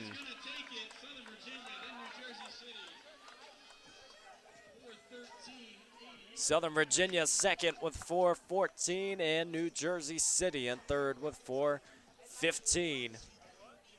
To wrap up the women's 4x400 meter relay. There we go, there you have it. Full weekend of events. We hit absolutely every single one of them here on the track. And of course, Blue Ridge Timing has you covered with all things jumps and throws. We hate that don't have quite the manpower or the resources to cover every single event. Something we hope to do in the future, but it's been a lot of fun covering everything up here on the track today. For myself, again, Evan Gates, you know, final reflection. It's been a busy weekend, especially for you, sir.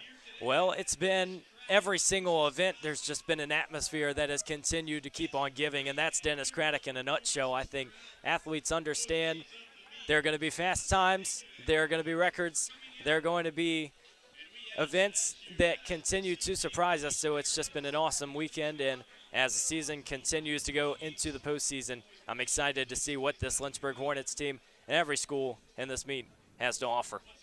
Fantastic senior weekend for all of our Lynchburg athletes, and a fantastic weekend for all of our competing athletes here at large. But again, that's going to do it for us here on the LHSN side. We hope you'll tune in for more of our broadcasts in the future. Really hope you enjoyed hearing from Evan, myself, and Tim throughout the day and the weekend. And until next time, we'll see you later. Adieu, adieu.